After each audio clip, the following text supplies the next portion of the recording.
To think a Dao Source Realm cultivator would boast so shamelessly. To tell an Emperor Realm Master he would die to his face, has this guy lost his mind? Shi Tsong-ing and the others all had strange expressions on their faces. Only Hua Qingxi knew that Yang Kai was not joking. Even though Yang Kai was not an Emperor Realm Master, he definitely had the strength to fight at that level. Not to mention the others, the embodiment itself was enough to give Qiu Zhe a headache. If Yang Kai were to join the fray as well, then he may be able to fight on equal ground with Qiu Zhe. So, after Yang Kai appeared, Hua Qingxi's heart was finally put at ease. Even if Yang Kai's cultivation was a little lower than hers, Hua Qingxi was definitely no match for him. She had never met a man as radiant as Yang Kai. No! Hua Qingxi suddenly realized that Yang Kai's cultivation was not lower than hers, but rather, it was on par with her. When did he advance to the third-order Dao Source Realm? Hua Qingxi was shocked.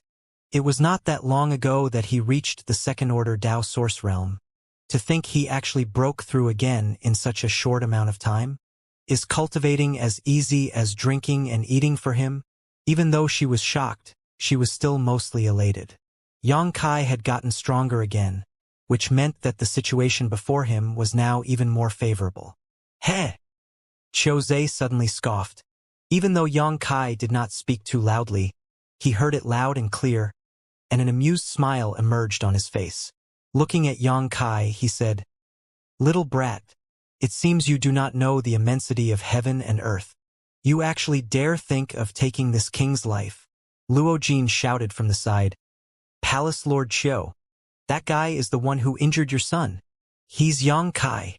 Qiu Zhe's face turned dark. Even Mu Zhang of White Cloud's Tower and Ruan Hongbo from Sky Peak Temple were glaring at Yang Kai with angry looks on their faces.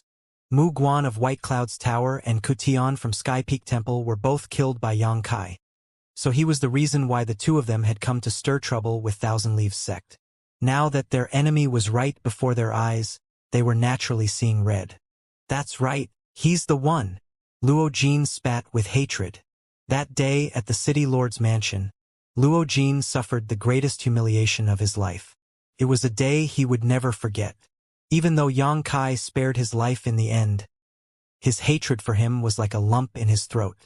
If he did not get revenge, he would not be able to rest easy again. Even in his dreams, he dreamt of killing Yang Kai and avenging his past shame. After learning of Yang Kai's identity, all the masters of each sect were looking at Yang Kai as if he were a dead man. However, since Qiu Zhe did not move, none of them dared act on their own. "You're Yang Kai." It seemed that Qiu Zhe wanted to confirm it and stood there questioning Yang Kai. Yang Kai sneered disdainfully. "What the hell do you count for, daring to ask for this young master's name?" His expression could not be any more arrogant, as if Qiu Zhe wasn't worth his time at all, but the latter kept a calm expression. He did not get angry, but instead gently nodded. "Very good.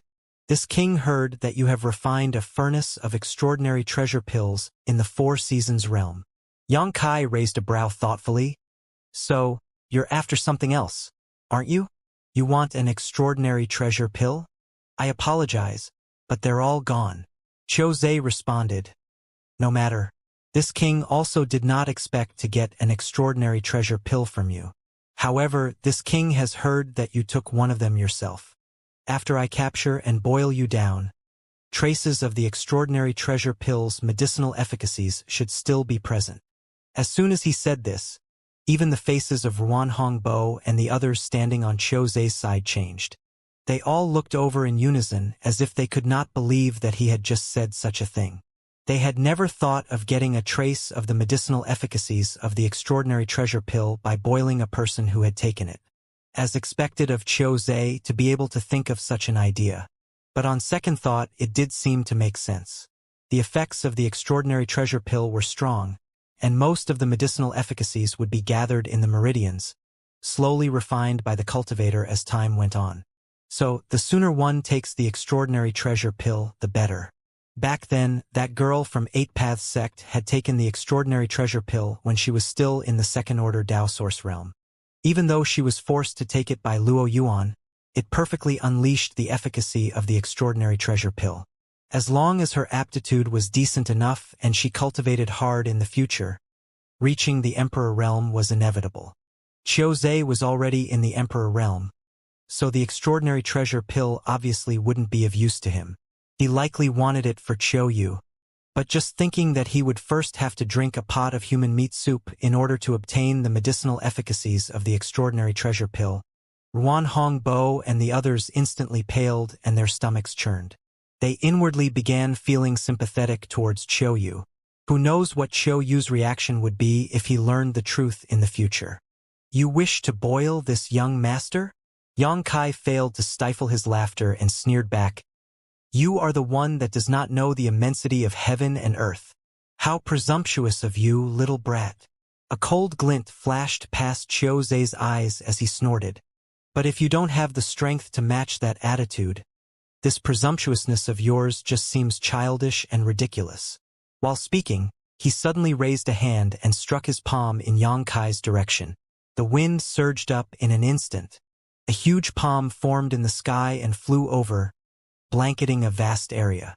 Qiuzhe's palm clearly did not care about the life or death of the others, or even Yang Kai's survival. To him, it did not matter whether Yang Kai was dead or alive, he just needed to take his corpse back and boil it. With this sudden strike, the sky darkened.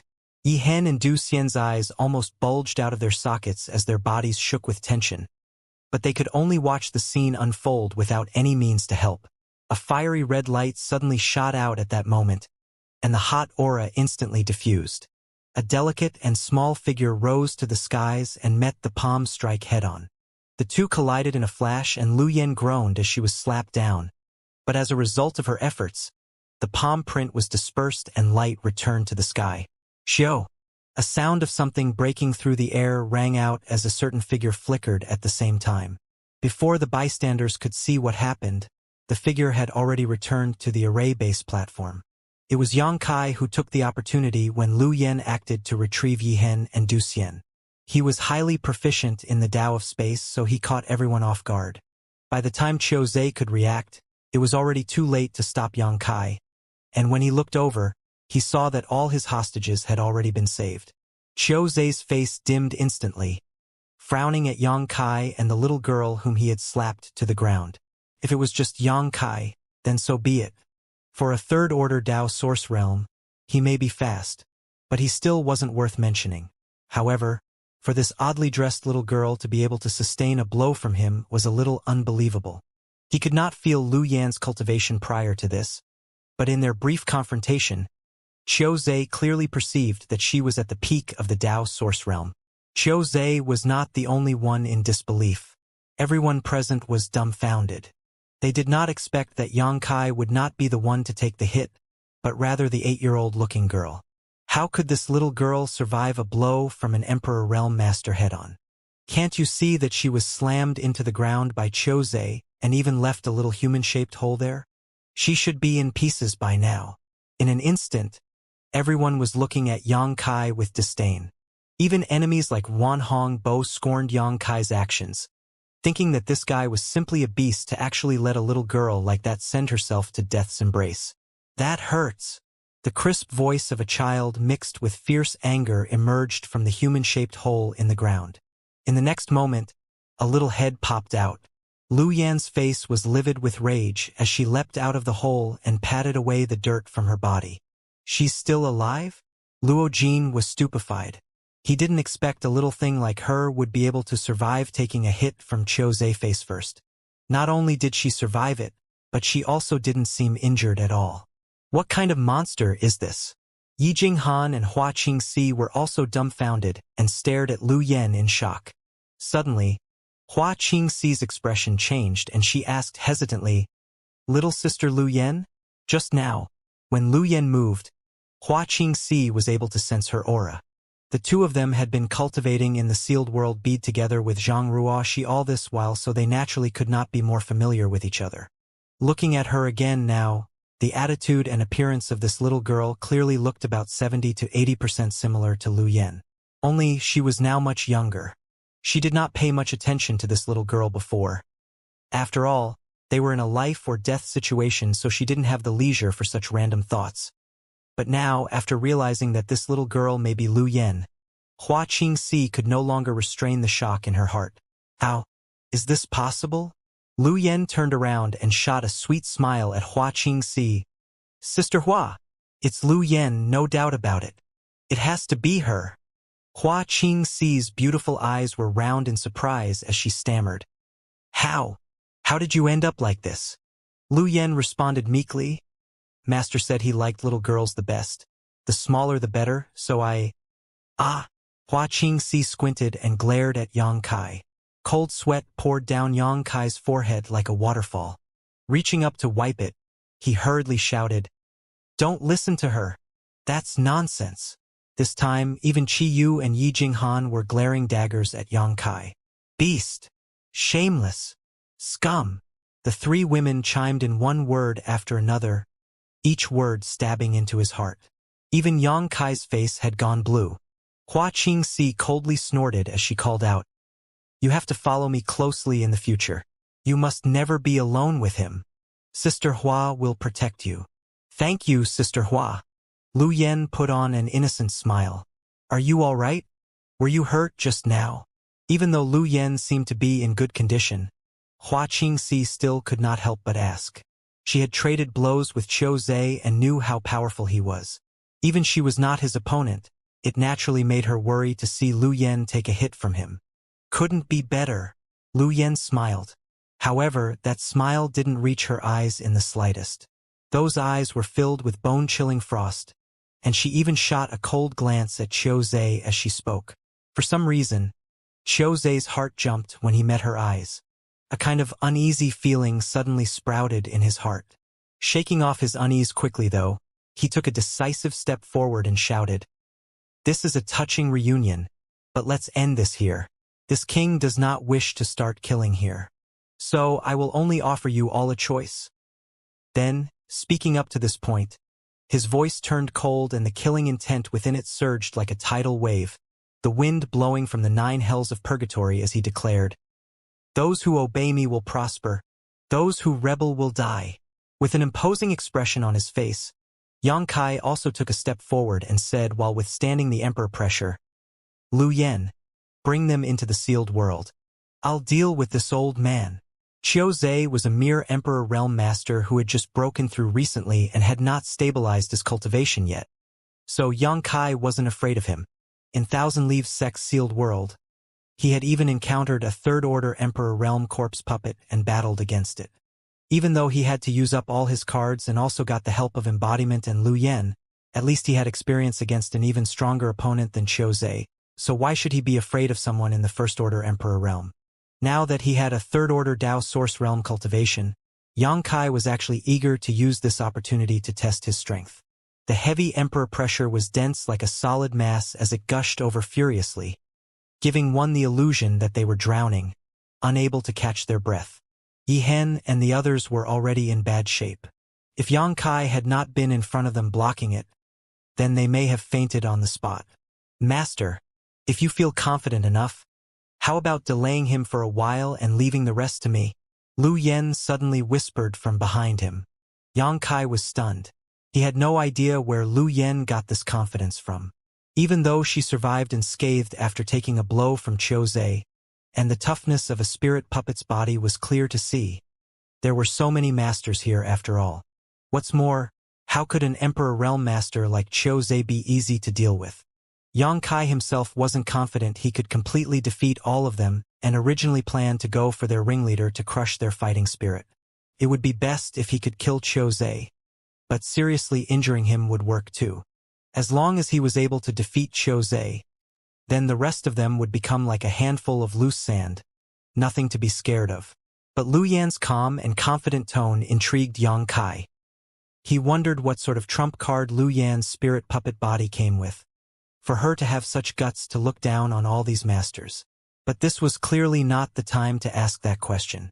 Yang Kai could only respond by asking, "How sure are you?" Lu Yan sneered, 100%. Yang Kai twisted his head around to look at her in astonishment. Only when he realized she wasn't joking at all did he nod his head. Fine. Then I'll be waiting and watching. 1 cup of tea's time. While saying that, Lu Yen suddenly sat down cross-legged and shut her eyes tightly. None of them knew what she was planning to do, and Yi Hen was feeling even more anxious. He kept on signaling to Yang Kai with his eyes to tell him to escape.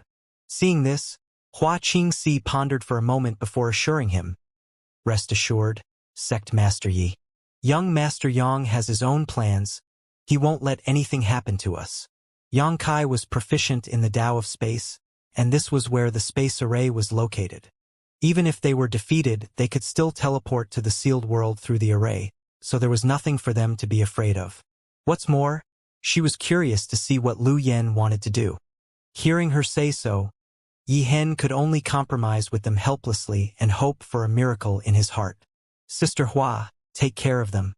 If things go sour, then activate the space array and enter the sealed world." After advising her, Yang Kai's aura suddenly surged. A clear layer of principal strength was lingering around his body, ignoring the suppression of Qiu Zhe's emperor pressure as if it was nothing, instantly cutting it apart like a sharp knife. "You really do have some skills. No wonder you dare to be so arrogant," Qiu Zhe said in surprise. He had already advanced to the Emperor Realm, so he knew how great the disparity was between the Emperor Realm and Tao Source Realm. His own strength had swelled by more than 10 times since advancing, so he was confident he could take care of any Tao Source Realm cultivator within 3 moves.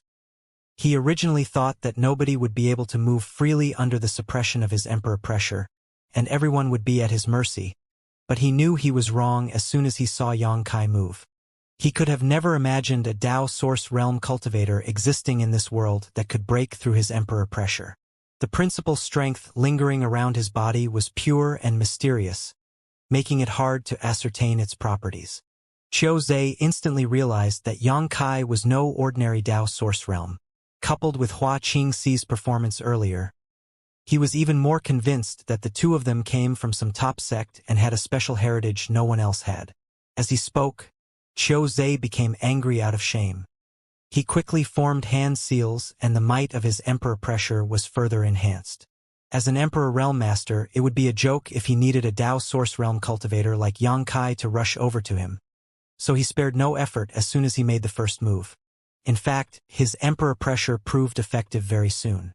As he formed his hand seals, Yang Kai's body was stopped in place and the calm and relaxed expression on his face had become difficult, his movements slowing to a crawl. Right at that moment, a figure suddenly rose into the air. With fierce rage, Luo Jin held the jade scepter-like artifact in his hands and poured his source qi into it, shouting with all his might, "Die, you brat!" As he said that, he fiercely swung his scepter down at Yang Kai. He followed Qiu Zhe on this trip in order to seek revenge on Yang Kai and knew he had little chance of killing him with his own skill. At that time, with just a second-order Tao Source Realm cultivation, Yang Kai was able to beat him to the point where he could not resist. Now that Yang Kai had reached the third order, the gap between them had certainly grown even larger, making it even more impossible for him to fight him. If he wanted revenge, Luo Jin would need to borrow Qiu Zhe's power.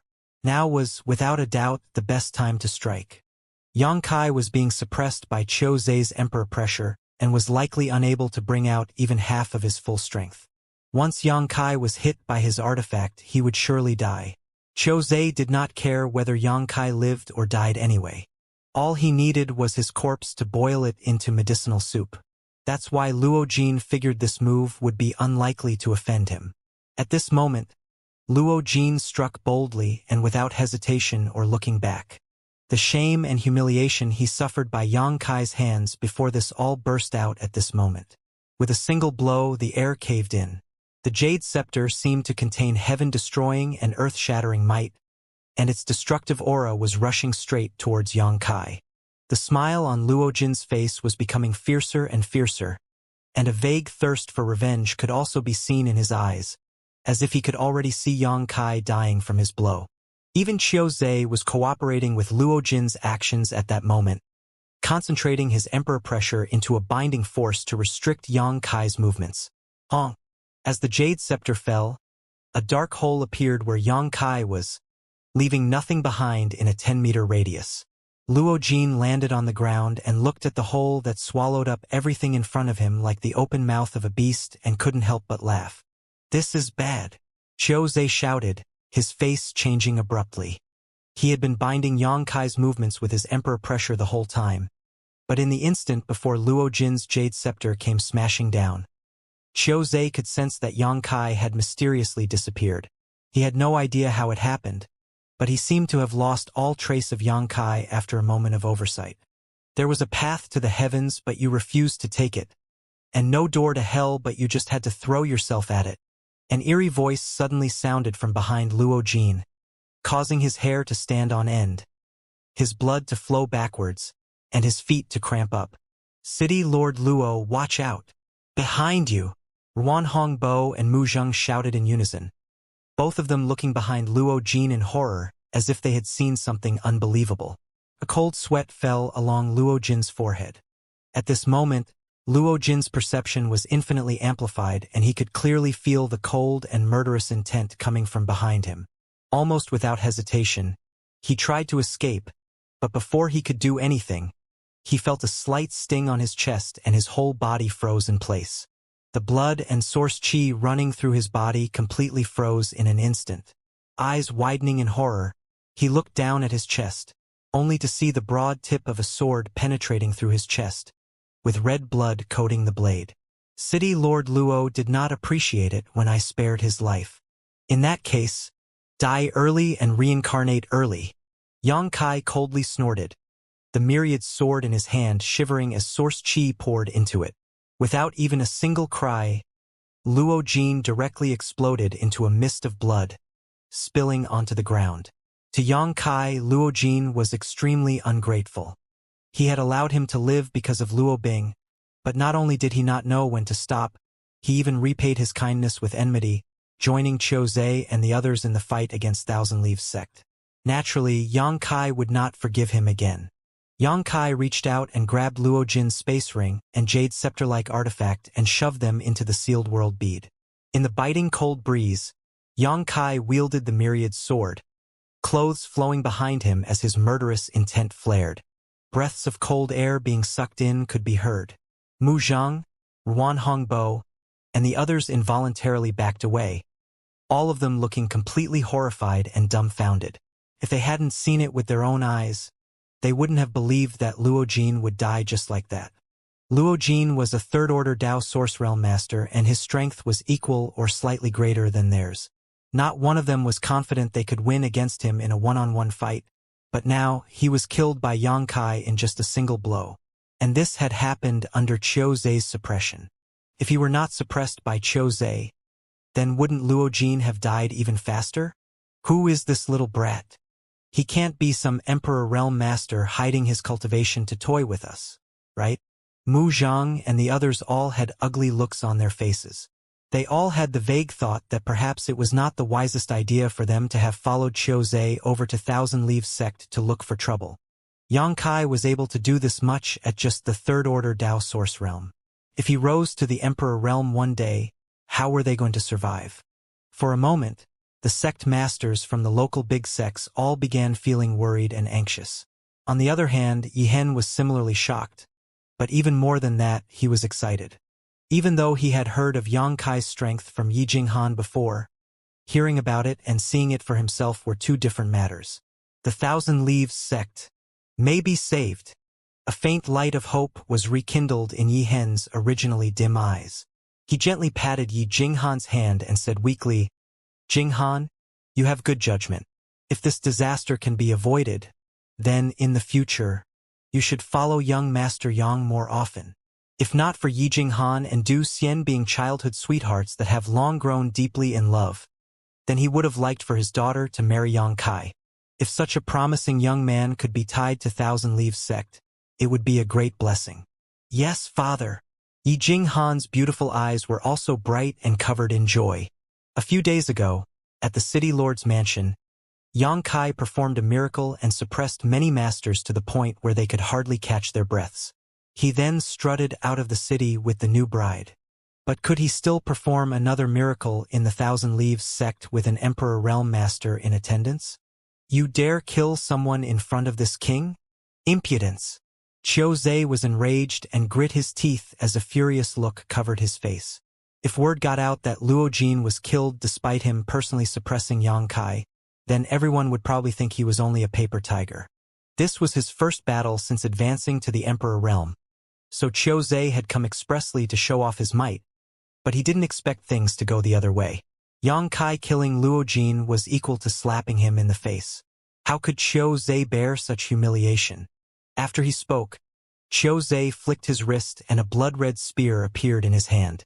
It could be surmised at a glance from the dense fluctuation of energy coming from the spar that it was a Dao Source-grade high-rank artifact, and was connected with Qiu Zhe's mind and soul through his own blood. Qiu Zhe had only just advanced to the Emperor realm and did not have an Emperor artifact on hand, but if given enough time to refine and nurture this spear, then it was not impossible for it to advance into an Emperor artifact. Unfortunately, he didn't have the time. It was not very honorable for him to use an artifact against someone in the Dao Source realm, but Qiu Zhe didn't care about that right now. With his spear in hand, Qiu Zhe's imposing manner increased once more. The aura of the blood-red spear was closely linked with him, and the two seemed to completely fused into one entity with both mind and soul connected. Qiu Zhe shouted and made the first move, trying to save face by killing Yang Kai in a single blow. Chi! Countless blood-red spears made of light shot out towards Yang Kai like a cloud of locusts. The entire sky had become as red as blood as the murderous intent and violent power spread out, causing horrified looks to arise on everyone's faces. Yang Kai waited for the right opportunity to use his myriad sword. Sword intent flashed as a sword made out of light appeared and he shouted, "Myriad sword arts! One man as a mountain." He was right between Qiu Zhe and Qi Yu and the others at this moment, so Yang Kai could not dodge Qiu Zhe's attack. If he had moved away, then Qi Yu and the others would definitely be enveloped by the spear shadows. Not only was Qiu Zhe trying to launch a sneak attack, but he was also cleverly using Yang Kai's concern towards Qi Yu and the others against him, which was a despicable act. A normal third-order Dao Source Realm cultivator would have been powerless to resist and would definitely be crushed to pieces by this move. But Yang Kai had an Emperor artifact and the defensive stance he performed was greatly effective in neutralizing Qiu Zhe's power. Hong hong hong. Spear and sword chi clashed mid-air, energy surging turbulently, shaking the heavens and earth. Qiu Zhe's expression changed abruptly as he was forced back a step. With a flourish of his spear, he crushed a moon blade hidden inside the sword waves made of light into dust. On the opposite side, Yang Kai did not retreat, but following several slicing sounds, blood splashed out from all over his body. Obviously, he had suffered a small loss during this trade of blows. Qiu Zhe was still an Emperor Realm Master, after all, so being able to exchange blows with him was already enough to prove his strength. If Yang Kai really came out of this unharmed, that would truly be too terrifying. Little brat, you dare play tricks against this king? Shameless. Qiu Zhe was shaken inside, but he did not show it on his face. He did not see the true appearance of the moon blade earlier because of how hurriedly he had struck. All he knew was that the attack was silent and extremely well hidden. Yang Kai curled his lip. Don't you feel yourself blushing saying things like that, old fart? Qiu Zhe naturally knew what he meant, but had no intention of arguing with him. Drawing his spear, another powerful move appeared, shattering the skies and shooting straight towards Yang Kai's face. Yang Kai was enraged seeing this. This old fart knew he couldn't dodge at will, so the heavy hits he was constantly throwing at him was so he could force him to engage in a head-on clash. If Qi Yu and the others were not behind him, then of course Yang Kai would dodge rather than fight, but there was simply no way he could put aside their safety. Yang Kai wasn't the only one who understood this situation. Everyone else saw this clearly too. Ruan Hongbo and the others had awkward expressions on their faces. They were secretly thinking to themselves that Qiu Zhe didn't have the air of an Emperor Realm Master at all. He was simply as shameless as a scoundrel. But they were all tied to the same rope now, so they didn't dare to say anything even if they saw it. Give an inch and you want a mile. You shameless old dog. Yang Kai bellowed at him and poured his source chi into his myriad sword, meeting him in battle. As the blade passed, the spears made of light were broken apart, instantly disintegrating. This time, Qiu Zei's face greatly changed. He could have never imagined that a third-order Dao Source Realm cultivator could match him in a contest of strength. If he did not have the burden of protecting his companions behind him, then wouldn't Yang Kai be completely beyond his depth? After breaking Qiu Zei's attack, Yang Kai did not dally for even a moment. He flicked his fingers, sending 10 moon blades whistled over. Qiu Zei's pupils shrank. This time, he could clearly feel the rich, fluctuating space principles contained within the black blades. This made it impossible for him to grasp the trajectory of the moon blade's attack.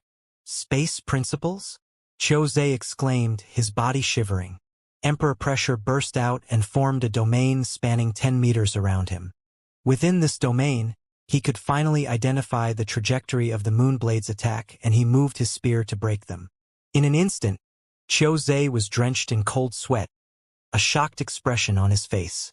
He was not too alarmed when Yang Kai displayed extraordinary combat abilities.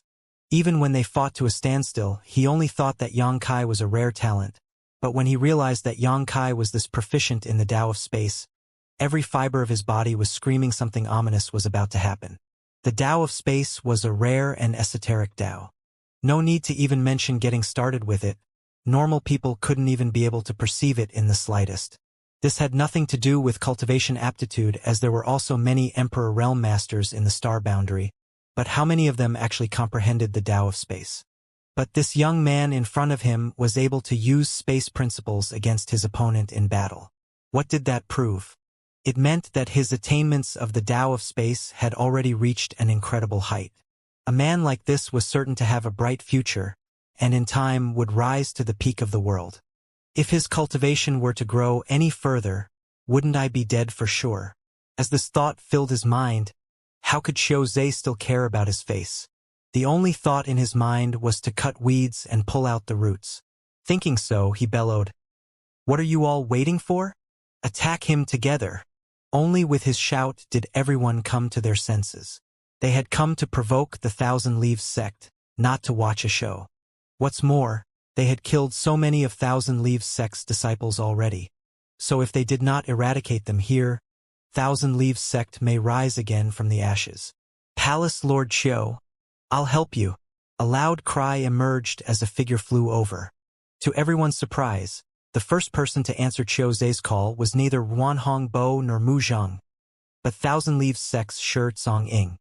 He looked like he held a deep grudge against the Thousand Leaves sect and couldn't wait to kill Yang Kai and the rest of the sect right here and now.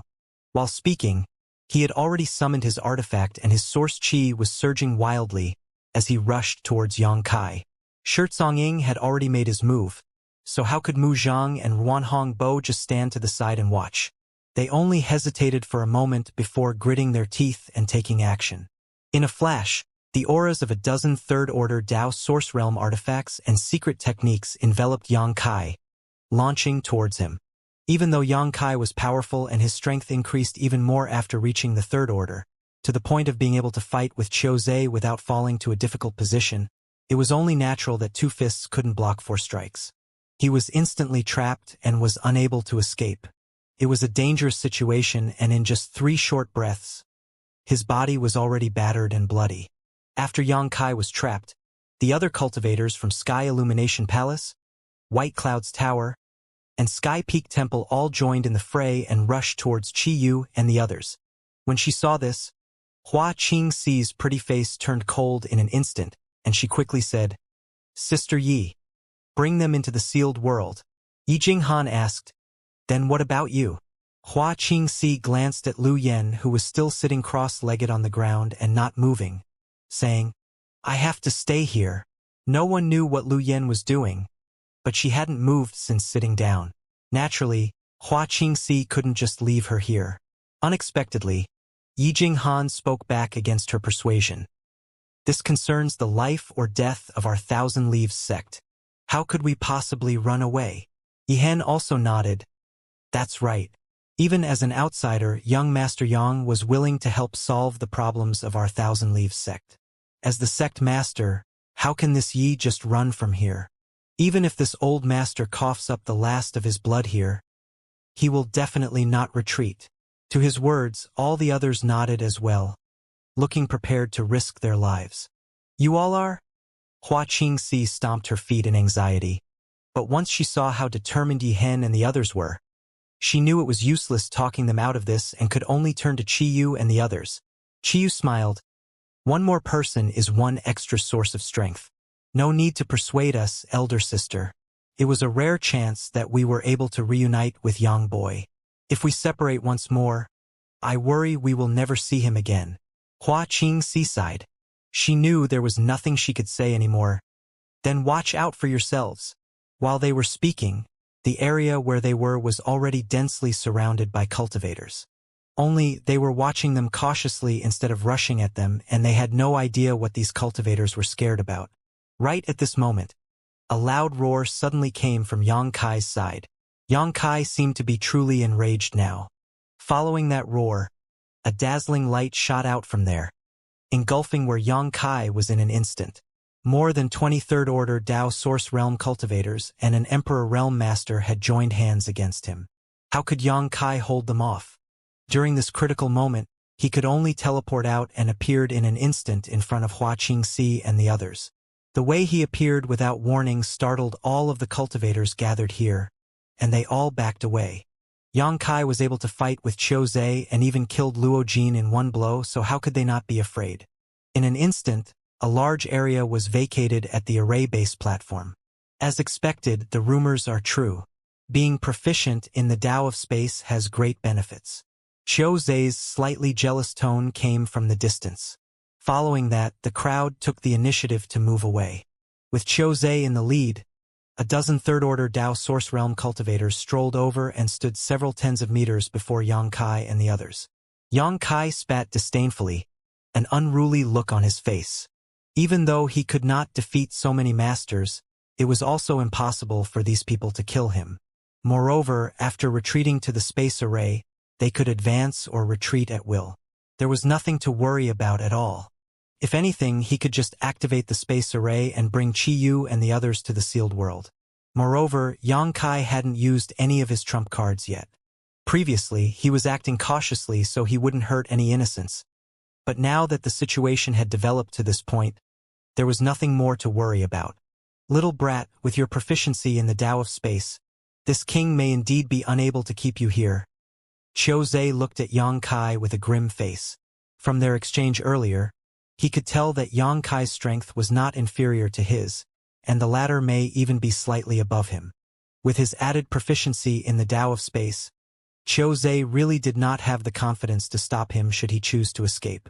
In other words, Yang Kai could leave any time he wanted to, and Qiu Zhe would only be able to watch him do so no matter how displeased he was.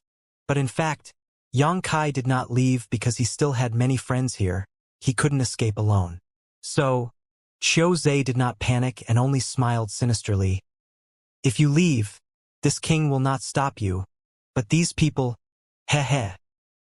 He did not say too much, but the threats in his voice were clear to see. "Qiu Zhe, you old dog. You really are shameless." Yihen roared at him. Qiu Zhe was unmoved by his words and only looked toward Yang Kai. "Little brat, you better think clearly. Consider whether you want to escape by yourselves or stay and suffer with them."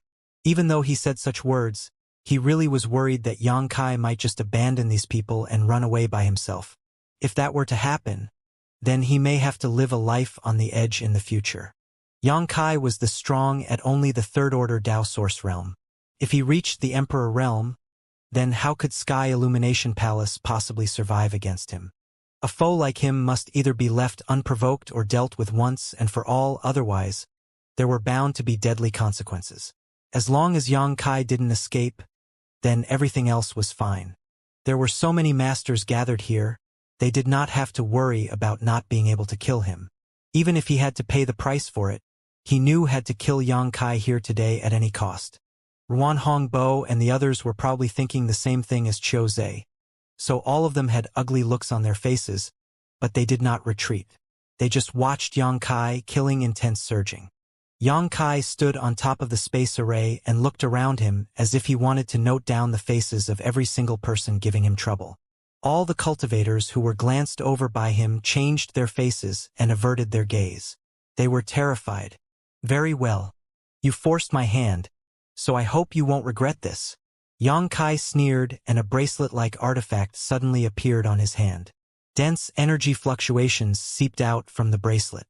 That alone was one thing, but the key point was the fact that clear traces of Emperor aura and Emperor intent were instantly spreading out from the bracelet. An Emperor artifact. Qiu Zhe's pupils shrank, a hot glow in his eyes. The rest all looked wide-eyed in disbelief. Xianxia's myriad sword was definitely an Emperor artifact. That was something they confirmed just now. It was shocking enough for a Dao Source Realm cultivator to possess a single Emperor artifact, but he actually had another one? What are the origins of this little brat? Why does he have so many Emperor artifacts? Qiu Zhe was astonished, and at the same time his eyes became red. It took him so much effort to advance to the Emperor realm, but he didn't even have a single Emperor artifact. Yet Xianxia, a Dao Source Realm Junior, was able to pull out 2 Emperor artifacts in an instant. How could Qiu Zhe not feel envious of this? At this moment, Qiu Zhe couldn't even be bothered to guess what great force Xianxia had backing him. As long as he got rid of him quickly, then he could snatch the 2 Emperor artifacts from him. With his current cultivation, his strength would definitely soar if he had these 2 Emperor artifacts. Begin! Qiu Zhe shouted and was the first to rush towards Xianxia. Seeing this, the others didn't dare to hesitate and all followed suit. The expression of Yi Hen and the others changed dramatically, their faces all turning ashen. It was possible they may not be able to escape this time. Even Hua Qingxi's pretty face had turned gloomy, but Xianxia did not tell them to retreat into the sealed world yet. Hua Qingxi knew Xianxia definitely had his own plans, so her beautiful eyes fixed on him. She wanted to see what sort of trump card Xianxia had to be able to withstand the attacks of so many masters. She saw Xianxia grip the bracelet. Then, a large black cloud suddenly emerged, buzzing incessantly. It was as if an endless hole had been opened up on the bracelet, releasing a tide of black mist. In the blink of an eye, the area around the space array was completely enveloped in the darkness, leaving no gaps. Insects, Hua Qingxi remarked in surprise. She could finally see what sort of thing that black cloud was. The black cloud was made up of countless little black insects the size of rice grains, forming a cloud that protected them. Moreover, Hua Qingxi could feel an uncomfortable aura coming from these insects. This aura was very similar to the aura of the ancient demon she encountered that day outside Maplewood City.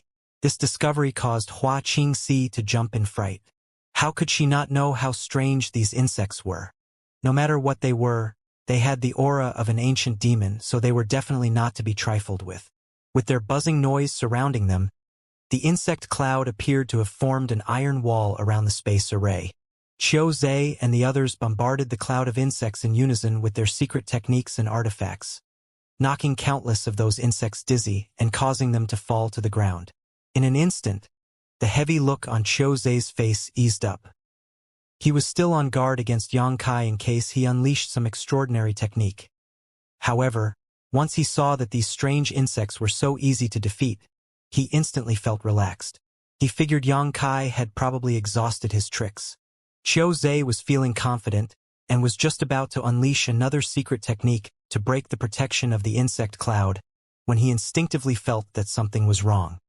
He quickly looked down at the insects on the ground, only to see that the ones that had fallen were actually completely unharmed. They just fluttered their wings and came back to life. Not only that, but they were all emitting a furious and violent aura, seemingly from getting attacked, and lunged at the cultivators nearby. What the hell are these things? Qiu Zhe's heart jumped, but before he could figure it out, one of the black insects pounced on him. Following that, Qiu Zhe suddenly felt a slight pain from his knowledge sea as if he had been pricked by something. In just that one instant, he suddenly found that a corner of his soul was missing. That black insect actually devoured my spiritual energy? Qiu Zhe was shocked and cold sweat covered his body in an instant. He could clearly see that the insect had latched onto his arm. That was even separated by several layers of clothing. Even if he were to be bitten, it would have been his arm that got injured. So why was it not his arm hurting, but instead, a chunk of his divine sense that went missing? Just as he slowed down to think, He felt another prick from his knowledge sea as another chunk of his soul disappeared. What the hell are these black insects? How could Xianxia dare to dally? If this kept going, then wouldn't his soul be swallowed up by these black insects? When the time came, he would definitely die. Out of shock, his chi burst out and directly blasted off the insects nearby. But what startled him even more was that not only did the insects not die, instead, they persistently tried to swarm him, but were unable to get close since they were blocked by his domain. Ah! A scream pierced through the sky. After that, many others followed. The screams sounded extremely miserable, as if they were suffering from the cruelest torture in the world. Xianxia looked over and it felt like a pot of cold water had been poured over his heart. He saw that, including the cultivators from his own sky illumination palace, the cultivators from all the other sects were enveloped by the black insects. The third-order Dao Source Realm and second-order Dao Source Realm cultivators did not have it as bad since their defenses were strong and were in no worry of dying despite their miserable states. But the first-order Dao Source Realm and Origin King Realm cultivators were clearly in grave danger. They were simply unable to escape the black insects, and many have been enveloped to the point where they could no longer be seen. In the blink of an eye, the cultivators enveloped by the black insects turned still. Once the black insects scattered away, these cultivators fell to the ground, unmoving. There didn't seem to be any injury to their bodies, but from their dull and frightened eyes, it was clear they had suffered something terrifying before dying. How could Xianxia not know that these cultivators had died because their souls were devoured by the black insects? He himself had suffered the same attack, and if not for his great strength, he would definitely be on the ground by now as well. Many cultivators fell to the ground, struggling and writhing, but not one of them could escape the fate of death. In just 5 short breaths, a large number of the cultivators from the several sects had died. This was simply a massacre, a one-sided massacre. Not to mention Ruan Hongbo and the others, even Yang Kai, the culprit, had a terrified look on his face after seeing this scene. Since he had fully brought the soul-devouring insects under his control, it was the first time he used them against his enemies. He knew that the soul-devouring insects could play a significant role in group battles, but he never thought that they would actually become so powerful after their recent evolution.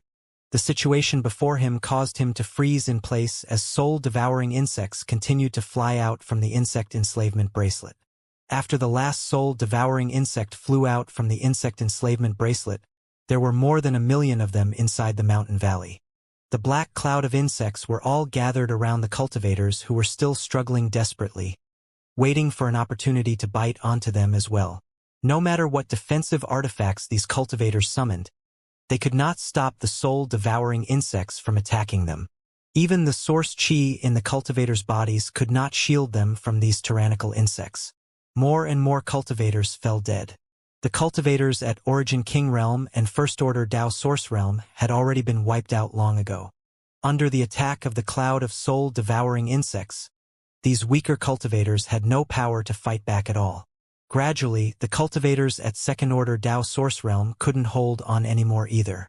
With the source chi penetrated, their spiritual energy was rapidly gnawed away by the soul-devouring insects. Even though there were no marks on their bodies, they still could not escape the fate of death. Even using their full strength, they were unable to kill even a single soul-devouring insect. The evolved soul-devouring insects seemed to have become extremely resilient. Even though they were occasionally knocked out by the cultivators, they were able to recover quickly and join the fight again. Yi Hen and the others were dumbfounded. Hua Qingxi and the others were also dumbfounded. Each of them stood around the space array, watching this inhumane massacre, their mood extremely complex. Even though these people were throwing their weight around earlier, they didn't expect them to turn into cold corpses in just an instant. How could anyone describe this? Since Yang Kai summoned the insect enslavement bracelet and released the soul-devouring insects, it didn't take more than 30 breaths of time before as many as 70% of the cultivators from the various sects that came fell. There were even several third-order Dao Source Realm cultivators who were unable to escape the disaster. Yang Kai did not expect that his soul-devouring insects would be this strong. It could be imagined that, with more time, even an Emperor Realm Master like Xianxia would be done in by the soul-devouring insects. Ruan Hongbo and the others were already scared out of the wits. They had come with Qiu Zhe this time in order to avenge the deaths of Kutian and the others, but instead of getting their revenge, they were unexpectedly forced to suffer heavy losses. This ordeal had greatly damaged the foundation of Sky Peak Temple, as the men Ruan Hongbo brought here were all elites of the sect. The same went for the other sects as well. Everyone suffered grievous losses. This tragedy would have never happened if he had not come. He would have been holding his two beautiful female disciples, enjoying a romantic moment while sipping on fine wine. As he watched his subordinates fall dead in front of him one by one, with Qiu Zhe being unable to help, Ruan Hongbo couldn't hold on anymore. If they stayed any longer, the only thing left for them would be death. He tried his best to push his source chi to shake off the soul-devouring insects surrounding him while shouting, "Retreat!" With these words, he had already begun rushing out of the mountain valley ahead of all the others. None of the others dared to be slow and all used their movement skills to fly out. "Now you want to leave? It's too late. All of you must stay," a clear and melodious voice suddenly shouted out. The shut-eyed, unmoving beauty, Lu Yen suddenly opened her eyes, cold murderous intent pulsing from her tiny figure. Since the start of the battle, Lu Yen had been sitting there cross-legged and unmoving. No one knew what she was doing, not even Yang Kai. Now, when they saw her suddenly moving, they naturally looked over in curiosity. Lu Yen formed a seal with her little hands and shouted, "Azure Dragon!" After the seal was formed, she shot it towards a nearby mountain peak. The shape of the peak was extremely odd, looking as if an actual dragon was lying there. The mountain peak rumbled, and immediately, a powerful aura poured out from within. At the same time, as if the mountain peak, which had remained silent for 10,000 years, had suddenly been given life, the grass began to sway and rocks were broken apart. Two humongous eyes opened at the dragon's head, and peerless dragon pressure erupted. Hong long long. The peak rose to the sky at once, accompanied by the constant falling of broken stones. An azure giant spanning 1,000 meters stretched across the sky, the huge behemoth swinging its head and tail, its magnificent aura spreading out, causing everyone to freeze in shock. Under the dragon pressure, everyone felt insignificant. They felt as if they were as small as an ant in front of this azure dragon. A true dragon? Hua Qingxi's beautiful pupils shrank as she stared at the scene before her in disbelief. She could not believe that a true dragon could actually be hidden under a mountain peak in Thousand Leaves sect. But very soon, she realized something wasn't right. This dragon did not have any hint of vitality in it at all. Even though the dragon pressure it exerted was vivid, it was definitely not living. Heaven-grade puppet. Yi Hen was completely dumbfounded and his eyes went wide in astonishment as he stared up at the azure dragon in the sky. Suddenly, tears ran down his face and he spread his arms out towards the sky, as if he wanted to hold the azure dragon in his hands. Choking up, he cried out, "It's one of our heaven-grade puppets. Father, you are saying, this is a heaven-grade puppet from our Thousand Leaves sect." Yi Jinghan instantly understood Yi Hen's meaning and was shocked.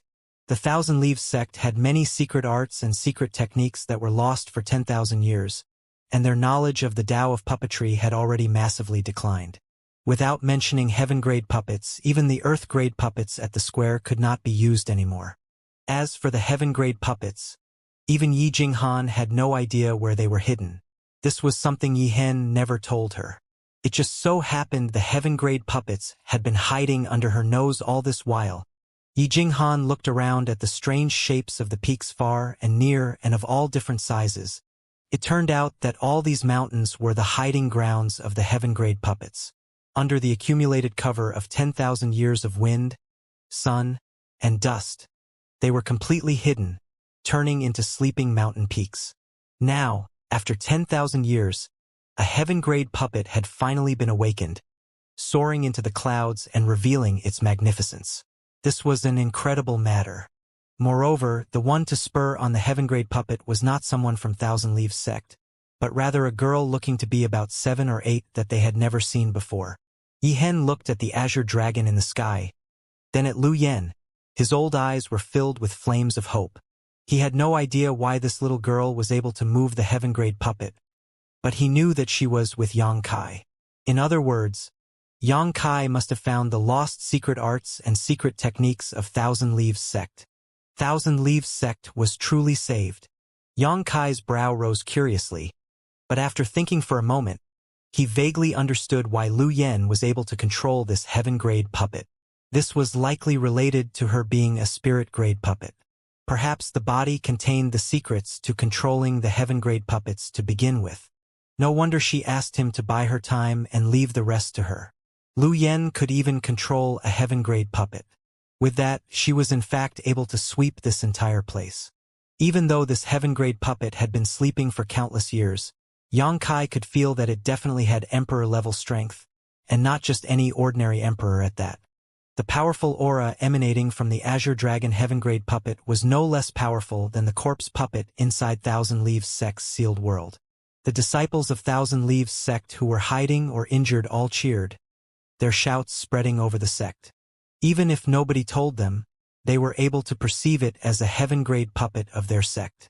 The disciples were proud of their sect, and for them, this was a moment of glory. For a heaven-grade puppet to reappear after 10,000 years was a sign of prosperity for Thousand Leaves sect. Every disciple of the sect was excited and could hardly contain themselves. On the other hand, Xianxia, who was fleeing in haste, was dumbfounded. Deep inside, a sense of regret welled up that almost caused him to cough up blood. He was the leader of the progressive faction of Thousand Leaves sect and always thought that the sect should abandon the Tao of puppetry left behind by their ancestors and should instead learn other secret arts and secret techniques in order to strengthen the Thousand Leaves sect. So, his relationship with Yi Hen had always been sour. This time, when Qiu Zhe brought his men over to stir trouble for the Thousand Leaves sect and showed off his Emperor Realm cultivation, Xianxia immediately turned against his sect. Not only did he attack and injure Yi Hen, he even opened the sect defending array. If he had not done so, Thousand Leaves sect would not have suffered so greatly. After all, the Thousand Leaves sect defending array could not be easily destroyed. Xianxia thought that he would become the new sect master of Thousand Leaves sect after today's incident, taking charge and carrying out his long-held philosophies. But to his disappointment, a single man, Yang Kai, was able to destroy those dreams. And now, even a heaven-grade puppet had reappeared. Xianxia's stomach was churning with regret. If he had known the heaven-grade puppet would reawaken today, then would he have needed this insidious plot? Wasn't it good enough for him to stay obediently as the vice sect master? He may even get his hands on a heaven-grade puppet to play with. When that happened, even Qiu Zhe would have to bow down before him. But there was no such thing as a pill for regret in this world. However, an even more depressing scene appeared for Xianxia. After waking up the Azure Dragon heaven-grade puppet, Lu Yen proceeded to form a different hand seal and thrust it towards a different mountain range. The mountains were also shaped like a monster beast, a flying monster beast. However, no one knew exactly what it was due to the passing of time. But now its form was fully exposed. Vermilion bird. The mountains rumbled, followed by a crisp cry. Then, a fiery red heaven-grade puppet vermilion bird rose to the sky.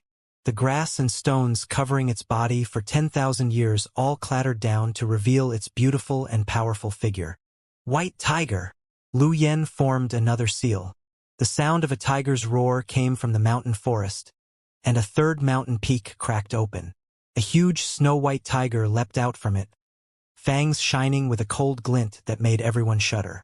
Black tortoise! A fourth peak shattered and a gigantic black tortoise heaven-grade puppet slowly climbed out from the rubble.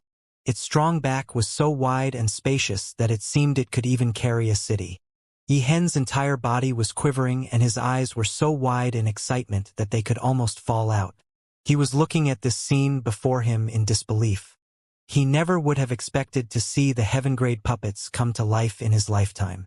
Not only that, but 4 of them were awakened at once. Hot blood was surging in his heart as Yi Hen felt that he would have no regrets even if he died at this moment. Since you dare hit me, I'll make sure you'll die without a burial. Lu Yen glared at Qiu Zhe, her face filled with murderous intent. She was obviously holding a grudge after being slapped into the ground by Xianxia. As she finished speaking, she thrust both palms forward and an imperceptible intention suddenly surged out. In the next moment, the 4 heaven-grade puppets sprang into action, each occupying a corner and sealing off the area.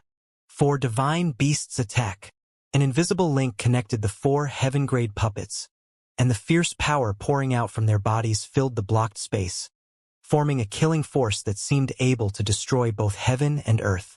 Xianxia was the first to bear the brunt of that power, his entire person feeling as if it was locked up in an ice cellar, causing him to tremble with unease. In front of this complex power, his newly achieved Emperor realm strength felt as vulnerable as paper. Qi, the invisible force, felt just like sharp blades cutting across Xianxia's body. In the blink of an eye, his entire body was drenched in blood, bones peeking out from the wounds, his screams only adding to the miserable sight. He was begging loudly for mercy, but Lu Yen was completely unmoved. Instead, she made more hand seals, spurring the heaven-grade puppets to be fiercer and fiercer. In just 10 breaths, Xianxia's entire body was ground into paste, leaving behind a white skeleton that fell to the ground. Before Xianxia died, the cultivators of the several large sects were also torn apart by the killing force of the 4 divine beasts. This 4 divine beasts attack seemed to be a kind of formation, a killing array that used the 4 heaven-grade puppets as its base. Even Xianxia could not hold out for more than 10 breaths, so how could the others survive? Ruan Hongbo and the others all burst into a bloody mist with no bones left. The stench of blood rose into the air. The area that was sealed off had practically turned into hell on earth. Nobody knew what sort of secret trick Xianxia used to be able to go into hiding, but he surprisingly did not die immediately.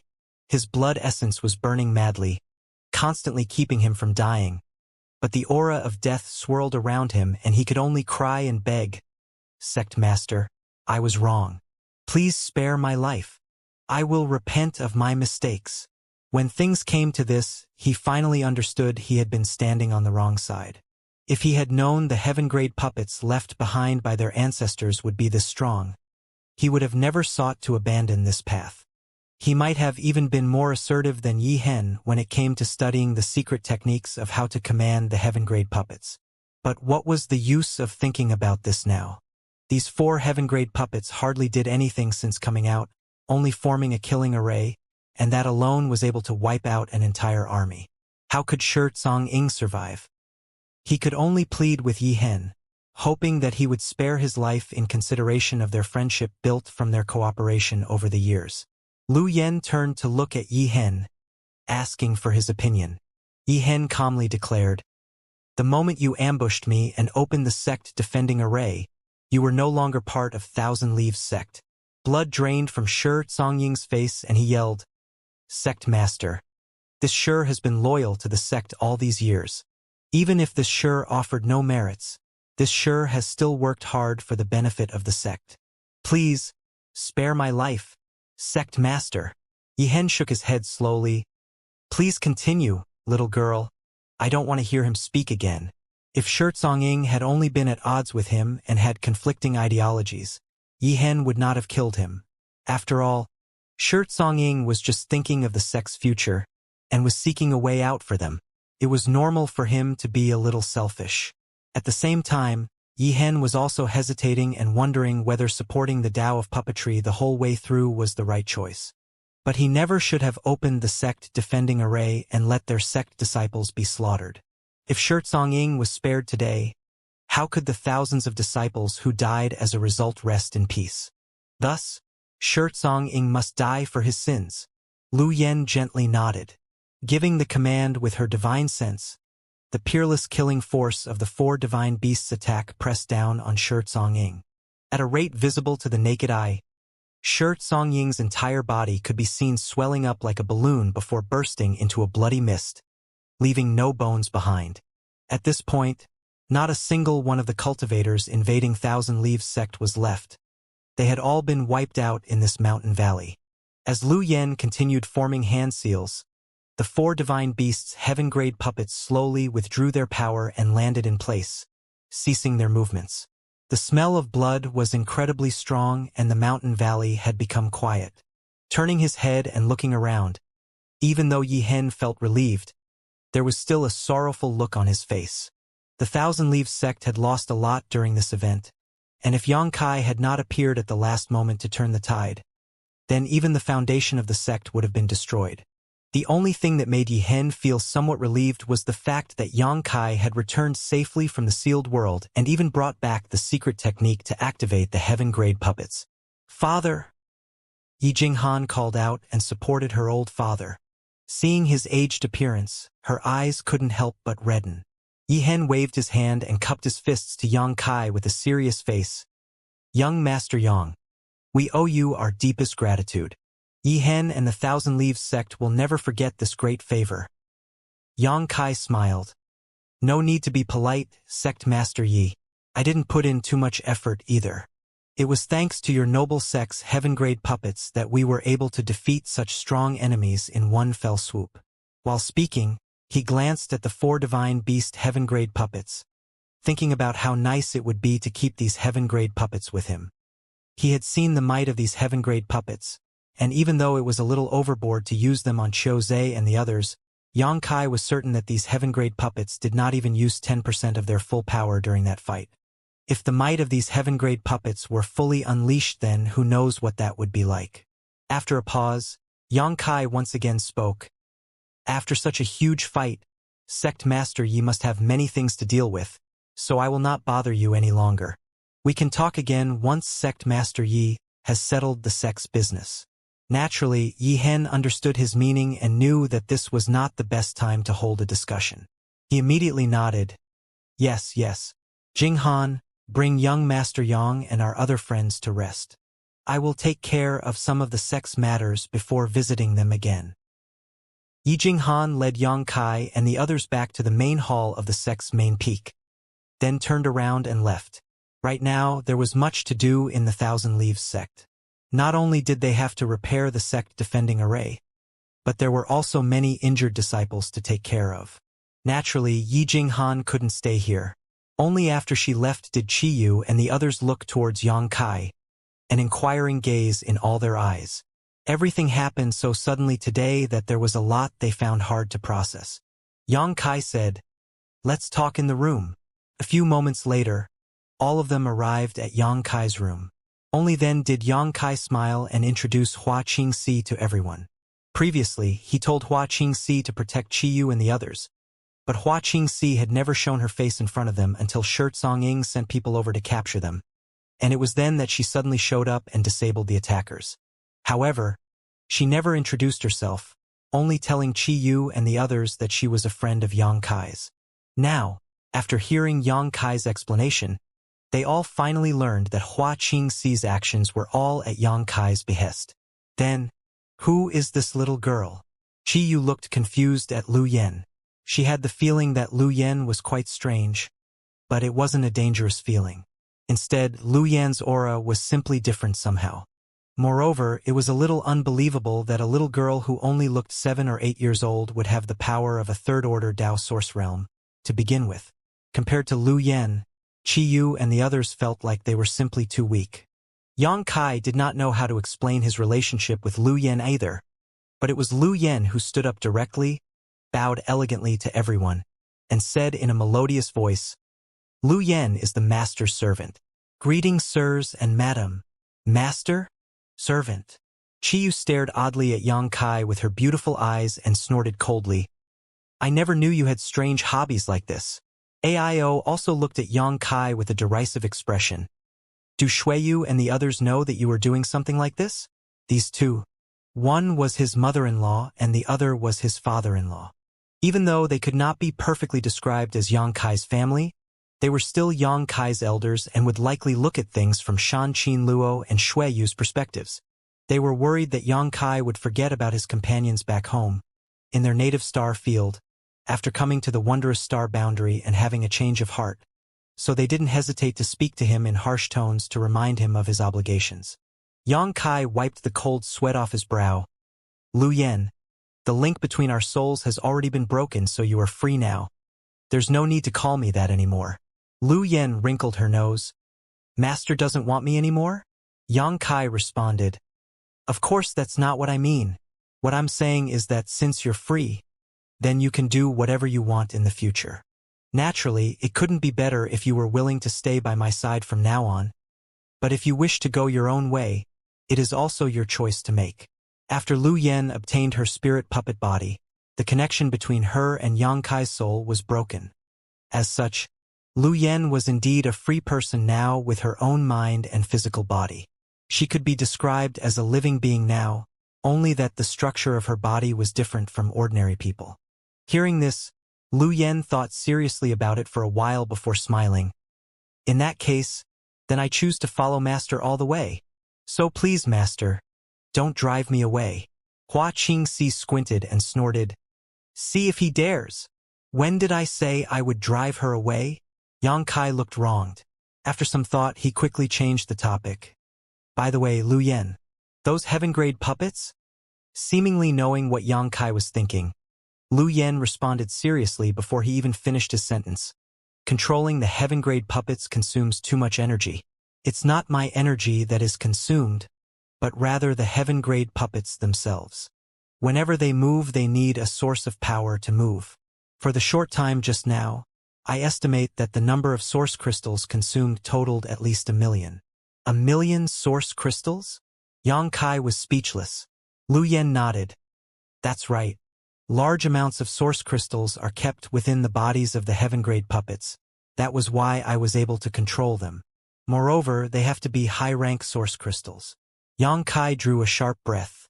Previously, the 4 Divine Beast heaven-grade puppets definitely did not move for more than 30 breaths of time and merely formed the 4 Divine Beasts attack formation, not actually doing much, but even with just that, 1 million high-rank source crystals were consumed, which translated to 100 million low-rank source crystals.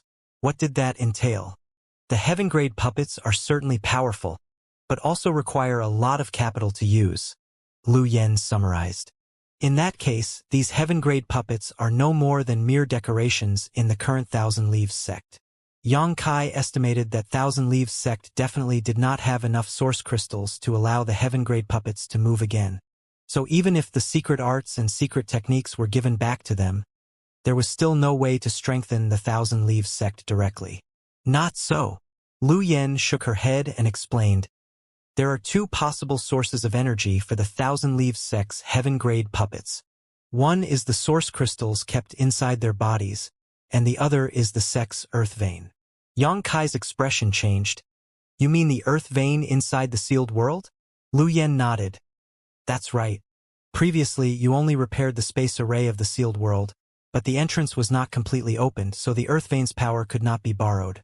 However, if the corridor was fully opened, then the heaven-grade puppets will be able to move with the power of the earth vein.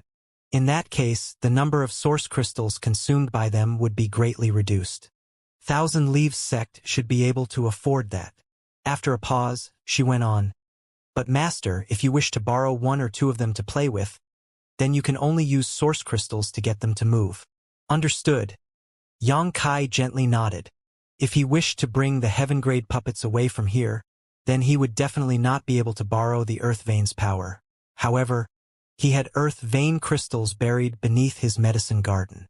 Moreover, he also had a good amount of source crystals. So, even if it was very expensive, Yang Kai still wanted to obtain 1 or 2 of these puppets to take with him. These things were able to unleash the power of an Emperor Realm Master, so they were definitely wonderful treasures. After an hour, all of them left Yang Kai's room and returned to their own rooms to cultivate. The fight today had given Qi Yu and the others the realization that their strength was insufficient. In their native star field, they were all domineering existences that could shake any cultivation star they set foot on. But after arriving in the star boundary, their strength was insignificant. Because of that, they desperately wanted to increase their strength. Inside his room, Yang Kai entered the insect enslavement bracelet with his divine sense to check on his soul-devouring insects. The soul-devouring insects performed exceptionally during today's battle, and even exceeded his expectations. These insects were definitely a strong weapon for group battles. Even third-order Dao Source Realm Masters could not resist their siege. If he continued to nurture them and allowed them to evolve again, even an Emperor Realm Master may be helpless against them. But it took a long time to nurture the soul-devouring insects, and the cost was definitely high. Xianxia had to buy a lot of spirit grass, tossing it into the insect enslavement bracelet and have the Emperor artifact transform the medicinal efficacies into suitable nutrients for the soul-devouring insects. Such a process could not be rushed. Soul-devouring insects were ranked very highly in the exotic insect record, and was listed as high as number 11 on the heaven list. There were also other exotic insects in his insect enslavement bracelet. Even if they were not ranked as highly as the soul-devouring insects, they should still be of some significant use. Xianxia thought to himself that if he had spare time in the future, he should study the exotic insects sealed inside the insect enslavement bracelet. Maybe he would be able to make them work wonders at some point. During today's fight, the soul-devouring insects devoured the spiritual energy and source chi of many cultivators and seemed to have grown a little. However, this growth wasn't obvious. But the fact that the soul-devouring insects could devour even source chi now was a pleasant surprise to Xianxia. Previously, the soul-devouring insects were only able to devour spiritual energy. It seemed they really had grown quite a lot. 3 days later, Yihen came to visit. Xianxia naturally greeted him with enthusiasm. Things had now settled down in Thousand Leaves sect, and both the dead and wounded disciples had been taken care of. Even though Thousand Leaves sect suffered heavy losses this time, it may not be all bad. The members of the progressive faction led by Xianxia had all been wiped out, and the elders left behind were all extremely loyal to the sect. With the heaven-grade puppets also at their disposal, they would be able to restore their past glory in time. Yihen had yet to recover from his wounds. That battle from a few days ago had taken a heavy toll on his body. So when Xianxia saw him again, Yihen's face was still pale and his aura was unstable, forcing Yi Jinghan to accompany him the whole time. Xianxia also knew what he had sought him out for, so after taking a seat, he cut straight to the chase and handed him the space ring that Yichong passed to him. Yihen took it with trembling hands and looked expectantly at Xianxia, hoping to hear the answer he wanted. Xianxia smiled. "This is the space ring that Senior Yichong passed to me. Most of the secret art and secret technique inheritances of your noble sect are likely contained inside." Upon hearing this, Yihen's body trembled and he burst into tears. The wishes of his ancestors from 10,000 years ago were finally realized in his generation. But very soon, he realized that something was wrong. "Young Master Yang, you said that old ancestor Yichong was the one who handed you this ring? Does that mean—" Xianxia waved his hand. "Senior Yichong died long ago. I merely communicated with a small remnant soul he left behind, and he instructed me to pass this ring to you." After listening to Xianxia's account of what happened after entering the sealed world, Yihen's face was shocked. To think old ancestor Yichong dabbled in corpse puppetry. If Xianxia was not the one telling him this, then he simply would not have believed it. The corpse puppet arts was explicitly forbidden in Thousand Leaves sect. So how could Yichong have studied it? And he actually tried to refine himself into a corpse puppet. But Xianxia obviously had no reason to deceive him. The fact that he brought Yichong's space ring to him had already explained everything. After being lost in thought for a long time, Yihen finally stood up and bowed. Yihen will never forget this great virtue of young Master Yang. Please, accept Yihen's bow. Yi Jinghan also quickly bowed down. Xianxia helped him up and said, "You give me too much credit, Sect Master Yi. It was just a simple matter." But Yihen knew it wasn't actually that simple. Xianxia entered the sealed world, encountered Yichong's corpse puppet, and surely experienced an earth-shaking battle. However, Xianxia did not describe it in detail, so Yihen didn't know how dangerous it truly was. From this day forward, young Master Yang will always be our Thousand Leaves sect's closest friend. If young Master Yang ever needs anything from us, the Thousand Leaves sect will never decline, Yihen announced seriously. Xianxia smiled. "Sect Master Yi, you'd best check the ring first to see if it is what you're expecting." "Yes." Yihen was also feeling impatient to find out whether the lost secret arts and secret techniques were really in the space ring, so he began to crack open the seal right away without hiding anything. Yi Jinghan was standing beside her father, watching both with anticipation and apprehension. The space ring required the blood essence of the Yi family to open, and if it were to be forced open any other way, it would immediately be destroyed. In less than 10 breaths, a stream of light passed over the archaic space ring. Yang Kai immediately knew that the seal had been unlocked. Yi Hen swept the ring with his divine sense, his expression fluctuating constantly. Yi Hen only withdrew his divine sense after a long time and sighed heavily. Father. Seeing his reaction, Yi Jingyan thought that the contents of the space ring disappointed him, and her pretty face paled in an instant. But Yi Hen waved his hand. All of our lost inheritance is inside. Then why did father sigh? Yi Jinghan looked at Yi Hen with a confused look on her face.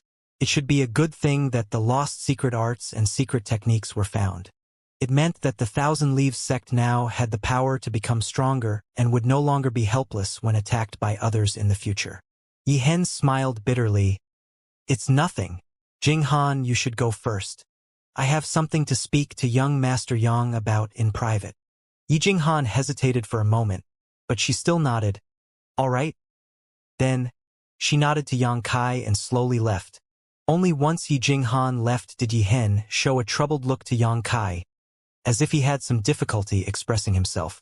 Sect Master Yi, if there is anything you wish to say, please speak freely. Yang Kai smiled. Yi Hen said, please forgive this Yi for this offense. Dare this Yi ask what young Master Yang thinks of his daughter, Jinghan. When he heard this, Yang Kai immediately had a bad feeling, but he still replied honestly, Sister Yi is a strong woman with a kind heart. After getting to know Yi Jinghan for some time, even though Yang Kai did not understand her too deeply, the impression he had of her was good. What does young Master Yang think of her appearance then? Yi Hen then asked. Yang Kai thought to himself, is this old man serious? After some thought, he answered, naturally. Those who love her will think her as beautiful as a goddess. I'm afraid Sect Master Yi will not be able to get an answer from me. Why not ask Brother Duxian? Hearing Yang Kai's answer, Yi Hen also did not bother beating around the bush anymore, directly cupping his fists and declaring, Young Master Yang, this Yi implores you to please marry his daughter and lead Thousand Leaves sect forward. This Yi has heard that young Master Yang belongs to no sect, so this old master is willing to. But before he could finish, Yang Kai raised a hand to interrupt him. Sect Master Yi, I am unable to become the cane that breaks a couple's relationship, and I have no intention of joining Thousand Leaves sect. Yi Hen smiled bitterly. Young Master Yang must think that this Yi is a selfish person willing to sacrifice his daughter's happiness for his own desires. But this old master does not have much longer to live, and right now, no one can take over the position of sect master for Thousand Leaves sect. If this old master passes away, then what will become of the sect? Yang Kai frowned. Du Xian is a good successor. Yi Hen sighed. Du Xian is a good child, but his cultivation is not enough. Yang Kai smiled. Du Xian is a second-order Dao source realm. Dare I ask how high Sect Master Ye's cultivation was when he took over as Sect Master? Yi Hen was dumbfounded as he recalled only being a first-order Dao source realm cultivator when he assumed the position of Sect Master back then. Du Xian's cultivation now was already a minor realm higher than himself back then. Yang Kai continued. What's more, your noble sect's heaven-grade puppets can now be used again, and there are no longer any masters within 100,000-kilometer radius from here who would dare challenge your sect. So what is Sect Master Yi worried for? Yi Hen's eyes gradually brightened up as he nodded. Young Master Yang is right. The heaven-grade puppets can be used once more. So what is there for this old master to be afraid of? The only pity is that this old master does not have much longer to live. If this old master could have just 10 more years, then this old master has confidence he could reach the Emperor realm.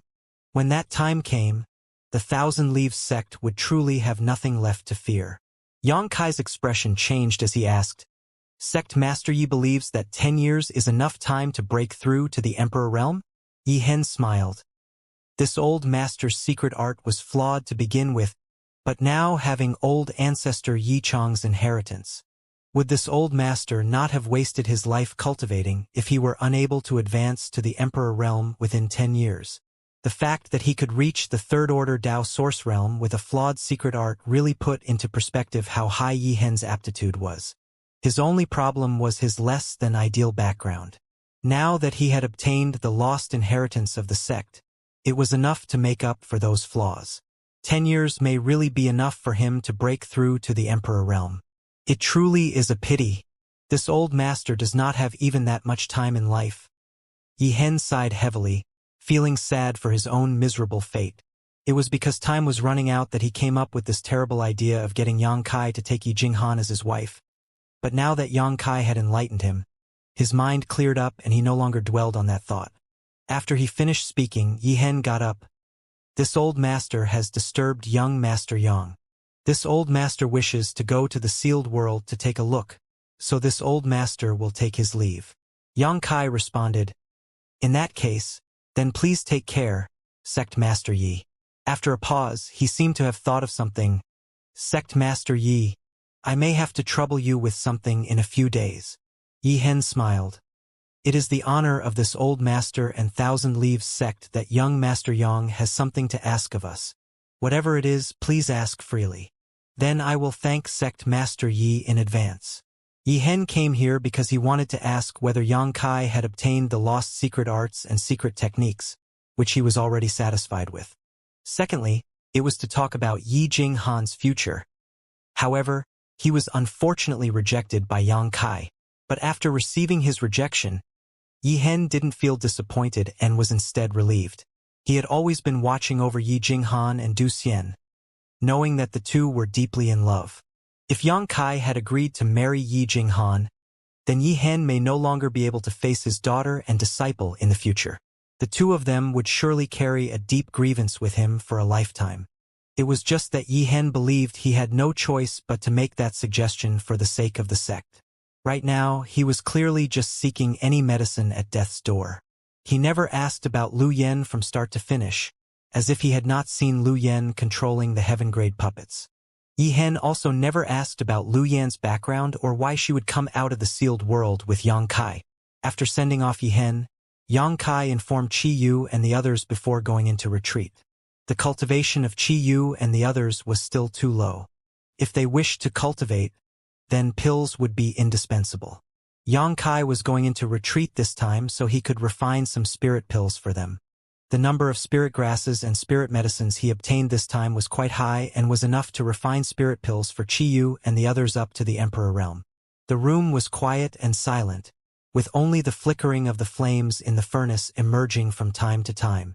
Yang Kai was fully immersed in his alchemy. Yang Kai's attainments in the alchemic Tao had always kept up with his cultivation, so cultivating up to this point, he rarely had to buy spirit pills for his own use as he could refine whatever he needed himself. This trip to Thousand Leaves Sect's sealed world allowed him to reach the third-order Tao source realm, which improved his strength considerably. Even his alchemy skills improved noticeably. After going into retreat for a month, Yang Kai still needed to pay attention to his control while he was refining pills, the spirit array engraving, and also the timing to add specific herbs. But as time passed, refining Tao source-grade spirit pills became as easy as eating and drinking for him. It had become a completely subconscious action that did not require much thought, and during the moments he was free while refining pills, he even had time to cultivate. Furnace after furnace of spirit pills came out, and Yang Kai's alchemy level shot straight up. At the same time, his newly attained third-order Tao source realm cultivation was gradually being consolidated. With the passing of the second month, he had already used up all of his Tao source spirit grass and herbs, refining a mountain of Tao source-grade spirit pills. By the third month, he was already refining Emperor-grade herbs. After testing over a dozen furnaces of herbs, he finally managed to refine a furnace of Emperor-grade low-rank spirit pills. The success of this furnace of spirit pills represented the fact that Yang Kai's alchemy level had reached the Emperor grade. However, he wasn't too skilled at this level of alchemy and still required a lot of spirit grass in order to practice. Even so, an Emperor-grade alchemist was still a rare and valuable existence even considering the entire star boundary. If Yang Kai were to release news of this, then there would be no sect out there that would not be in a rush to recruit him to their side. Naturally, Yang Kai would not reveal the secret that he was an Emperor-grade alchemist. From the very beginning, he learned alchemy in order to supplement his own cultivation and had never thought of going far in the alchemic Tao. Being able to grow to this level was only a coincidence of opportunities. If he was really pulled in by those great forces, then he wouldn't have the time to cultivate in the future. He would have to deal with herbs all day and refine spirit pills for those sects. But thinking back now, the incident back on Hung Luo Chamber of Commerce's homestar was the fundamental reason for him being able to become an emperor-grade alchemist. Without the grand alchemic Tao tone, he would never have been able to grow to this level. That grand alchemic Tao tone was a manifestation of the heavenly way and had taught him the ultimate mysteries of the alchemic Tao directly from the world itself. His current pill condensing technique, the Nine Heavens Profound Pill Method, was derived precisely because of that opportunity. After advancing to the emperor-grade alchemist level, Xianxia began refining a special batch of herbs into spirit pills. This special batch of herbs was the very same batch he obtained in the Thousand Leaves sect's sealed world's Emperor Heaven Valley. The amount was great, but since these herbs grew in Emperor Heaven Valley, each one had absorbed the Emperor Intent and Emperor Aura from Emperor Heaven Valley. The spirit pills refined from this batch of spirit grasses and spirit fruits would definitely inherit this Emperor Intent and Emperor Aura perfectly. In other words, if one were to take one of these spirit pills, they would be able to completely absorb the mysteries of Emperor Intent and the secrets of Emperor Aura within them, a benefit any third-order Tao Source Realm cultivator would dream of as they attempted to comprehend the mysteries of the Emperor Realm. The efficacies of the pills themselves had become a secondary concern. Both he and Xianxia were third-order Tao Source Realm cultivators, so they were both very much eager for such special spirit pills. Xianxia spent half a month in order to completely refine the batch of spirit grass and spirit fruit into spirit pills. Then he separated them into several portions, leaving some to himself and apportioning the rest for Xianxia and the others. For him to retreat for 4 months to refine spirit pills was a first for Xianxia. He had always gone into retreat in order to cultivate, with simple pill refining never taking this long.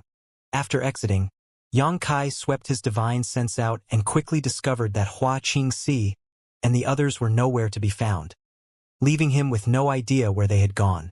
But the rich world energy in the air lifted his spirits. Compared to 4 months ago, the concentration of world energy in the Thousand Leaves sect had definitely risen considerably. Even though it was not comparable to his sealed world bead or Thousand Leaves sect's sealed world, it was certainly much better than before. Xianxia guessed that this was because the entrance to the sealed world was completely opened. Yi Jinghan told him that the sealed world was the source of Thousand Leaves sect's world energy, so the reason why the world energy in the sect was lacking was because of the sealed space array, causing the cultivation speed of the disciples to suffer before. Now that Xianxia had repaired the space array though, Yi Hen naturally opened it as soon as he could, allowing the rich world energy to flow into the sect. And this was the change after just a few months. If the Thousand Leaves sect was given enough time, then the world energy would certainly become even denser. When that time came, the disciples would be able to receive twice the result with half the effort when they cultivated. Sure enough, the heritage of Thousand Leaves sect was excellent. If not for the lost 10,000-year period, they would definitely be comparable to top sects like Azure Sun Temple. Right at that moment, a stream of light suddenly came into Xianxia's eyes and gradually approached from a distance. The light was so fast that it had appeared before him just as he noticed it. Once the light flashed down and revealed a figure hidden underneath it, Xianxia could not help but widen his eyes and look over in astonishment. There stood a snow-white tiger that was tall, mighty, and awe-inspiring, with its fierce aura exposed, making Xianxia feel a little nervous. Pouncing in front of him, the white tiger let out a light growl. A heaven-grade puppet? Xianxia raised his brow. If he had never seen the Thousand Leaves sect's heaven-grade puppets before, then Xianxia may have mistaken it as a 12th-order monster beast. But at this moment, he knew that this white tiger was not a living being, but a heaven-grade puppet. Lu Yan's little head peeked out from behind the white tiger's wide back and stared at him, eyes wide in pleasant surprise. "Master, you've come out." Xianxia stared at her and asked sternly, "Why are you riding on this white tiger?" Lu Yan pouted. "Xiaobai belongs to me now. It's my choice to ride him wherever I want." "Yours?"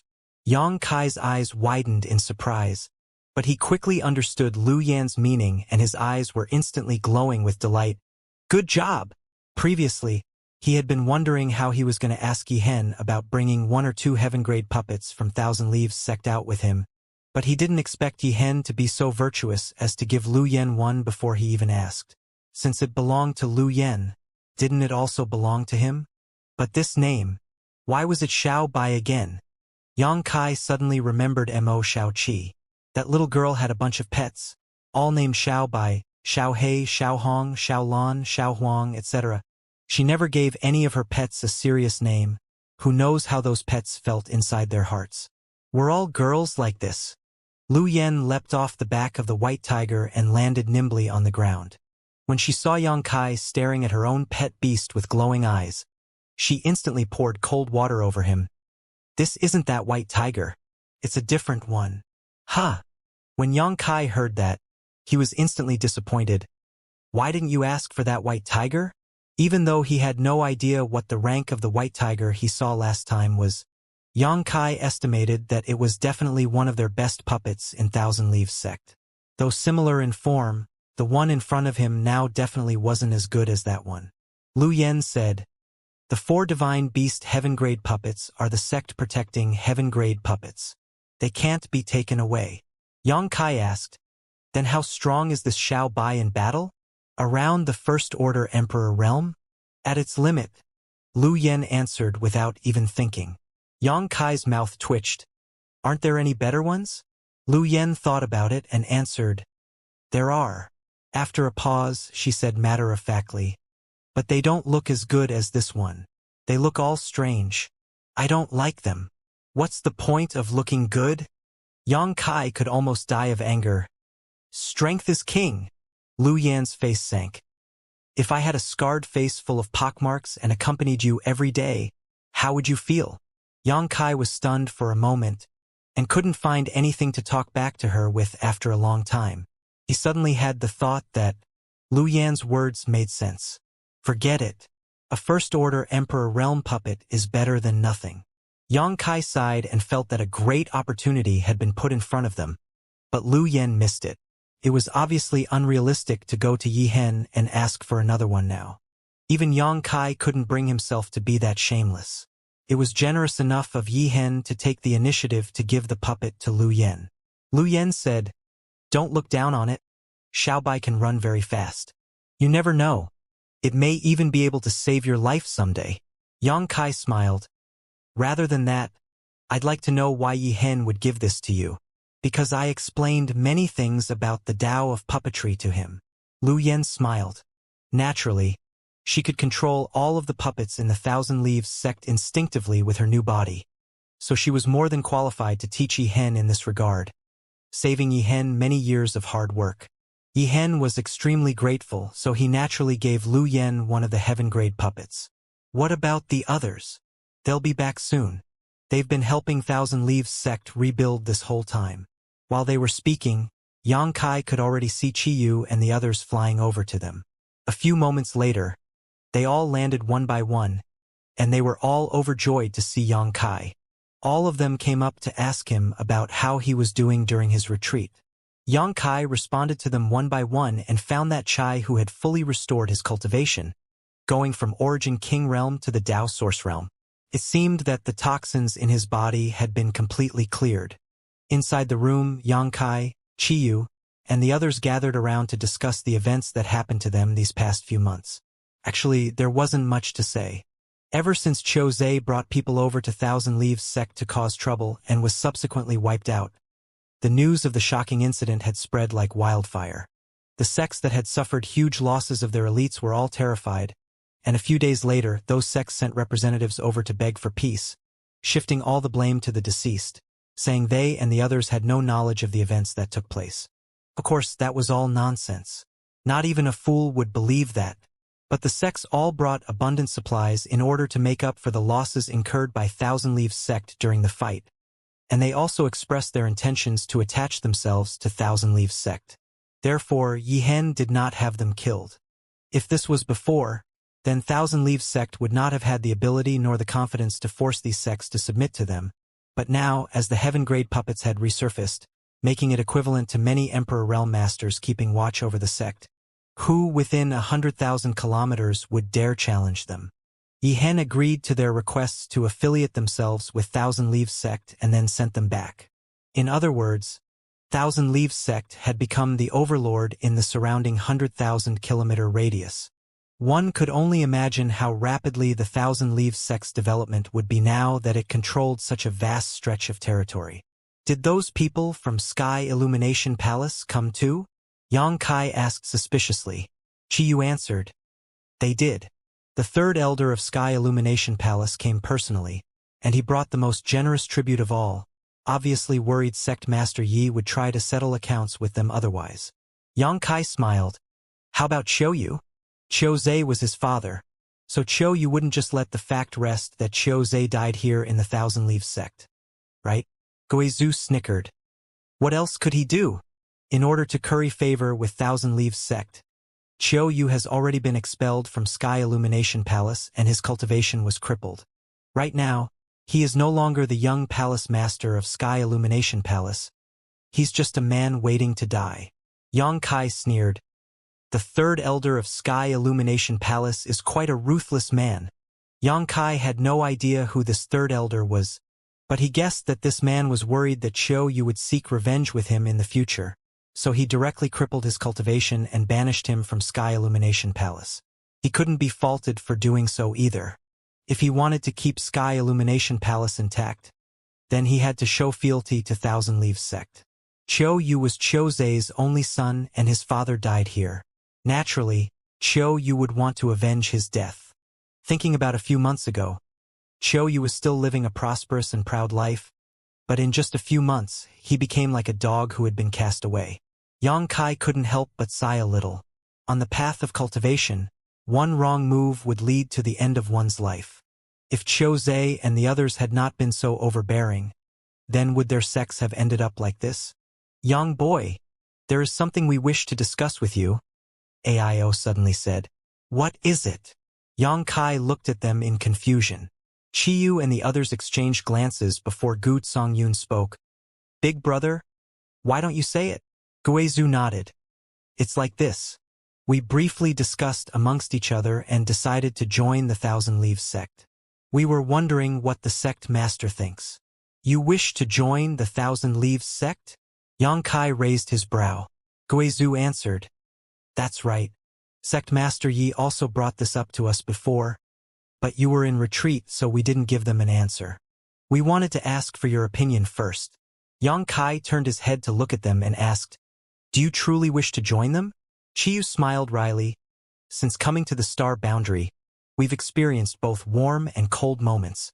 We also thought about joining a sect before, but we didn't have the ability or the connections. There was no way we could get into any good sect like that. Now that Sect Master Yi has personally invited us, we don't want to miss this opportunity. Gu Songyun followed up, Sect Master Yang?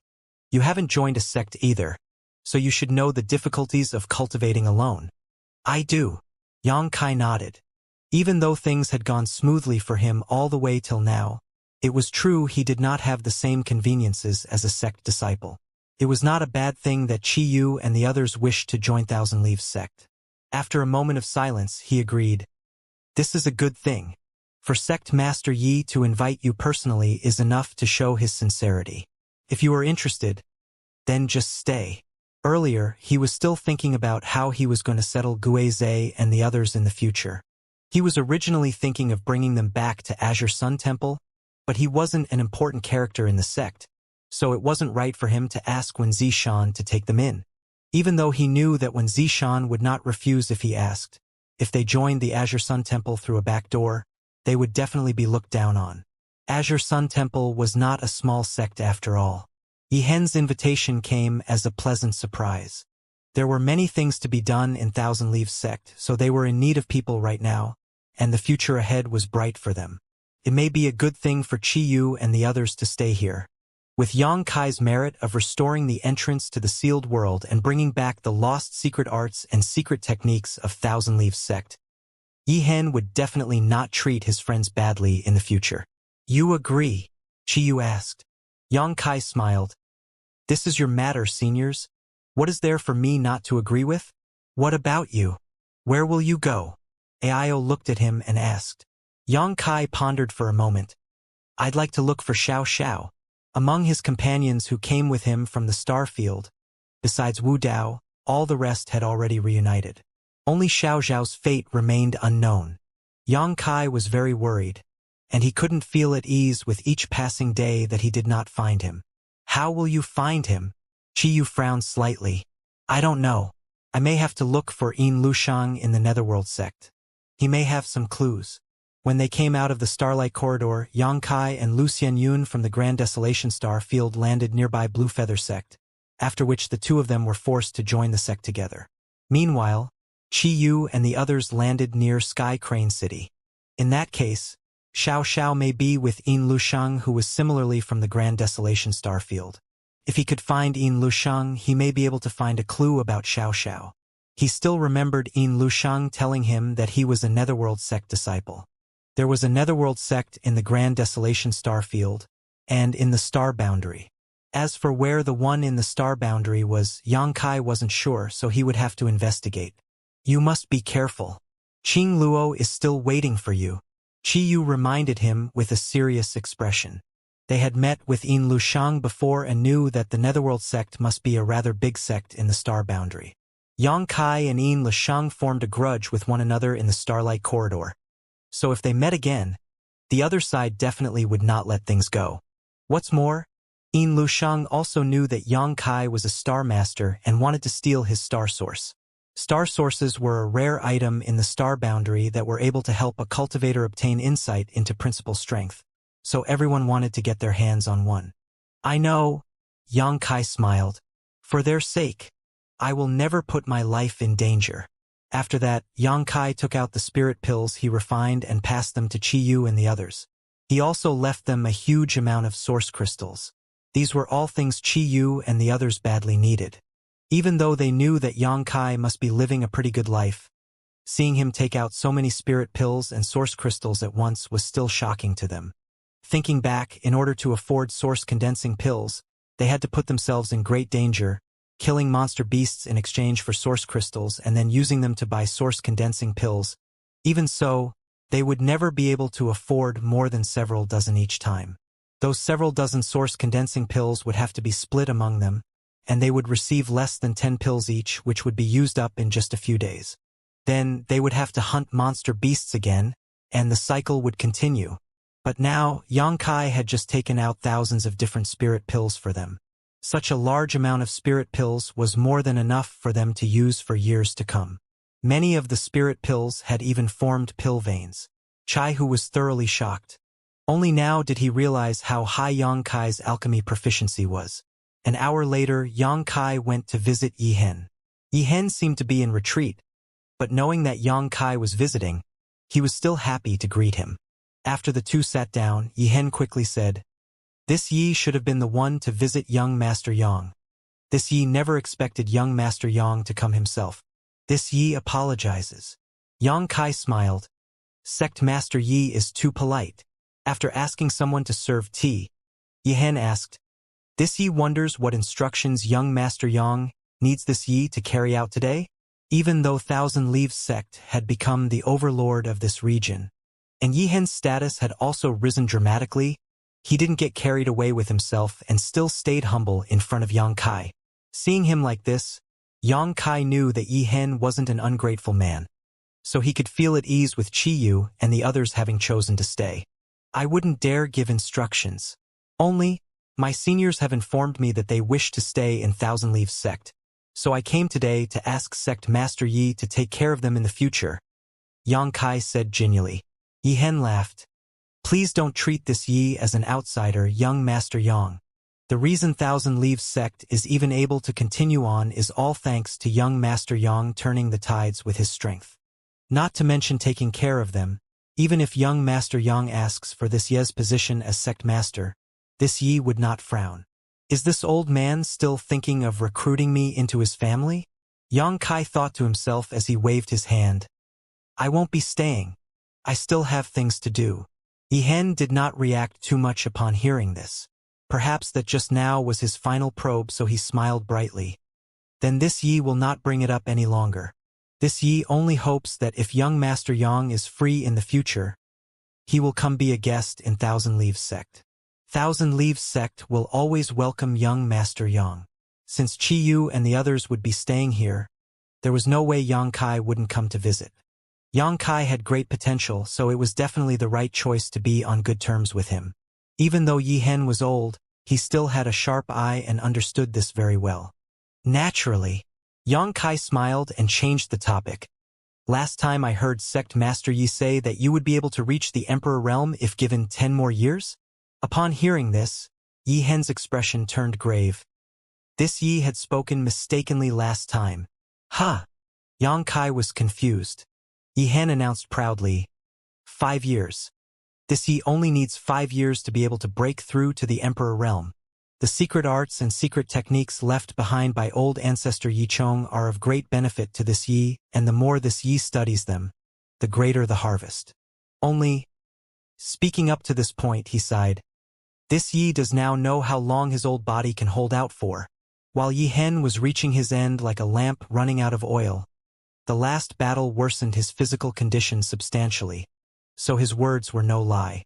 If he could make a breakthrough before his death and advance to the Emperor realm, then the concerns over reaching the end of his rope would be gone, as his life expectancy would also be increased. But if he failed to advance, then he could only return to the earth. The only pity was that time would not wait for him. But this matter could not be blamed on anyone either, only on his own miserable luck.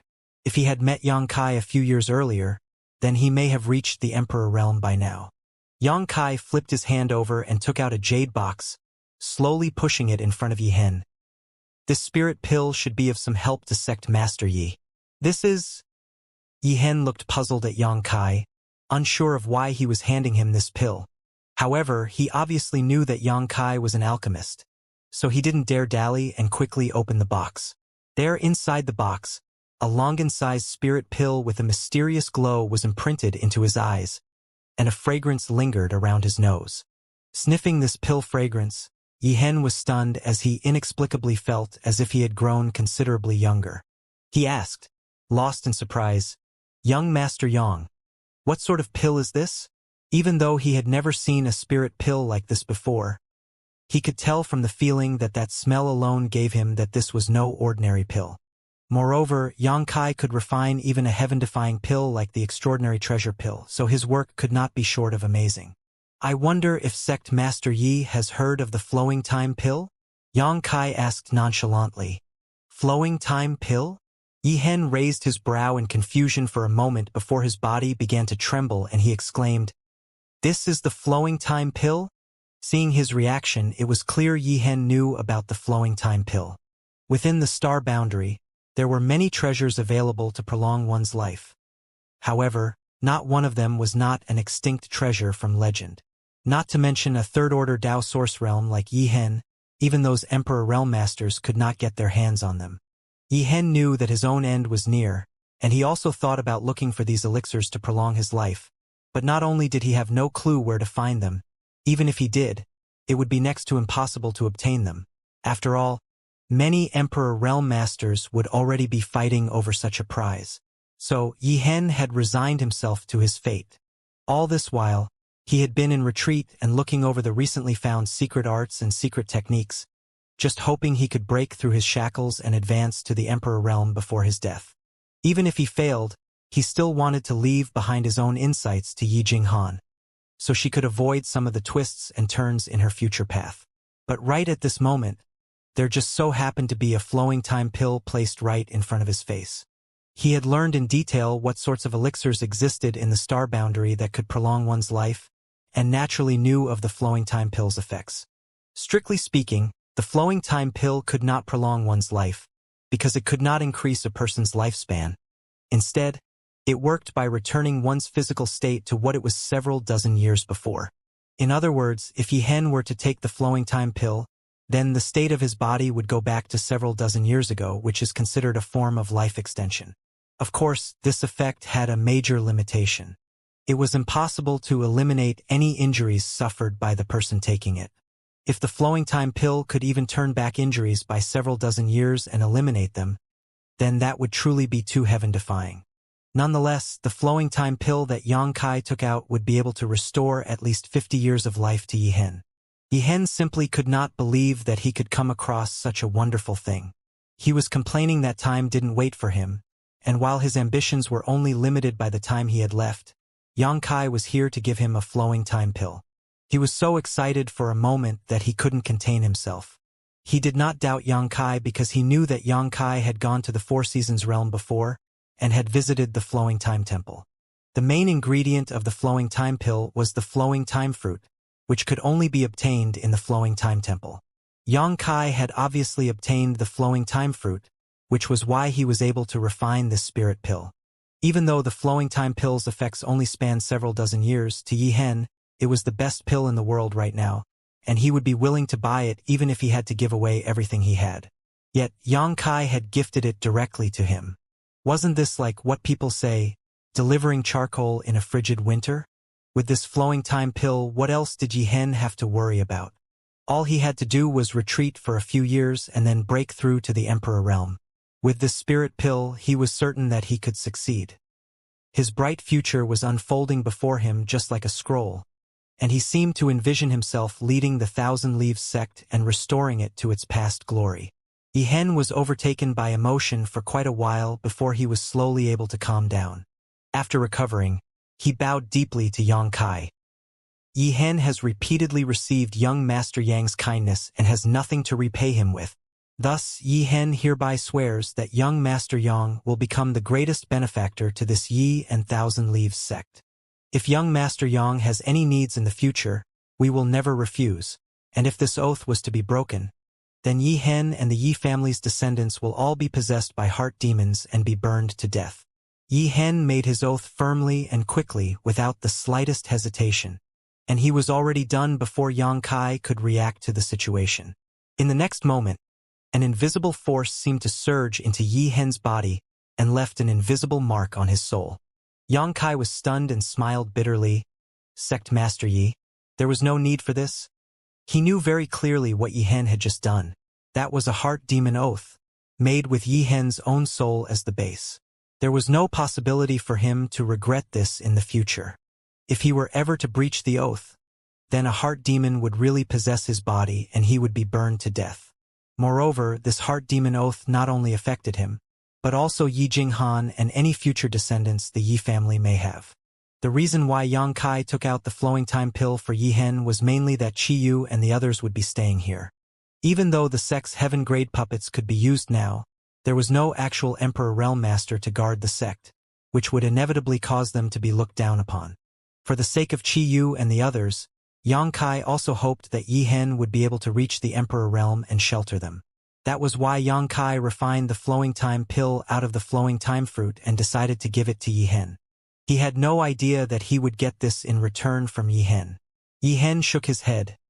Young Master Yang has revived our Yi family and the Thousand Leaves sect. What is the harm of this Yi making this trivial oath? Rest assured, young Master Yang. This old master will take care of Chi Yu and your friends, not allowing even a single strand of their hair to be harmed so long as he lives. Then I will thank Sect Master Yi in advance. With Yihen's heart demon oath, Yang Kai could now also be completely at ease. He knew that, unless the Thousand Leaves sect was destroyed, Chi Yu and the others would not meet with any danger. With the capital that Thousand Leaves sect now possessed, unless some top sect were to take action personally, no one could destroy them. By the way, Sect Master Yi, there is something I want to ask you about. Yang Kai changed the topic. Yihen responded, whatever it may be, please do not hesitate to ask, young Master Yang. I wonder how much does Sect Master Yi know about a sect called Netherworld Sect? 3 days later, Yang Kai departed from the Thousand Leaves sect. After obtaining the flowing time pill, Yihen immediately went into retreat. He probably couldn't wait to refine the medicinal efficacies of the pill and then continue studying the lost secret arts and secret techniques. Yi Jinghan and Chi Yu sent him on his way, following him for 1,000 kilometers. Naturally, Chi Yu and the group were reluctant to part with Yang Kai. After all, they had just been reunited in the star boundary, and now Yang Kai was leaving again. However, they knew that Yang Kai was worried about Xiao, so none of them attempted to stop him, only telling him to take care on his journey. Yang Kai naturally kept that in mind. Out on the beaten path, Yang Kai stopped and looked at the group. "You should go back now. I will come back to visit another day." Guizhe grinned meaningfully. "Sect Master has to stay well. We will be waiting for you to establish the sect once more in the star boundary, and we will all be there to support you when that happens." Yang Kai nodded. That day will come eventually. Then, he turned to Chai Hu and said with a complicated expression, "Senior Chai Hu, will you do it? Or should I?" It was a vague question, but nobody was surprised. They seemed to have understood what he meant. Chai Hu let out a soft sigh. "Let me do it. Please have a safe trip, Sect Master Yang. Then let us part here, everyone. We will definitely meet again in the future." Yang Kai cupped his fists and summoned his boat artifact before speeding off into the distance. Right at that moment, a stream of light suddenly shot out from behind a small outcropping to the side. A stream of light that contained a delicate body, clearly that of a young woman's. As soon as she got close, she brandished her long sword and stabbed it towards Yang Kai, shouting, "I'll kill you!" Yang Kai glanced indifferently at her and sighed in his heart, having no intention of making a move against her. The person who ambushed him in order to try and take him by surprise was none other than Luo Bing. They had not seen each other for just a few months, but Luo Bing had already lost the beauty and innocence that she once had. Now she looked haggard and her beautiful eyes were dull. Her aura was unstable and even the clothes on her body were no longer vibrant. From her dirty appearance, it could be seen how bad her life had been the past few months. She was Luo Jin's daughter, and Luo Jin had done a lot of horrendous things when he was City Lord of Sky Crane City. Now that Luo Jin was dead, those who had suffered his oppression in Sky Crane City naturally wanted to take revenge against him. Since Luo Jin was dead, they naturally targeted Luo Bing.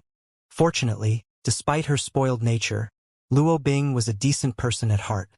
So some of the guards at the City Lord's mansion had some loyalty towards her. They protected her and allowed her to flee Sky Crane City. She had been hiding this whole time and had not been able to live a single day at ease since. Thinking that she had been the little princess of Sky Crane City before and was used to being pampered, her life had suddenly gone from heaven to hell, which was simply overwhelming for her. No one knew where she got the news that her father died at Yang Kai's hand, but she now ambushed him here in order to avenge Luo Jin. But her cultivation was merely at the third-order origin returning realm. Yang Kai and his whole group were all Dao Source Realm cultivators, and they were able to sense her aura as soon as they arrived here. The only reason why nobody outed her was that they knew her identity. The sword light was bright, but Luo Bing did not slash towards him with any murderous intent at all. Her beautiful eyes were extremely dim. She clearly knew that it was unrealistic for her to try and kill Yang Kai with her strength. Ambushing him here was probably just a request for death, hoping that Yang Kai would kill her in a fit of rage. But she never would have expected that Yang Kai would just glance at her and then completely ignore her, like Luo Bing's cold and resolute heart. The sword was destined to miss because of the great disparity between Luo Bing and Yang Kai's strength. She was still mid-thrust when Yang Kai had already disappeared, but her sword did hit something. A sturdy figure suddenly appeared in front of Luo Bing, looking at her with a compassionate yet complicated look. Luo Bing couldn't pull back in time, and along with a puncturing sound, the sword pierced directly through the sturdy body, going in 10 centimeters, causing blood to splash out everywhere. Luo Bing instantly froze in place. She was completely stunned as she looked at that stalwart figure and gasped, "Big Brother Chai!"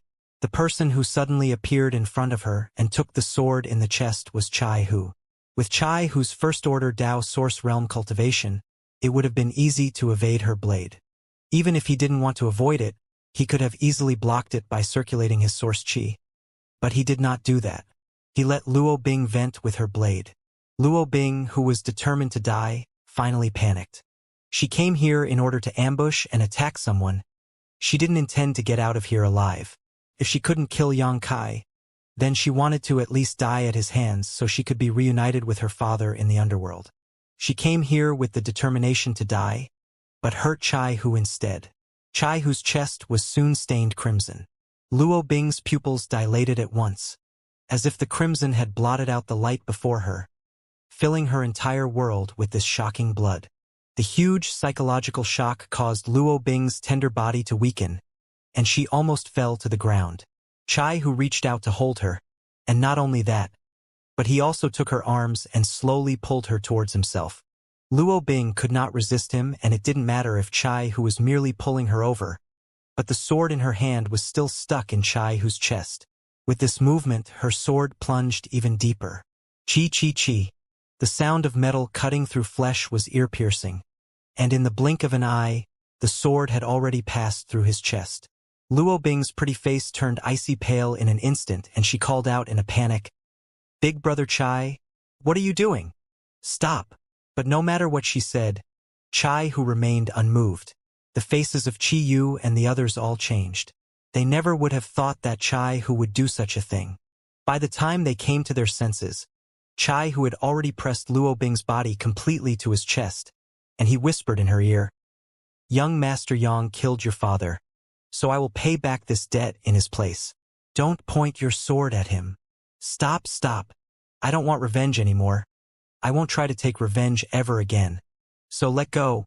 Big Brother Chai." Luo Bing's face was filled with tears in an instant. Feeling the warmth at her chest, how could she not know that it was Chai Hu's blood? She was at a loss at that instant, and deep inside, she was filled with self-blame. If she hadn't acted so rashly, coming here to cause a ruckus, then Chai Hu wouldn't have done such a thing. She had not known Chai Hu for long, and the two of them couldn't be considered too close either. However, at her most difficult and most dangerous moment, it was Chai Hu who swooped down like a soldier from the heavens in order to save her. Even if it was for his own selfish reasons, Luo Bing still could not forget that mighty figure that suddenly appeared and sheltered her from despair. The feelings of her maiden heart were suddenly touched, and that figure was branded into the softest part of her soul. During these few months of wandering around, she felt even more nostalgic towards that sense of security, and the light sentiments floated around like a cellar of old wine, constantly fermenting in her heart, making the figure in her heart grow even more vivid. But when she saw him again, her sword was pierced straight through this man's chest, almost killing him. After decades of living a pampered and carefree life, was this heartbreak she had to bear now the price of that? If so, then even if she had to live a simple life, she wanted him to be safe and sound. "Get away from him!"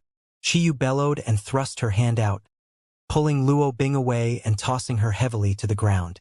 Gue Zhu and the others quickly went forward to check on Chai Hu's injury. After landing on the ground, Luo Bing didn't care about her own situation at all. Instead, she stumbled over to where Chai Hu was, her pretty face out of sorts from her tears. Her expression was filled with self-blame and regret. After a short while, Gue Zhu finally let out a sigh. Fortunately, his heart wasn't hurt. "It's not too serious." While speaking, he took out a pill and stuffed it into Chai Hu's mouth. With a flick of his hand, he sent the sword flying before pushing his source chi into Chai Hu's body to dissolve the medicinal efficacies and heal him. "I'll bring him back first so he can recover." Then, Gue Zhu picked Chai Hu up and began flying towards the Thousand Leaves sect. Before leaving, Chai Hu coughed lightly. "Don't give her too much trouble. She has her own difficulties too." Chi Yu sighed. Was there a need to go so far? What happened today was inexplicable, but Chi Yu could vaguely see that something was up. Something was definitely going on between her fourth brother and this little princess from Sky Crane City. In just a few moments, everyone else had already left, leaving behind Chi Yu with a frown on her face. Meanwhile, Luo Bing was now kneeling on the ground, looking towards where Chai Hu had left, sobbing as he continued to mutter incoherently. "I don't want to take revenge anymore. Big Brother Chai, don't die." She kept on repeating those words as tears continued to fall down like a string of pearls, forgetting that Chai Hu was already long gone and completely unable to hear her. Looking at her appearance, Chi Yu couldn't help but feel a trace of compassion and sighed as she said, "He won't die. You didn't injure him too heavily." Upon hearing this, Luo Bing snapped her head up towards Qiyu and cried with relief, "Thank you, thank you." While speaking, she folded her hands together and closed her eyes, praying to the heavens as her tears continued to flow down her cheeks. "AI, you're on your own now." After that, Qiyu's figure flashed, and she quickly left with the others. Luo Bing was left alone to pray, the sad and beautiful scene overflowing in the wilderness. A month later, Yang Kai arrived at a place called Marsh City. This city was located at the border of the Southern Territory and Eastern Territory. The reason he came here was that he needed to visit the Netherworld sect in order to look for information about Xiao Zhao's whereabouts. Based on his guesses, there was a high possibility that Xiao Xiao landed with Yin Lushang after coming out of the Starlight Corridor. As for how he was going to find it, Yang Kai could only improvise. He couldn't ask Yin Lushang directly. After all, there was still a grudge between the two of them, and the latter also knew he had a star source on him. Netherworld sect was a top force in the Eastern Territory, on par with Azure Sun Temple. This information was given to him by Yi Hen. Yi Hen also told him that cultivation materials were the scarcest in the Southern Territory, and the world energy there was also relatively thin, so the overall level of cultivators was relatively low. However, in the other three regions, the overall level of cultivators was much higher than that of the Southern Territory. There were absolutely less than 10 sects as powerful as the Netherworld sect in the Eastern Territory, while only 4 such sects existed in the Southern Territory, showing the great disparity between them. The Eastern Territory also had one dominant sect, which was the Serene Soul Palace founded by the Supreme Soul Great Emperor of the 10 Great Emperors. There were rumors that the famous Spirit Beast Island and Dragon Island were both located somewhere on the Eastern Sea, but nobody could confirm whether this was true or not. After all, these two islands were simply like mere mirages in the distance for ordinary cultivators. Seemingly influenced by the Serene Soul Great Emperor, many of the Eastern Territory sects and cultivators cultivated some soul-type or malevolent secret arts, such as the Netherworld sect. So, the cultivation world in the Eastern Territory was vastly different from the Southern Territory. While walking around in the Eastern Territory, one should be very careful, otherwise if one found themselves in bad company, one may even lose their life. During the past month, Yang Kai passed through many cities and used the space arrays of those cities. If not for this, it would be impossible for him to reach Marsh City at the border of the Southern Territory in just 1 month. Just by flying, with Yang Kai's current speed and cultivation, it would have taken him several years to fly here. The vastness of the star boundary was simply beyond his imagination. After arriving at Marsh City, Yang Kai did not rush over to the Eastern Territory. Instead, he found himself an inn to settle down in. Since this was the junction between the Eastern Territory and Southern Territory, not only could the cultivators of the Southern Territory be seen in Marsh City, but also many Eastern Territory cultivators were present as well. Yang Kai stayed here because he wanted to inquire about the general situation in the Eastern Territory, especially about Netherworld sect. Then, he could spare himself the trouble of searching around in the dark once he entered the Eastern Territory. Among the cultivators walking in the streets of Marsh City, many of them exuded unruly auras that were evil and violent. Even their looks were fierce and frightening. One could tell at a glance that they were from the sects of the Eastern Territory. Moreover, the security situation in Marsh City was absolute chaos. Even though there existed a city lord's mansion with a master keeping watch, Yang Kai had already seen quite a few fights happening in less than 1 day of him arriving here. A few people had even died. Not to mention that such a thing was simply unimaginable in Maplewood City. Such a thing would not happen anywhere in the Southern Territory. While the fights were taking place, Yang Kai could clearly perceive the auras of many masters around the area, but nobody tried to stop them. It was only after the fights ended that the masters showed themselves and dragged away all the people involved in the fight. Then, they took off the space rings of the cultivators and left their bodies on the streets to rot. These masters were obviously from the city lord's mansion. It seemed that it was a good thing for them that the cultivators were fighting. That way, they had an excuse to capture people and make some extra money for themselves. Yang Kai did not want to cause any trouble, so he thought of hanging around a tea house or a restaurant for a couple days before departing. Since all sorts of people mingled in these places, he might be able to eavesdrop on some information he needed. After asking around, Xianxia began heading towards the largest Delightful Pleasures tea house in Marsh City. In a short while, Xianxia arrived in front of the tea house. Looking at it, this tea house was built to look quite dignified and was 5 floors high. For such a tea house to appear in such a chaotic place, it could be seen that the background of this tea house's owner definitely couldn't be small. They may very well be related to the city lord's mansion. Xianxia took a step inside and was immediately greeted by a shop hand with enthusiasm. Xianxia found a seat on the 3rd floor and asked for a good pot of spirit tea before sitting quietly, listening to the conversations between the guests in the tea house. The cultivators patronizing the tea house were of varying cultivations, but the information that they were inadvertently revealing during their idle conversations was exactly what Xianxia needed. After sitting in the tea house for most of the day, the patrons around him came and went, but Xianxia did not move at all. He really did hear a lot of useful information. Unfortunately, nobody was talking about the Netherworld sect, to his disappointment. He thought to himself that if he wanted to get information about the Netherworld sect, then he probably needed to enter the Eastern Territory first.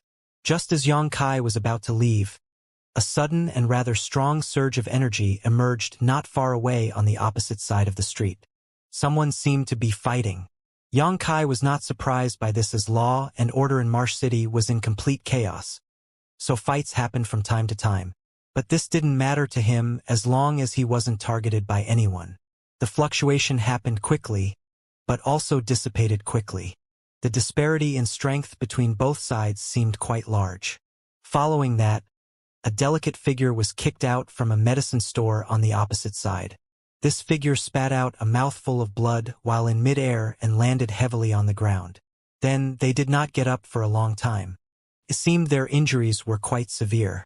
A burly, bald-headed man came out from the medicine store soon after, bellowing, "Bitch, you dare to cause trouble at my Endless Treasures Pavilion? This is just a warning. If I see you again, I'll kill you. Now scram." After he finished shouting, the large man glared at the woman sitting on the ground with contempt before walking back into the store.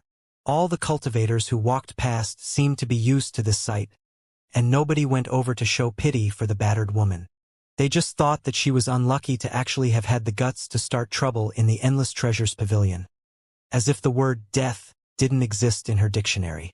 Xianxia didn't intend to stick his nose in someone else's business, but when he took a casual glance at the woman's face, he couldn't help but feel surprised. Xianyun. That woman actually turned out to be Lu Xianyun. That same Lu Xianyun who came with Yin Lusheng from the Grand Desolation Starfield. Back then, he and Lu Xianyun were forced into joining Blue Feather Sect, so they could be considered friends going through the same difficulties. After that, when they escaped the large and ruthless massacre in Blue Feather Sect, Xianxia was worried that he would drag Lu Xianyun into his problems, so he parted ways with her after they escaped. A few years had passed, and Xianxia had not expected to meet Lu Xianyun again, let alone at the border of the Southern Territory. Only, it seemed that Lu Xianyun wasn't in the best situation right now. She was only at the First Order Dao Source Realm cultivation and her aura was unstable, clearly having advanced not long ago, the same as Chi Yu and the others. With her injuries from that burly bald-headed man, she was in a pitiful state. Her white clothes were stained red with blood, with a rather striking blotch on her chest. During their days in Blue Feather Sect, Xianxia and Lu Xianyun supported each other and formed a friendship. Now that he saw her being bullied by someone, Xianxia naturally could not sit idly by and do nothing. As that thought flashed through his mind, Xianxia had already leapt down from the 3rd floor, landing lightly next to Lu Xianyun and reaching out towards her, seemingly able to feel that someone was reaching for her. Lu Xianyun's face changed and instantly swung her hand towards Xianxia. "Xianyun, it's me!" Xianxia shouted. Palm stopping in mid-air, Lu Xianyun's tender body trembled. She turned in surprise towards Xianxia, and when she saw his face, surprise and joy filled her beautiful eyes in an instant. "Senior brother Yang?" Both of them entered the Blue Feather Sect at the same time, even if they were forced to do so, so they were indeed considered senior brother and junior sister. Xianxia smiled at her. The world really is filled with coincidences. "Senior brother Yang, why are you here?" Lu Xianyun seemed to have forgotten the bullying she received after seeing Yang Kai. She was beaming, and it could be seen that her joy was genuine and came from deep within. During their time in Blue Feather Sect, Yang Kai had been very kind to her and also gave her many of the source crystals he earned from refining spirit pills for people. Unfortunately, she wasn't able to meet someone else as nice as him after parting ways with Yang Kai. For Lu Xianyun, her best days in the Star Boundary were during their time in the Blue Feather Sect. I just happened to pass by, but we can reminisce about old times later. What happened to you? Yang Kai asked. Lu Xianyun's eyes flashed as she tried her best to smile. It's nothing, senior brother. Let's find a place to sit down before we talk. Yang Kai responded. How could it be nothing after you were hit this hard? It's really nothing, just a little misunderstanding. No need to worry about it, senior brother. Lu Xianyun was insistent. She was clearly worried that she would involve Yang Kai in her problems. That's why she wanted to just leave things be and not make a big deal out of it. She had been in Marsh City for quite a while now and naturally knew how chaotic things were here. She also knew who the one behind this endless treasures pavilion was. Back then, when they parted, both she and Yang Kai were third-order origin kings, so no matter how good Yang Kai's aptitude was, it would be impossible for him to grow too strong. Right now, he would at most be at the same level of cultivation as her, so causing trouble here would be the same as courting death. As she spoke, she took Yang Kai's arm, intending to take him away from here. But Yang Kai was unmoved and was persistent to stay. If you still consider me your senior brother, then tell me what happened. A little endless treasures pavilion is nothing in your senior brother's eyes. That wasn't just an unfounded opinion. Earlier, while he was drinking tea at the tea house, Yang Kai overheard that there was only a single Emperor Realm Master in Marsh City, and that was Marsh City's City Lord, who was only a First-Order Emperor. With just one master like that, Yang Kai really didn't have anything to be afraid of. No matter who it was behind this endless treasures pavilion, they couldn't be more powerful than the City Lord. With his current strength, Yang Kai could definitely take on a First-Order Emperor Realm Master, and that was without even counting Lu Yen and Xiao Bai. If Xiao Bai were to fully display his strength, he would also be at the level of a First-Order Emperor. Yang Kai was prepared to ignore Marsh City's City Lord, but if the latter did end up provoking him, Yang Kai didn't mind turning the entire city upside down.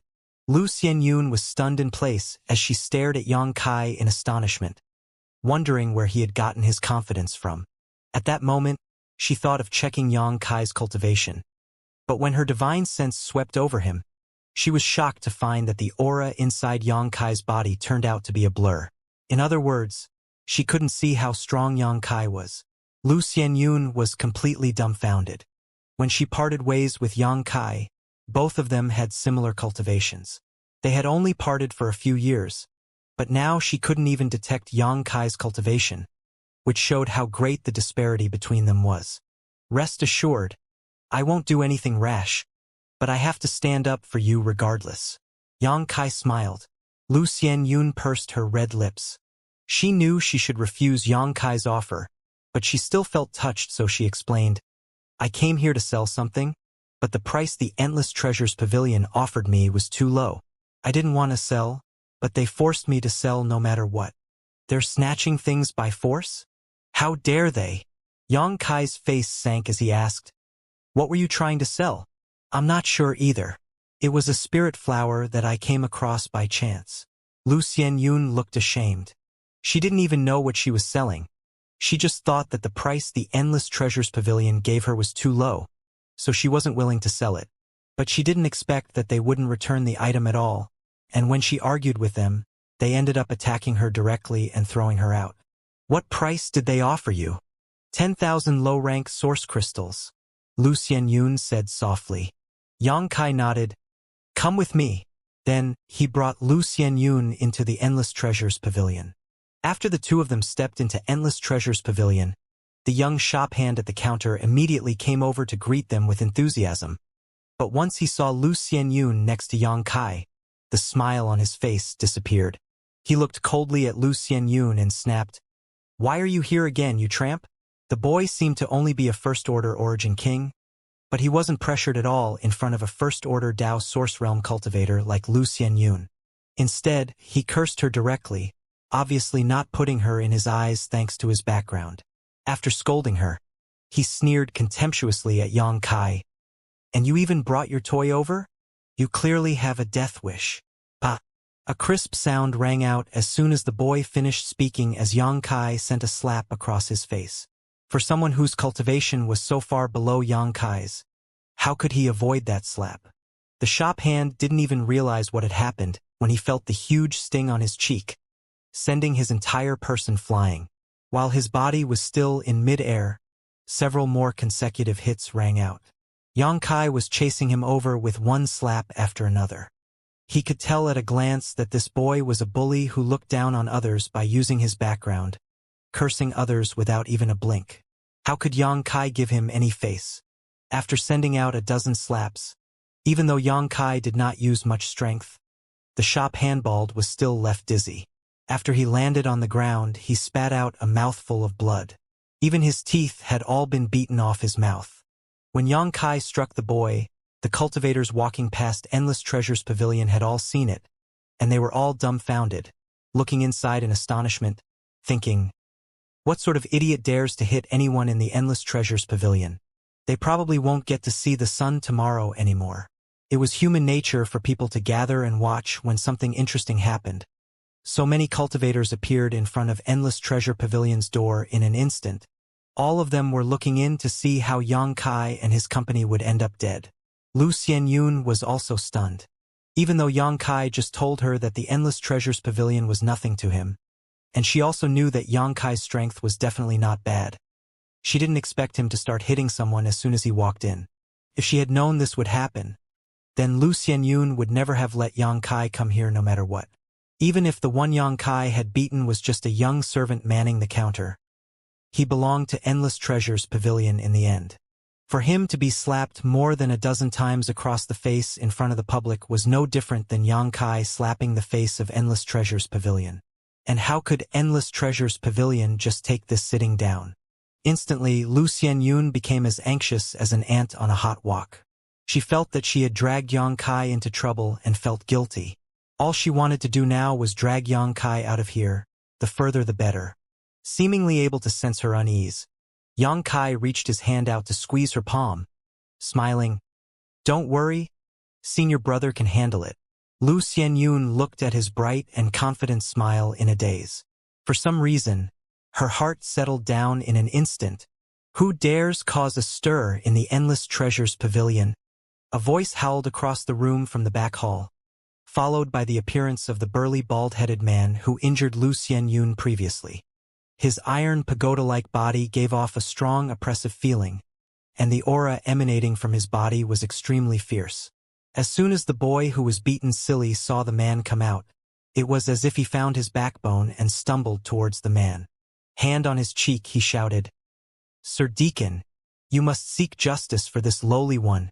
That man began hitting me indiscriminately as soon as he stepped in. This lowly one was weak and unable to resist. All this one's teeth had been knocked out by him.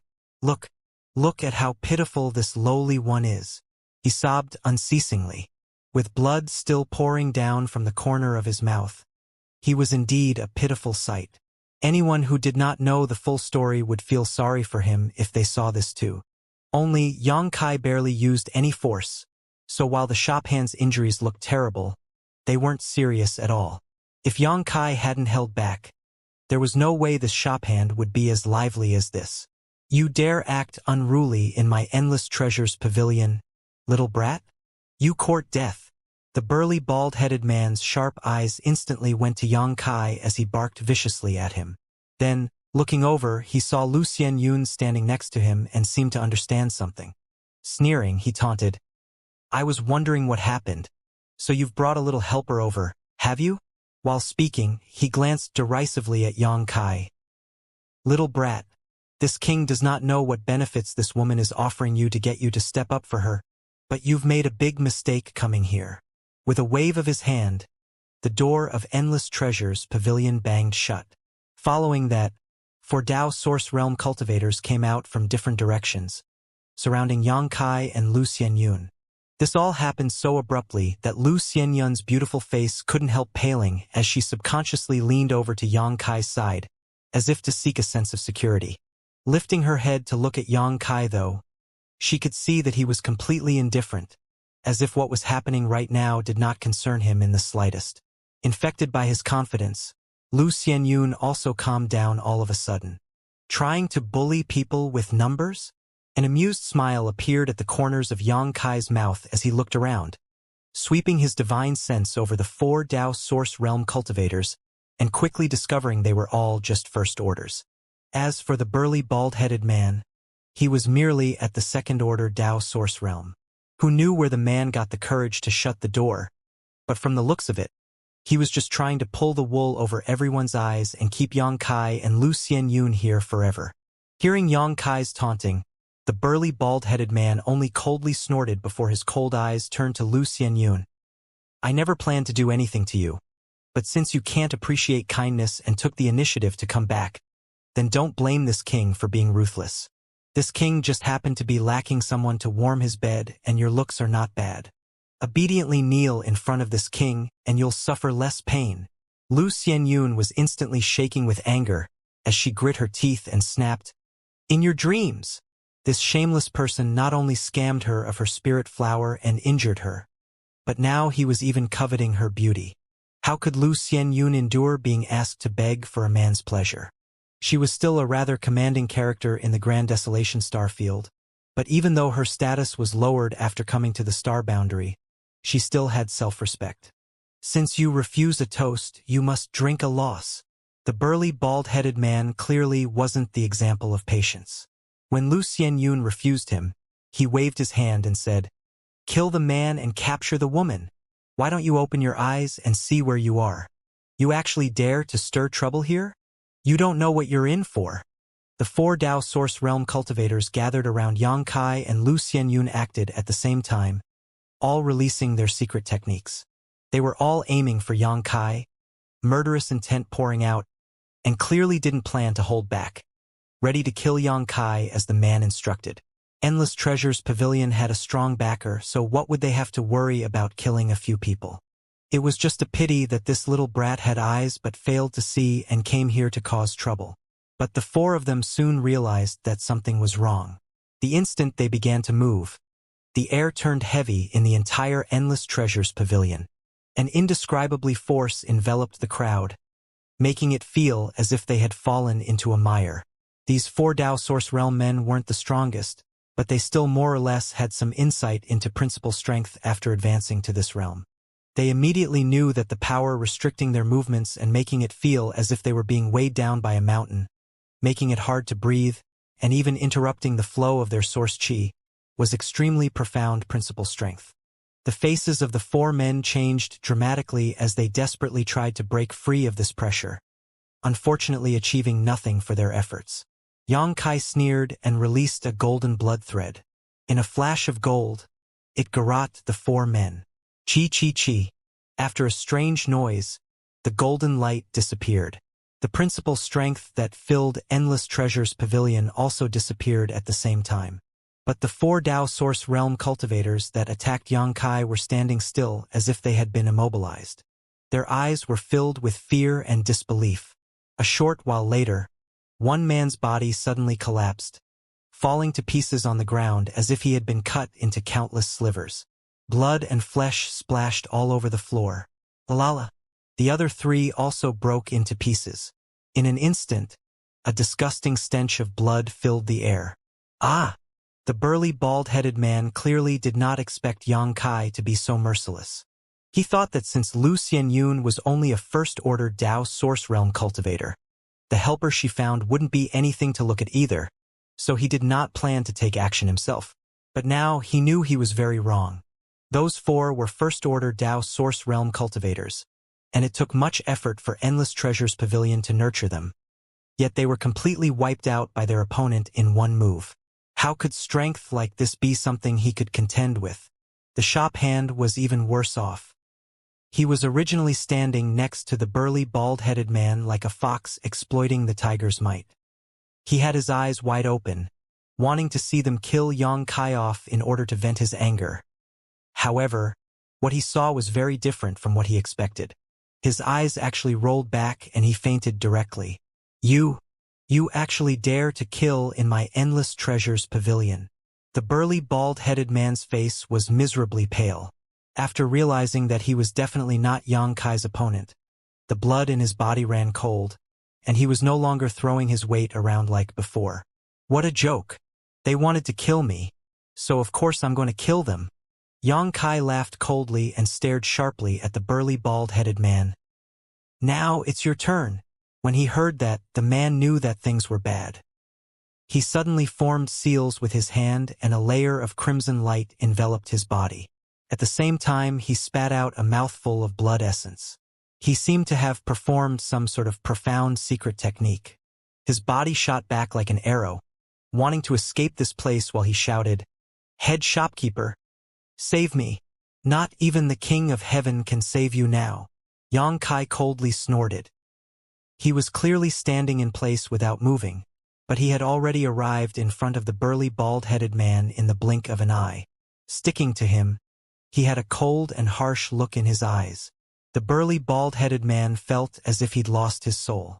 With his second-order Dao Source Realm cultivation, he was actually unable to see how Yang Kai had appeared in front of him, and he understood the disparity in strength between the two of them even more now. His face couldn't help but turn ashen, and he hated himself for not checking Yang Kai's cultivation before acting. Now that he had completely provoked the other party, he probably wouldn't live past the day. "Stop!" A stern voice suddenly emerged from the rear, followed by a peak Dao Source Realm aura that pressed towards Yang Kai. In the next moment, an old man with an all-white beard came into Yang Kai's sight. He seemed to have rushed over from the back hall after hearing the burly bald-headed man's cry for help. Before he arrived, the old man had already stuck his hand out towards Yang Kai's head, trying to force him to withdraw. The burly bald-headed man was overjoyed and shouted even louder, "Head shopkeeper, help!" He thought that he must be safe now with the head shopkeeper himself coming out. After all, the head shopkeeper was a peak Dao Source Realm cultivator. This young man coming in here to cause trouble may be powerful, but he was definitely not an emperor, that much he could still detect. With the might of the head shopkeeper, he would definitely be able to save him. Yang Kai glanced at the old man with contempt and casually struck his palm out, forming a solid palm print that flew straight out to meet the old man's attack. At the same time, Yang Kai struck his other hand towards the chest of the burly bald-headed man. The man's face suddenly changed and his original joyful mood turned cold in an instant. Shocked, he asked, "What are you trying to do?" But before he could finish speaking, he could feel violent source chi running through his body, cutting up his meridians like a sharp blade and wreaking havoc on his dantian. That gut-churning pain was simply unbearable and he cried out in terror. Honk! A sound erupted as Yang Kai's palm print collided with the old man's palm. Yang Kai borrowed the force of the impact to back up slightly, landing next to Lu Xianyun with a calm look on his face. On the contrary, not only did the face of the old man change after he felt Yang Kai's power, his hand posture changed several times before he could dissolve that force. After landing on the ground, he still stumbled back several steps. With a bang, the burly bald-headed man landed right at his feet. Cough! The burly bald-headed man coughed hard, spitting out a mouthful of blood. Then, his face turned gray and he looked at Yang Kai with incomparable hatred. "How dare you waste my cultivation?"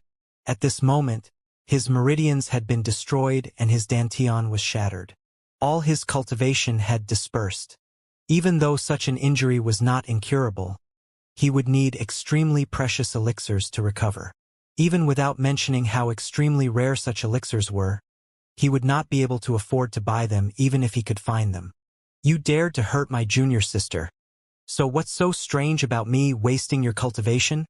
Yang Kai looked at him as if he were looking at an idiot. "Why don't you just kill me?" The burly bald-headed man howled. Yang Kai laughed coldly. "Wouldn't that have been too nice of me if I just killed you?" The burly bald-headed man's face became even paler. He knew Yang Kai was right. Death would have been a relief for him.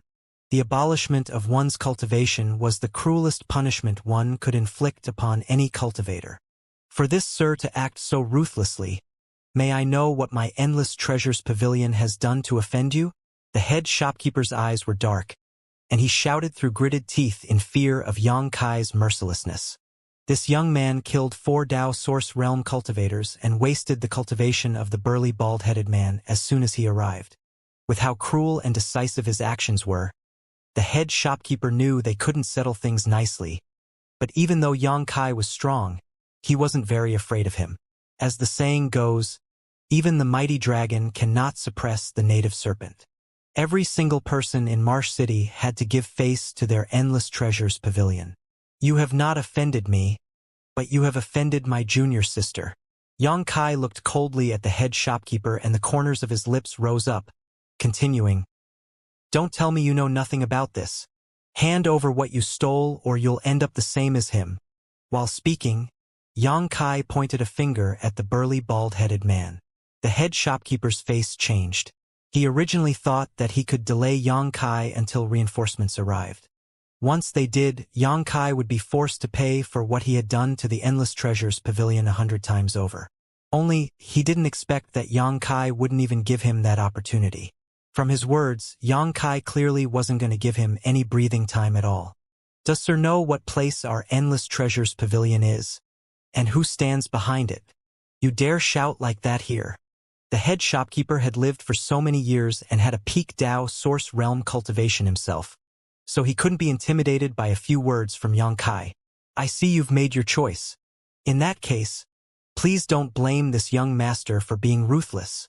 Yang Kai coldly snorted. It was clear what this old man was trying to do, but Yang Kai wasn't afraid in the slightest. That was why he didn't bother talking nonsense with him. After he spoke, Yang Kai's body teleported right in front of the old man using space principles. Suddenly, in a circle spanning several tens of meters, the space turned solid. The head shopkeeper was mortified, and dense sweat droplets formed on his forehead. Even with his strength and his vision, he was unable to see how Yang Kai suddenly appeared in front of him. He realized now that he had truly kicked an iron plate.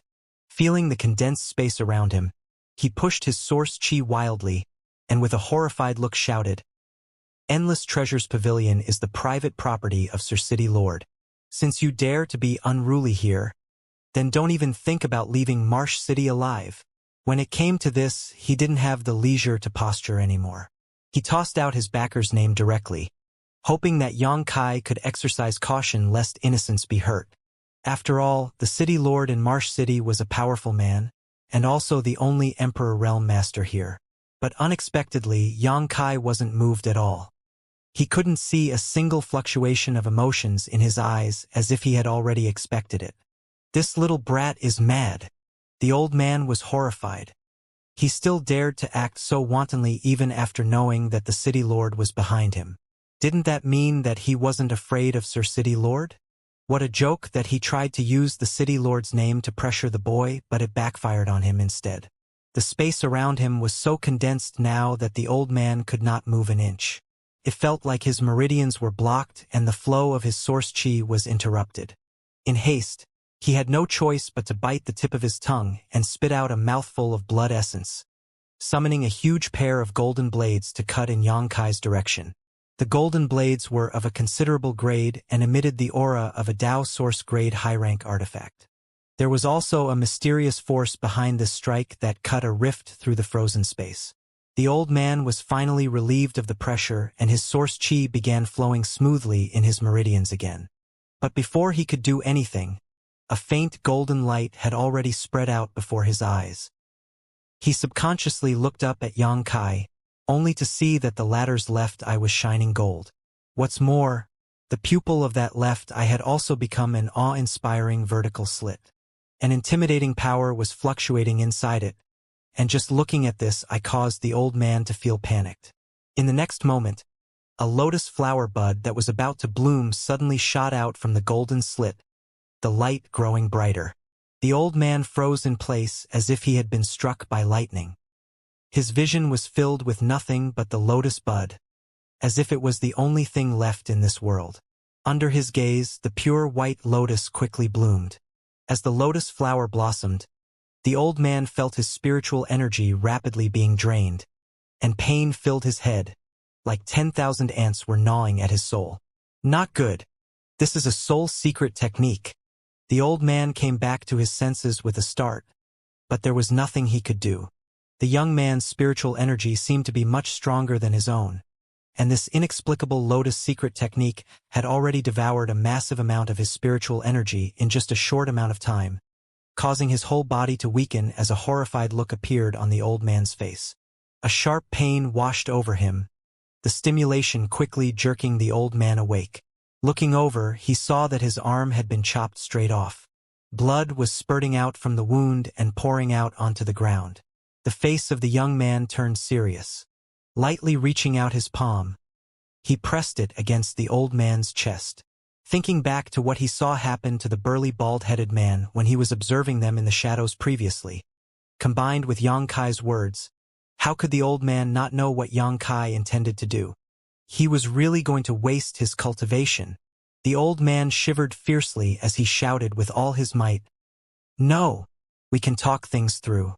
This old master can grant you anything you want." Xianxia's palm still pressed down, seemingly pushing the old man's chest down a finger's length, causing him to spit out blood and fly backwards towards the counter miserably. The old man landed heavily on the ground, and like the burly bald-headed man, Xianxia's strike had crushed his dantian, broken his meridians, and wasted his cultivation. You didn't cherish the opportunity when I was willing to talk, so there's no need for you to talk anymore. Xianxia didn't even look at the old man and just reached out to grab the space ring from his severed arm, tossing it to Lu Xianyun. See if what you're looking for is in the ring. Lu Xianyun caught it subconsciously, but she clearly hadn't recovered from the shock yet. She looked bewildered at Xianxia and could not understand how he could actually become so powerful after they parted for just a few years. The 4 First-Order Dao Source Realm cultivators being instantly killed by him was one thing, but the burly bald-headed man and the head shopkeeper were not your usual Dao Source Realm masters. But these two were just like mere children in front of Xianxia, having no power to fight back while they were being pummeled. Their cultivations were practically wasted in just one move from Xianxia. Thinking back to when the two of them were forced into joining the Blue Feather sect and only surviving under Bian Yuqing's wing, Lu Xianyun simply couldn't believe the man before her was the same person. "Senior brother, have you broken through to the Emperor Realm?" Lu Xianyun asked in a dumbfounded voice. "Not yet." Xianxia smiled. Lu Xianyun was even more shocked now, that he could be so vicious before even reaching the Emperor Realm. Then what would he be like once he broke through? She could still be considered a powerhouse in the Grand Desolation star field and a genius rarely seen once every 1,000 years.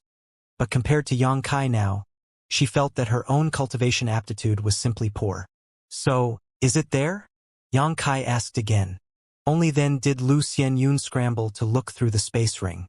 After a short while, she took out a jade box from the space ring and smiled. "It's still here." The jade box was where she put the spirit flower before this, and the seal she had personally put over the box had not been removed yet. From the looks of it, the head shopkeeper hadn't had the opportunity to open it yet after stealing it. "You should keep the ring too. Take it as the head shopkeeper's compensation to you." Xianxia sneered. "I'm sure the head shopkeeper isn't a stingy man after all." When the head shopkeeper, whose aura had withered at the counter, heard this, he almost choked on his breath and fell dead on the spot. There were plenty of good things in his ring. The Endless Treasures Pavilion was able to acquire some precious treasure, even some that they were planning to sell soon, as well as items not suitable to lay out in the open. It was not too much to say that his space ring was worth quite a lot of money. Right now, Xianxia robbed him of his ring with just one sentence. The head shopkeeper could almost feel his heart bleeding, but with his current condition, he didn't have the strength to resist even if he wanted to. "Is this really okay?" Lu Xianyun had never done this sort of thing before and could not accept it for some time. It felt like her own morals and bottom line were being challenged. "There's nothing wrong about it?" Xianxia coldly snorted. "There's no telling how much of the stuff in that ring was taken by force. If they can rob others, why can't they be robbed as well? Then, all right, Lu Xianyun happily put away the space ring without any more psychological pressure. It did make sense to her. If she had not bumped into Yang Kai today, she would have been robbed. That alone was enough, but she was even beaten by them. This group of people from Endless Treasures Pavilion bullied the weak in Marsh City and had definitely done a lot of nefarious deeds over the years. There was really no reason to feel pressured robbing this kind of scum. She could just take it as righting a wrong under heaven's decree. Little brat, you have guts, but you're definitely not destined to live through tomorrow. The city lord will not let you go. Currently, the head shopkeeper's cultivation was completely ruined, so there was nothing for him to be afraid of anymore. Looking at Yang Kai in hatred, he spat out a mouthful of blood and sneered, "When that time comes, this old master will eat your flesh bite by bite." Hearing this, Lu Xianyun's face changed, her voice trembling as she said, "Senior brother, let's get out of here quickly or it'll be too late. Marsh City's city lord is an emperor realm master. He's not someone we can mess with." But Yang Kai just glanced contemptuously at the old man. "That Pang Guang won't come and provoke me. If he dares to come, this young master doesn't mind seeing him off into the next world as well." The old man was stunned. Pang Guang was the city lord of Marsh City that he spoke of, and also the only emperor realm cultivator in the city. He thought that Yang Kai would definitely be afraid of him, but from his tone, it seemed he didn't put the city lord in his eyes at all. Where on earth does this little brat come from? How dare he boast so shamelessly? In his mind, the old man felt that no one would be able to avenge him. In other words, he was humiliated and had his cultivation wasted for nothing. In the future, the only thing he could do was drag out a feeble existence. He might as well be dead. Under the stimulation, the old man spat out another mouthful of blood and his aura dropped even further. "Let's go." Yang Kai turned around and smiled at Lu Xianyun, taking the lead in walking out. After opening the door, he found that cultivators were standing on both sides of the street and even on the rooftops, all of them looking towards the Endless Treasures Pavilion. Many people saw Yang Kai bringing Lu Xianyun into Endless Treasures Pavilion, and these cultivators had nothing to do, so they naturally wanted to watch the fun. Then, when the door was shut by the burly bald-headed man, they couldn't see the situation inside anymore. Even though they couldn't see inside, the violent energy fluctuations and the banging noises going back and forth inside were not fake. During this short period of time, the number of cultivators gathering to watch the action had already gone up to several thousand. When Yang Kai opened the door at this moment and came out, he was immediately greeted by several thousand pairs of eyes. None of them could believe what they were seeing, though. They all thought that Yang Kai did not know the immensity of heaven and earth and actually dared to stir trouble in Marsh City's Endless Treasures Pavilion. Wasn't that courting death? Without even mentioning the Endless Treasures Pavilion's backer, the city lord, the cultivators in Endless Treasures Pavilion themselves were extremely strong. The head shopkeeper was even at peak Dao source realm. If he were not too old, affecting his meridians and his body, then this old man would definitely have the qualifications to break through to the Emperor realm. They thought that Yang Kai was definitely going to eat a big loss this time, but they were taken aback at the scene before them. Yang Kai walked out of the Endless Treasures Pavilion unharmed and without even a wrinkle on his clothes. On the other hand, there were several corpses lying inside Endless Treasures Pavilion with blood splattered everywhere. As for the burly bald-headed man and the Endless Treasures Pavilion's head shopkeeper, they were pale-faced with shriveled auras. One could tell at a glance that their cultivations had been crippled. A chorus of gasps could be heard, and the looks in many cultivators' eyes finally changed as they looked at Yang Kai. They realized that this young man was definitely not someone to be messed with, and there was even a high possibility that he was an emperor. After all, how long had he been in there? To be able to turn Endless Treasures Pavilion into such a mess in just several dozen breaths of time. How could he have such power if he were not an emperor? When Yang Kai walked out, the cultivators gathered close by could not help but step backwards, eyes filled with fear. Yang Kai swept a cold glance around and coldly snorted, not paying them any mind. He just brought Lu Xianyun over to the tea house opposite the street, going back to that table on the third floor, then ordering another pot of spirit tea. He caused a huge ruckus in Endless Treasure's pavilion and both injured and killed their men. But he did not escape. Instead, he just went into the tea house opposite the building to drink tea. The people who were gathered there to watch the show were all looking at him in disbelief. They all secretly admired Yang Kai's fearlessness and felt that he was either strong enough to have no fear of Pangguang, or had a strong enough background that would put Pangguang on guard. But as they were unrelated to Yang Kai, they couldn't be bothered to care about all that.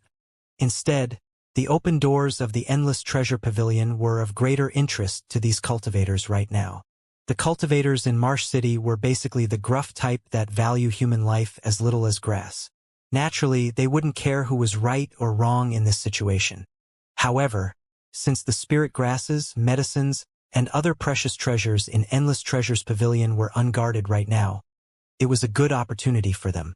Even though Endless Treasure's Pavilion was the property of Pangguang, men die for wealth and birds die for food. When it comes to this, some people will eventually feel their hearts itch.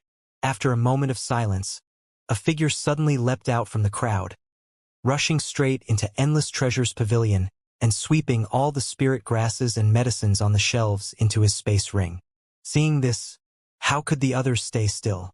The cultivators flooding into the Endless Treasure's Pavilion to rob them while they were down were as many as carps crossing the river. In just a short while, Endless Treasure's Pavilion had been swept clean. Anything that was worth something had disappeared, and with the things gone, the cultivators also quickly scattered and disappeared. Upstairs in the tea house, Yang Kai watched the sight indifferently. However, he did have some insight into how the cultivators were here in Marsh City now. Senior brother? Lu Xianyun felt uneasy as if she were sitting on pins and needles. I think we better go.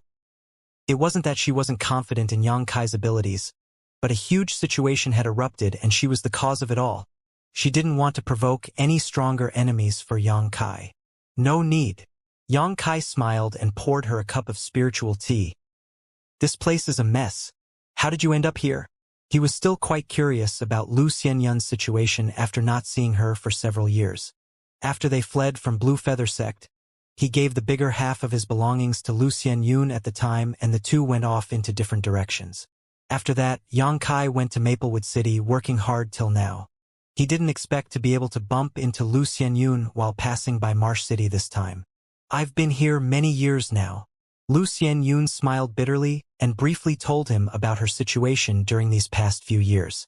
In fact, there was nothing much to tell. After parting with Yang Kai, she had been roaming around the Southern Territory like a fly without a head. It wasn't until she arrived at Marsh City that she settled down. Even though Marsh City was chaotic, there were many places nearby that were suitable for her to train. She was able to look for some cultivational resources in those places, and after a few years, though she lived a hard life, she still managed to break through to the Tao Source realm. Some days ago, she found a spirit flower in a place nearby called the Solitary Void Mountain Range, so she thought of bringing it back to sell for some source crystals. She thought that the Endless Treasures Pavilion would be a good place to pawn the spirit flower since it was backed by the city lord. But she didn't expect them to offer her only 10,000 low-rank source crystals after they saw what she was offering. Even though Lu Xianyun had no idea what the spirit flower she found was, or what it was used for, she had a feeling that it was definitely worth more than just a few source crystals. So how could she be willing to sell? After trying to bargain with them, they even put their hands on her, and Yang Kai knew what happened next. Senior brother, you should take this spirit flower. I don't know what it is anyway. While speaking, Lu Xianyun handed the jade box to Yang Kai. Let me see. Yang Kai took it and unsealed the box, opening it up a slit. In a flash, a fresh fragrance spilled out from the box. When the smell entered his nose, Yang Kai felt invigorated and his knowledge also cleared up considerably. With a clang, Yang Kai quickly shut the jade box, face filled with disbelief. Soul-warming lotus? Even though he had only opened the jade box a crack, his divine sense could see the spirit flower laying inside that looked like his soul-warming lotus. Only it wasn't as colorful. Instead, it was pure white. The aura that came out of it was somewhat similar to the soul-warming lotus, as if it were a soul-warming lotus that had been shrunken a dozen times. No, this isn't a soul-warming lotus. It was said that the soul-warming lotus was a supreme treasure in this world. Just like the immortal tree, only one existed in the world. There was definitely no other. Pristine soul, heavenly restoration lotus? Xianxia suddenly remembered the information recorded on the jade slip left behind by Wondrous Pill Great Emperor's third disciple, Gong Sun Mu, and immediately realized what this spirit medicine was. This was clearly the legendary Pristine Soul Heavenly Restoration Lotus. The Pristine Soul Heavenly Restoration Lotus was not as precious as the soul-warming lotus, but it was still a legendary item. Just like the flesh incarnation fruit, it was an extinct treasure. The Pristine Soul Restoring Heavenly Pill was refined with the Pristine Soul Heavenly Restoration Lotus as its primary ingredient. Even though it did not have the effect of raising the dead, it was still able to repair the broken meridians and dantian of a cultivator. It was definitely a divine treasure. Take the burly bald-headed man and the head shopkeeper of Endless Treasures Pavilion for example. Even though their cultivations were crippled by Xianxia, if they took a heavenly restoration pill, it would take less than 3 months before their broken meridians and dantian would become as good as new. But this thing only existed in the legends, and it had not appeared in public in thousands of years. Who knew what sort of problems those people from the Endless Treasures Pavilion had in their heads when they tried to buy this Pristine Soul Heavenly Restoration Lotus by force for just 10,000 low-rank source crystals? 10,000 trivial low-rank source crystals weren't even enough to sniff this Pristine Soul Heavenly Restoration Lotus's aura. The people at Endless Treasures Pavilion may not have recognized the Pristine Soul Heavenly Restoration Lotus, but they definitely knew this was worth a lot of money. If they really tried to pay for it fairly, they may not have been able to afford it, so they simply stole it instead. The Pristine Soul Restoring Heavenly Pill's medicinal effects did not just stop at repairing the meridians and dantian. It had other special uses too. In any case, the Pristine Soul Restoring Heavenly Pill's worth was definitely invaluable. Xianxia also did not expect Lu Xianyun to have such fortune to obtain such a divine treasure. Junior sister, do you remember where you got this spirit flower from? Xianxia lowered his voice. Deep inside the solitary Void Mountain range, a hint of fear rose up in Lu Xianyun as she recalled her time there. I was chased by a monster beast and was only able to escape it by running through random paths. Otherwise, I wouldn't have gone there myself. I heard that the deepest part of the solitary Void Mountain range is a place where even an Emperor Realm Master would not be able to return safely from once they went in. So, it was all thanks to luck that I was able to make it out this time. If I asked you to go there again, would you be able to find the right path? Go there again?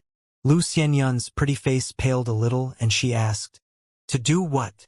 It was absolutely thanks to luck that she was able to escape safely last time.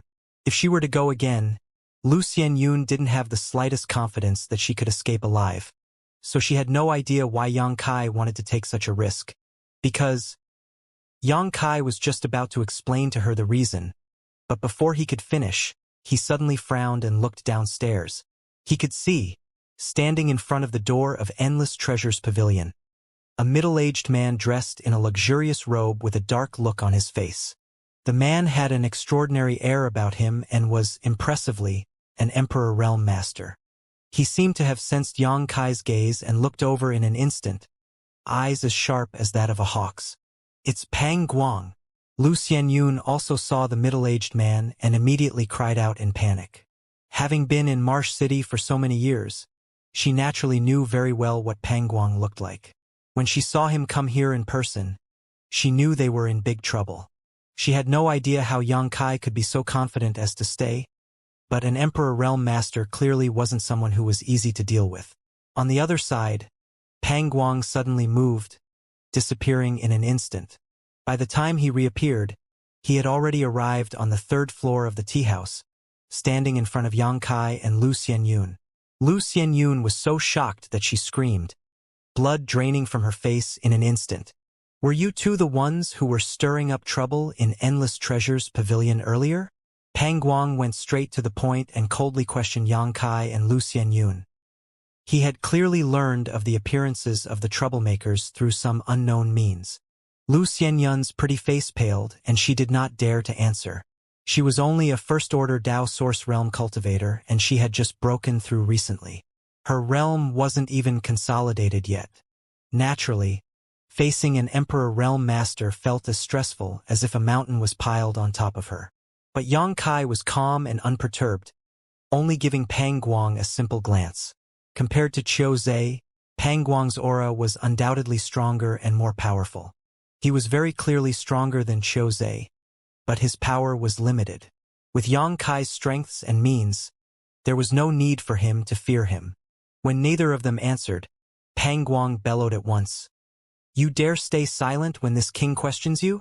His emperor pressure suddenly poured out, filling the entire tea house. The faces of the other cultivators who were still drinking tea changed, going completely stiff. The murderous intent that was as dense as if it was material instantly sent shivers down their spines when it seeped into their skin and bones. They cursed Yang Kai for not knowing the immensity of heaven and earth, acting so wantonly in front of the city lord and even dragging them into it. With a gentle wave of Yang Kai's hand though, it was as if a sharp sword had cut through the dim sky and the emperor pressure enveloping him, and Lu Xianyun dissipated instantly, feeling as if the clouds had cleared to reveal clear skies. Pang Guang was shocked. Only then did he begin re-examining Yang Kai. He could clearly sense that Yang Kai was only at the third-order Dao source realm, but then how could he disperse his emperor pressure with just a wave of his hand? Even though it was just one move, Pang Guang didn't dare to underestimate Yang Kai anymore. He knew that if this young man could make a big mess of his endless treasures pavilion and had the guts to sit here, it meant he probably had something to rely on. Does this guy come from some top sect? If not, how could he have such heritage? He had heard that the elite disciples of those top sects had the strength to fight above their realm. If this young man really did come from one of those top sects, then things were going to be tricky today. At that moment, Pang Guang suddenly felt some uncertainty well up in his heart. For a city lord to have an establishment under his name be turned upside down with his subordinates killed or injured, where was he going to put his face if the other party wouldn't give him a satisfactory answer? But if this man had a strong background, he may not necessarily be able to provoke him. Don't look at how Pang Guang lorded over Marsh City. He really wasn't anything in the eyes of those top sects. If anything happened, those people could just send one of their elders over and they would be able to destroy him several dozen to 100 times over. As he was still thinking about how he was going to solve today's problem without offending too many people while still maintaining his reputation, he suddenly sensed something different around him. Shocked, he turned his head around, only to see that an elderly man had somehow appeared beside him at some point. This old man had a head of white hair, but he looked quite hale and hearty. Dressed in gray linen robes, the man looked completely inconspicuous. When did this old thing appear? Pang Guang was astonished. He was only thinking about Yang Kai earlier and completely did not notice when this elderly man appeared. And this man's face was also extremely unfamiliar to him. He had clearly never met this person before. Yang Kai was also taken aback by the old man's sudden appearance. Pang Guang was distracted earlier and didn't pay much attention to the old man's sudden appearance. But Yang Kai saw the whole thing. This elderly man appeared completely without warning, as if he simply materialized out of thin air in the blink of an eye. Yang Kai steadied his thoughts and quietly released his divine sense to check the old man's cultivation. Much to his surprise, it was like his divine sense was trying to probe an endless ocean, sinking in and disappearing without a trace. This old man turned out to be an even more powerful Emperor Realm Master than Pang Guang. At the very least, he had to be a second-order emperor, but most likely he was a third-order emperor. Such a master existed in Marsh City? Yang Kai was thoroughly shocked. He quietly glanced at Pang Guang. If these two were on the same side, then things would be tricky. He originally thought that Pang Guang was the only one to be wary of in Marsh City. That's why Yang Kai wasn't afraid at all.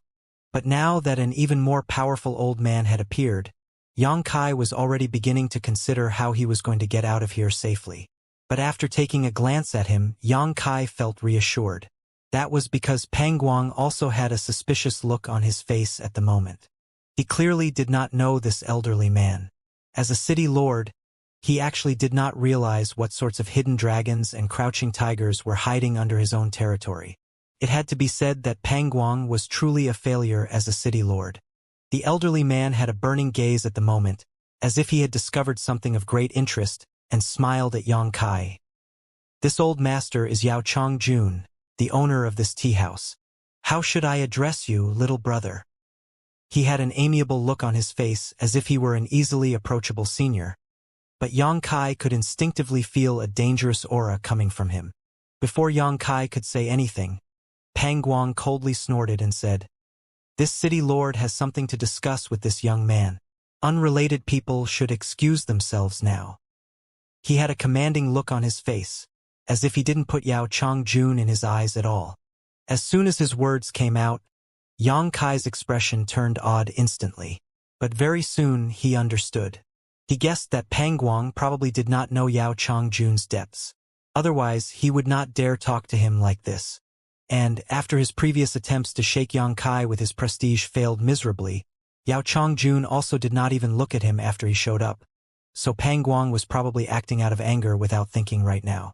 Yang Kai not putting him in his eyes was one thing, but how dare a trivial owner of a tea house under his jurisdiction not show him respect? As a city lord, how could Pang Guang bear this? "You want this old master to excuse himself?" Yao Chongjun grinned meaningfully and looked at Pang Guang with interest. "Are you sure of that?" Only now did Pang Guang realize that something was wrong and quickly released his divine sense to check Yao Chongjun's cultivation. But it was already too late. The latter had already struck a palm towards Pang Guang and coldly snorted.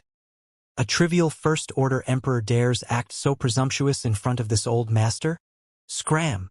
The chi rumbled in his palm like a vortex of stars, harboring tremendous power. When he released his chi, it seemed to shake both heaven and earth. Pang Guang's face changed dramatically. There was no way he still didn't know his foolish self had just provoked someone he shouldn't have. Terrified, he quickly retreated backwards, shock apparent in his voice. "Senior, mercy!" But no matter how he tried to dodge it, the old man's palm still hit him square in the chest. Following a loud bang, Pang Guang's entire body flew backwards like a sack, destroying several dozen buildings along the way before he landed miserably on the ground, coughing out a mouthful of blood. The rowdy cultivators on the third floor of the Delightful Pleasures tea house were all dead silent. All their eyes were so wide they threatened to pop out of their sockets at this sight. Marsh City's city lord, a first-order emperor realm master, Sir Pang Guang, was actually sent flying by an unknown old man.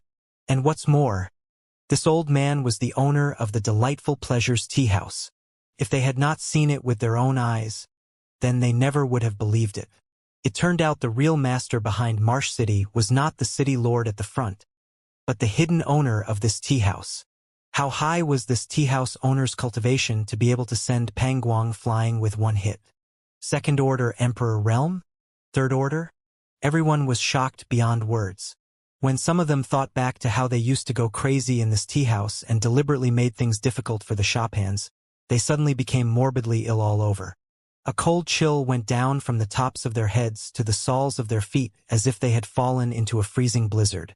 Only now did they realize that Delightful Pleasures tea house was definitely not a place where they could act wild and unrestrained. With the cultivation of the owner, if he really did want to take their lives, even Pang Guang wouldn't dare to make any noise. The reason why they were fine was clearly that the owner didn't care. "We will never dare cause trouble here again," each of the cultivators vowed in their hearts. "Now we can talk." After slapping Pang Guang away, Yao Chongjun sat in front of Yang Kai with a smile, face looking calm and relaxed as if he was just slapping away a fly. Lu Xianyun was completely dumbfounded. Her face was drained of color and her teeth chattering. She originally thought that they had just offended Pang Guang, but now she didn't expect an even more powerful master to jump out. "What does Senior wish to talk to me about?" Yang Kai frowned and asked. From the moves he showed just now, this Yao Chongjun was clearly not as amiable as he may seem on the surface. Rather, he seemed to be an old monster subject to shifting moods. How could Yang Kai dare to treat such a person lightly? While speaking, Yang Kai silently slipped the jade box into his robe. But obviously, his actions could not be hidden from Yao Chongjun's eyes. With just a reach of his hands, the owner of Delightful Pleasures tea house was able to make the box in Yang Kai's hand fly into his own. Yang Kai's face sank immediately. He knew that Yao Chongjun had likely sensed the aura of the pristine soul heavenly restoration lotus, and that's why he appeared. A peerless treasure like this was definitely of great use to any cultivator. Otherwise, it would be impossible for him to snatch away his things in such a way. If he had known this would happen, then Yang Kai would not have opened the seal of the jade box here. Only, who would have thought that an old monster would be hidden inside this tea house? Yang Kai sighed in his heart and could only hope that Yao Chongjun had no idea about the secrets behind the pristine soul, heavenly restoration lotus. Let's talk about this? Yao Chongjun grinned meaningfully, with the don't play slick in front of me, boy look on his face. While speaking, he gently opened a crack on the jade box and his face suddenly turned solemn, as if the jade box contained something extremely precious and important to him. A faint fragrance wafted out from the jade box, and a look of astonishment emerged in Yao Chongjun's eyes, causing him to rejoice. As expected, it's this. This old master has waited 200 years for this day. It was not in vain. Ha ha ha ha. Yao Chongjun's face beamed instantly. From how Yao Chongjun was talking, there was no way Yang Kai wouldn't know that he recognized the pristine soul heavenly restoration lotus. What's more, this old man kept his identity hidden and opened a tea house here, surprisingly just for the sake of this treasure. And he even waited more than 200 years. Boy, tell this old master, where did you find this? After confirming that the jade box did indeed contain the pristine soul heavenly restoration lotus, Yao Chongjun suddenly became eager. The warmth from just now was long gone. On the contrary, his voice was now dark, very likely hinting to Yang Kai that he would show no mercy if he dared hide the truth from him. Senior, this is something I came across inadvertently. It has nothing to do with my senior brother. Lu Xianyun suddenly interjected. Her intention was clear. She didn't want to involve Yang Kai into her own matters. You were the one who obtained it? Upon hearing this, Yao Chongjun ignored Yang Kai and turned his burning gaze towards Lu Xianyun instead. Lu Xianyun was a little frightened by his intimidating gaze, but still nodded with unease. Yes. Where? Yao Chongjun urged. Lu Xianyun froze. She looked at Yang Kai nervously. She talked to Yang Kai about this earlier, but she was interrupted by Pangguang before she could answer. Was it possible that other treasures existed where this had been picked up from? Otherwise, why would these two both ask this question? Even though she was puzzled, she didn't dare to dally and quickly responded. I found it deep inside the solitary void mountain range. The solitary void mountain range. As expected, Yao Chongjun hissed, seemingly having guessed the answer already. His expression fluctuated for a while before he asked solemnly, if you were to go there again, could you retrace your steps? Lu Xianyun answered, I don't remember the way too well. Waste. Upon hearing this answer, Yao Chongjun's anger flared up. He pressed his surging emperor pressure that was as dense as a solid material over Lu Xianyun, and the latter's face turned red, spitting out a mouthful of blood from the shock. At that moment, Yang Kai suddenly acted. This old monster, Yao Chongjun, was definitely not easy to deal with. Moreover, he was subject to shifting moods, and Yang Kai could see at a glance he was a merciless one, not putting the lives of others in his eyes just because of his high cultivation. There was no issue with him asking Lu Xianyun about where she found the pristine soul heavenly restoration lotus. She could just take him there. But there was a need to worry about this old man wanting to silence the witness to the crime after he was done using her. Yang Kai guessed that he was likely going to do so. So, when the old man's anger flared up, Yang Kai knew his opportunity had come. Space principles surged as the air around them froze in an instant. Yang Kai snapped his fingers and sent several huge moon blades towards Yao Chongjun.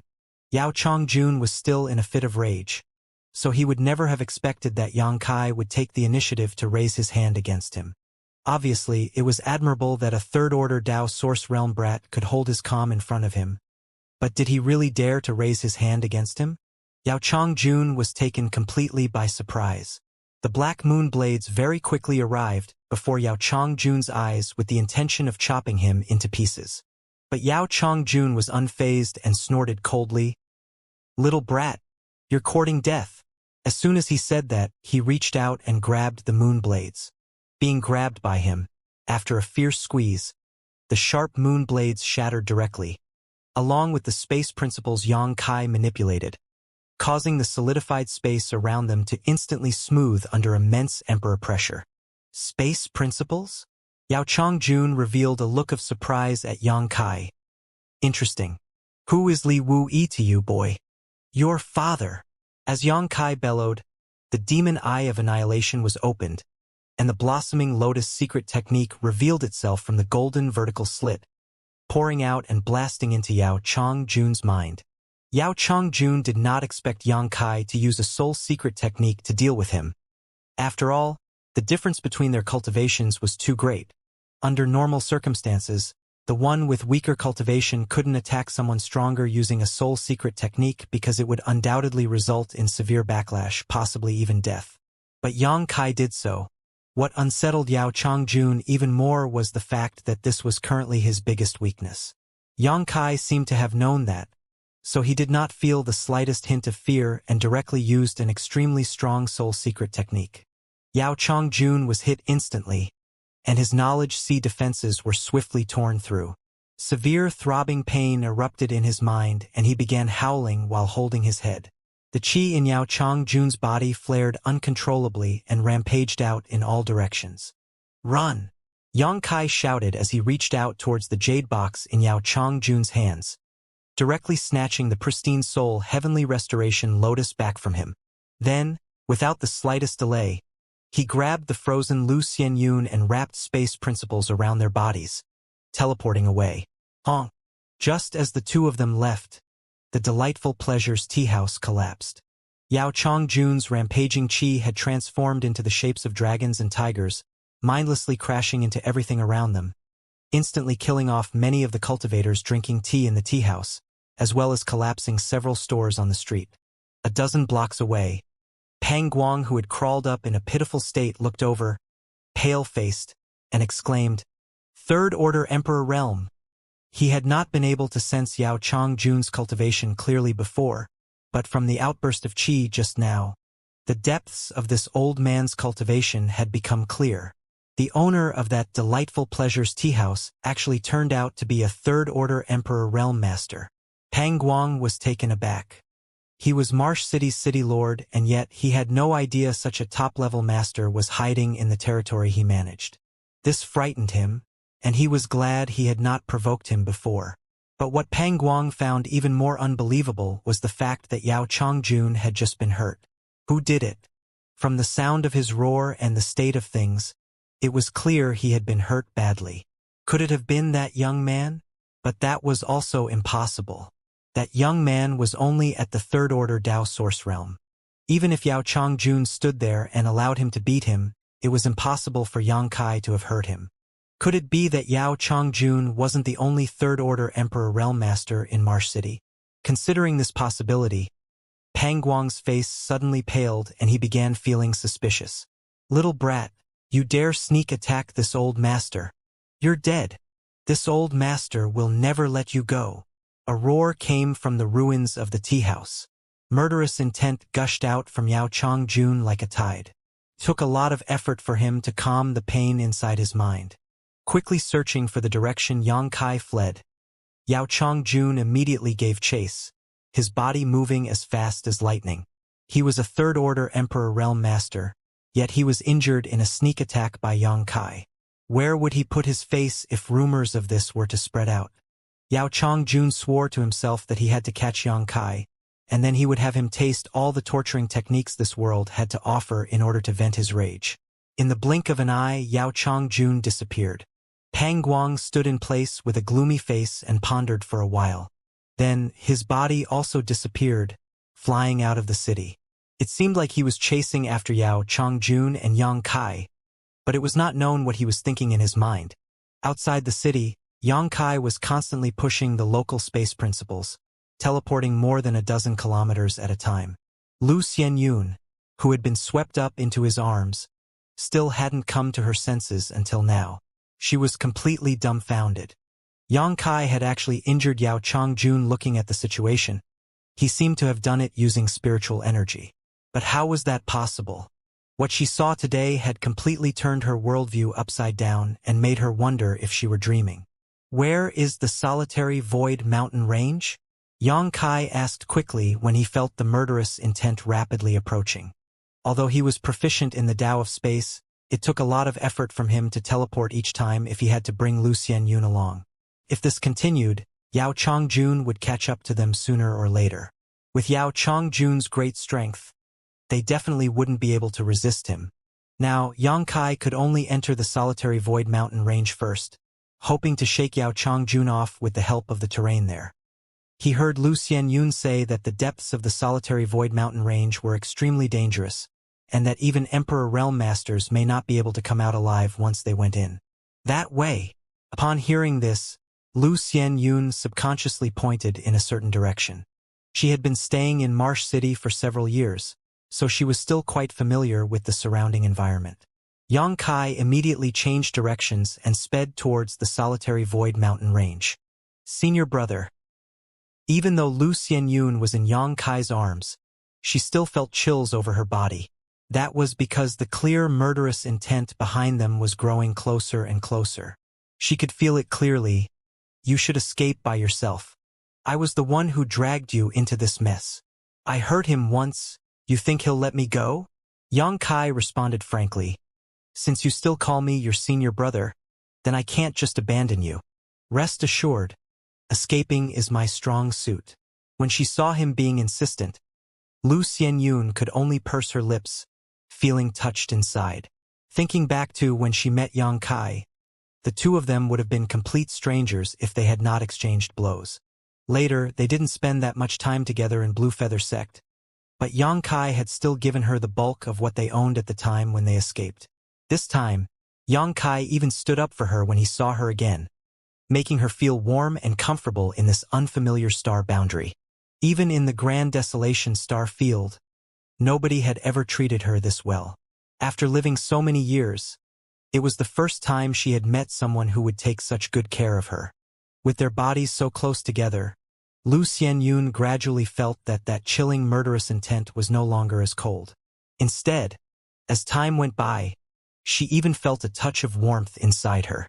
She was shocked and quickly distracted herself, asking curiously, Senior brother, is that Yao Chongjun really a third-order emperor? Guaranteed real or your money back? Then how did you hurt him? Lu Xianyun was confused. Logically speaking, with the great difference in their cultivation, it should be impossible for Yang Kai to hurt Yao Chongjun no matter what sort of tricks he used, but Yang Kai managed to achieve this. That cry of pain from Yao Chongjun she heard was definitely not fake. Because there's a crack in his knowledge sea, Yang Kai told her. He's definitely suffered a severe injury to his soul before. If that wasn't the case, I would have suffered extreme backlash when I attacked him using a soul secret technique with my current cultivation. If I didn't die then, I'd at least be crippled. How did you know? Lu Xianyun was amazed by Yang Kai. After all, Yang Kai and Yao Chongjun had never met each other before.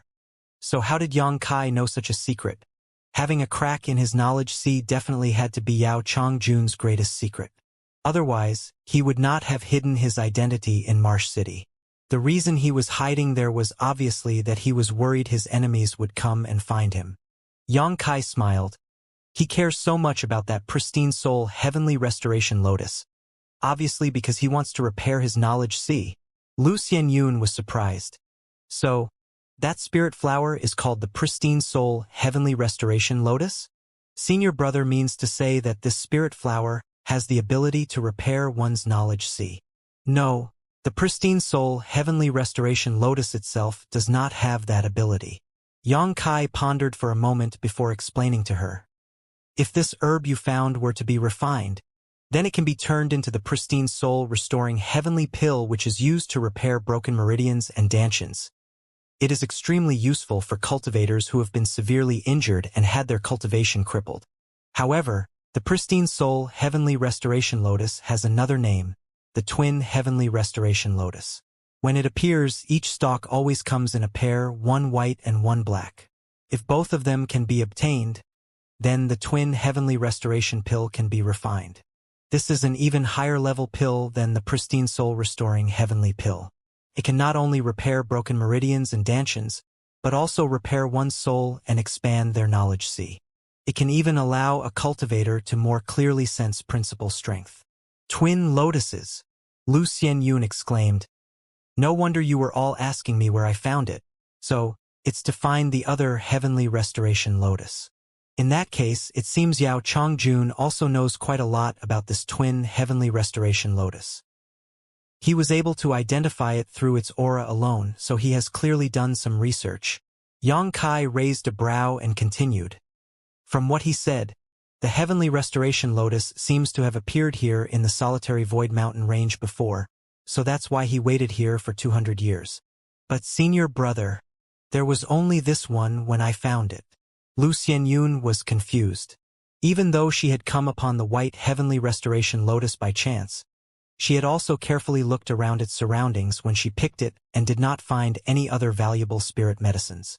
If the twin heavenly restoration lotus was really one white and one black, then there was no way she could have missed it. Maybe someone else took it, or maybe you overlooked it, but let's not worry about that for now. We have to find a way to get rid of that old monster first. After saying that, Yang Kai stopped talking and focused on studying the terrain. The solitary void mountain range was a rough wilderness area near Marsh City, and also a place where many cultivators like to train at. Due to the special environment, many valuable monster beasts and spirit herbs could be found here. The cultivators living in Marsh City came here often in groups in order to find cultivation materials. Lu Xianyun had been here many times, so she knew the terrain well. Under her guidance, the two of them rushed over to the solitary void mountain range in just under an hour. As soon as he stepped down, Yang Kai could feel a frightening aura lingering around him, as if something that could threaten his safety existed deep inside this solitary void mountain range. And, based on what Lu Xianyun said, she had always trained at the outer periphery of the solitary void mountain range, never going deep inside. The reason was that the deeper one ventured, the more dangerous it was. Once, an Emperor Realm Master was daring enough to enter the deepest depths of the solitary void mountain range, but he never came out. Last time, if not out of desperation from being chased by a monster beast, Lu Xianyun would never have run inside. In the end, she was able to escape safely completely thanks to her own luck. But the deeper one went, the more rewards a cultivator could obtain. The high rewards often led cultivators into taking risks. Countless cultivators went missing in the solitary void mountain range every year. But there were no absolutes in anything. Often, good things could be found in the outer area of the solitary void mountain range too. Once, a cultivator was able to find a patch of emperor-grade spirit grass just 1,000 kilometers from the edge of solitary void mountain range, allowing him to acquire a massive amount of wealth. Yang Kai wondered, since so many cultivators are training and searching around this outer periphery, how can there still be good things left behind? Lu Xianyun responded, I'm not too sure either, but it feels different every time I come here. It seems that the scenery here goes through a dramatic change every once in a while, and all the things I saw before on the same path tend to disappear, replaced by something else. Is that true? Yang Kai was astonished. After asking that question, Yang Kai's face changed. Immediately, he spurred on his source chi and once again teleported 100 kilometers in one go, putting some distance between Yao Chongjun and them, as expected of a third-order Emperor Realm Master. Even though the Delightful Pleasures Tea House's owner suffered heavy damage to his soul, the strength he had remaining was still far beyond Yang Kai's reach. Even though he was proficient in the Tao of Space, Yang Kai wasn't able to shake off this old man's pursuit while bringing Lu Xianyun along. Teleporting took a lot of energy from Yang Kai. The pressure of the Star Boundaries World Principles was very strong, so a lot of source chi and spiritual energy was required each time he wanted to teleport. On top of that, Yang Kai had to protect Lu Xianyun from the turbulent space principles when he teleported, increasing his consumption greatly. But he had managed to refine a lot of pills during his time in Thousand Leaves Sect, which just happened to come into use now. So, for now, there was no need for Yang Kai to worry about exhausting his strength, but this was not a sustainable solution. The solitary void mountain range was filled with dangers. Not only were there a variety of ferocious monster beasts inside, but also many natural spirit arrays. Yang Kai had to release his divine sense while maintaining his demon eye of annihilation at all times in order to avoid these dangers in advance. On the contrary, Yao Chongjun, who was chasing after them, would often fall into traps, likely due to him not daring to use his divine sense flexibly. However, with Yao Chongjun's strength, even if he were to be surrounded by monster beasts or get himself caught up in a spirit array, it only took him a moment to extricate himself. Yao Chongjun's understanding of solitary void mountain range was much deeper than Yang Kai's. After all, he had been living here for 200 years and naturally wasn't just sitting around doing nothing. Yao Chongjun often went to the solitary void mountain range himself in hopes that he could find the twin heavenly restoration lotus. He originally thought that Yang Kai would not be able to escape him for long with how big the gap in their strength was. But after a while, Yao Chongjun realized how wrong he was. From beginning to end, he was never able to close the distance between Yang Kai and himself. Every time he used a secret technique to close their distance, Yang Kai would always be able to shake him off, which angered him greatly, yet there was nothing he could do about it. A cultivator who had cultivated the Tao of space was the most difficult to catch. Yao Chongjun had fought cultivators like this before, and from what Yang Kai had shown of his skills, this little brat's attainments in the Tao of space were extremely high. Even if it was not as high as that one person Yao Chongjun knew, it was definitely not a level of skill a junior with such low cultivation should possess. Where did this freak of a brat come from? Yao Chongjun couldn't figure it out. Could he be a disciple taught by Li Wuyi, the master with the deepest insight into the Tao of space in the entire star boundary? The chase lasted for 5 days, but Yao Chongjun was still unable to capture Yang Kai. This caused him to wonder whether he was going to lose this opportunity. If not for the damage he received to his soul, stopping him from releasing his full power, then even if Yang Kai was proficient in the Tao of space, there was no way a trivial third-order Tao Source Realm cultivator could even dream of escaping from Yao Chongjun. He could completely lock down the space around Yang Kai, suppressing him with his extremely strong cultivation, not even giving him the opportunity to teleport away. But unfortunately, there were no such things as ifs in this world. Just as Yao Chongjun was turning blue from anger and vowing in his heart that he was going to give Yang Kai a miserable death, his heart suddenly jumped and joy filled his face. That was because he discovered that Yang Kai had suddenly stopped moving. He had no idea whether he had been caught up in some spirit array or some other danger, but whatever the reason, it was good news for Yao Chongjun. Spurring on his flight-type artifact, he rushed towards Yang Kai's direction. "Senior brother, what happened?" Several thousand kilometers away, Lu Xianyun was looking at Yang Kai in confusion. Just now, Yang Kai suddenly stopped, his face changing dramatically. "I'm a fool." Yang Kai gritted his teeth, a chagrined look on his face. "Why do you say that?" Lu Xianyun had no idea why he would suddenly say that about himself. "Wait for me. I'll be right back," Yang Kai said as he put Lu Xianyun down and swept his divine sense around the area, finding a suitable location before hurrying over to it. A few moments later, Yang Kai slipped into the sealed world bead. Yang Kai was quite surprised that Yao Chongjun would actually be so persistent in chasing them. Due to the injury he received to his soul, it made it impossible for him to lock onto their position with his divine sense. In fact, Yang Kai had not detected Yao Chongjun once in the 5 days of their chase. The other party was still able to pinpoint their location, however, and was constantly chasing behind them.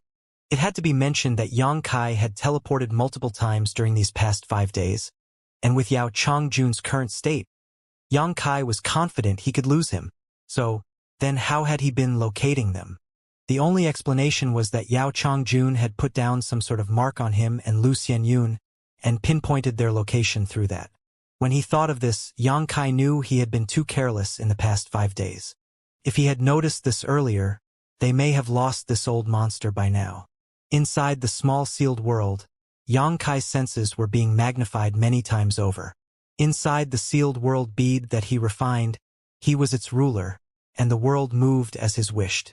Even though the world principles of the small sealed world were not perfect yet, it was still easy for Yang Kai to use them to search his body for any abnormalities. Yang Kai used the world principles within the sealed world bead in order to search every inch of his body. He prayed that things would not be too complicated, that the secret technique or seal would be on his body. If it was placed on Lu Xianyun, then he would have to bring Lu Xianyun into the sealed world bead to check her. 5 breaths later, Yang Kai's eyes lit up. He reached into his space ring and took out the jade box containing the heavenly restoration lotus. Then he tossed it over to Lu Yen, who had rushed over, saying, "A master's mark is on this box. Get rid of it." Lu Yen took the box, and before she could say anything to Yang Kai, the latter had already disappeared. Deep inside the solitary void mountain range, Lu Xianyun was standing there alone, looking around at the unfamiliar scenery around her with unease. Yang Kai went into a small mound at the side, and she had no idea what he was doing, but he suddenly disappeared without even leaving any hint of his aura behind. Even though she knew that Yang Kai was not the type of person to disregard the life or death of his companions, she still couldn't stop her thoughts from running wild. She wondered if perhaps Yang Kai had left her here, abandoning her because she was dragging him down? No, that won't happen. Lu Xianyun shook her head. If Yang Kai really was that sort of person, then he would not have brought her along to escape from Blue Feather sect in the first place, even giving her all that wealth when they parted ways so she could support herself. Yang Kai would also never have taken the risk to provoke a third-order Emperor Realm Master at the Delightful Pleasures Pavilion several days prior to lead her away with him. Senior brother must be doing something important. Lu Xianyun consoled herself. As soon as her thoughts came to an end, Yang Kai's aura suddenly and mysteriously appeared again. Immediately after, he rushed out from behind the mound. Senior brother. Lu Xianyun's heart felt like a large stone had been lifted off of it, and she finally relaxed.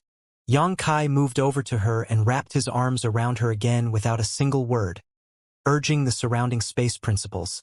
The pair disappeared in an instant. A moment later, the two of them arrived 1,000 kilometers away. Only then did Yang Kai summon his wooden ship, pulling Lu Xianyun onto it and urging her, "Take your clothes off." Ha! Upon hearing this, Lu Xianyun's face turned red. In the middle of the wilderness, Yang Kai suddenly asked her to take her clothes off, and he said it in a commanding voice that accepted no refusals. Naturally, Lu Xianyun felt both angry and embarrassed, and she inevitably took it the wrong way. Yang Kai said, "Yao Chongjun left a mark on the jade box, so he can pinpoint our location. I have no idea if there's anything on your clothes, but it's necessary to take precautions. You should change into a new set of clothes." Only after hearing this explanation did Lu Xianyun understand what Yang Kai was trying to do, and knew that she had misunderstood his intentions. She was instantly embarrassed. But she wasn't a prudish little girl either, so she immediately began undressing after finding out the reason. Very quickly, she changed into a different set of clothes, completely burning the ones she was originally wearing. 3,000 kilometers away, Yao Chongjun's body suddenly stopped, face turning ashen. That was because he suddenly noticed that the mark he had planted suddenly went missing. Back at the tea house, he branded a mark onto the jade box after snatching it from Yang Kai. Not because he could foretell what was going to happen, but out of an abundance of caution. He had waited 200 years and finally found the heavenly restoration lotus, so how could he not act carefully? As facts proved, his cautiousness allowed him to pursue Yang Kai for 5 days without losing him. But just now, his mark suddenly disappeared. Of course, there was no way Yao Chongjun wouldn't realize that Yang Kai had discovered his mark and erased it. But what he couldn't figure out was how Yang Kai, a trivial third-order Dao Source Realm cultivator, was able to do that. The gap between their strength was real. Yao Chongjun became both anxious and angry, howling towards the sky. "Little brat, this king will find and capture you no matter what it takes." Even though there was no more mark to show him the way, Yao Chongjun was still unwilling to give up. The heavenly restoration lotus wasn't something that could be found easily, and it was only by chance that he was able to find one this time. If he missed this chance, he may never get another. He vowed to himself that he would find Yang Kai no matter what and rip his corpse into 10,000 pieces so he could get that heavenly restoration lotus back.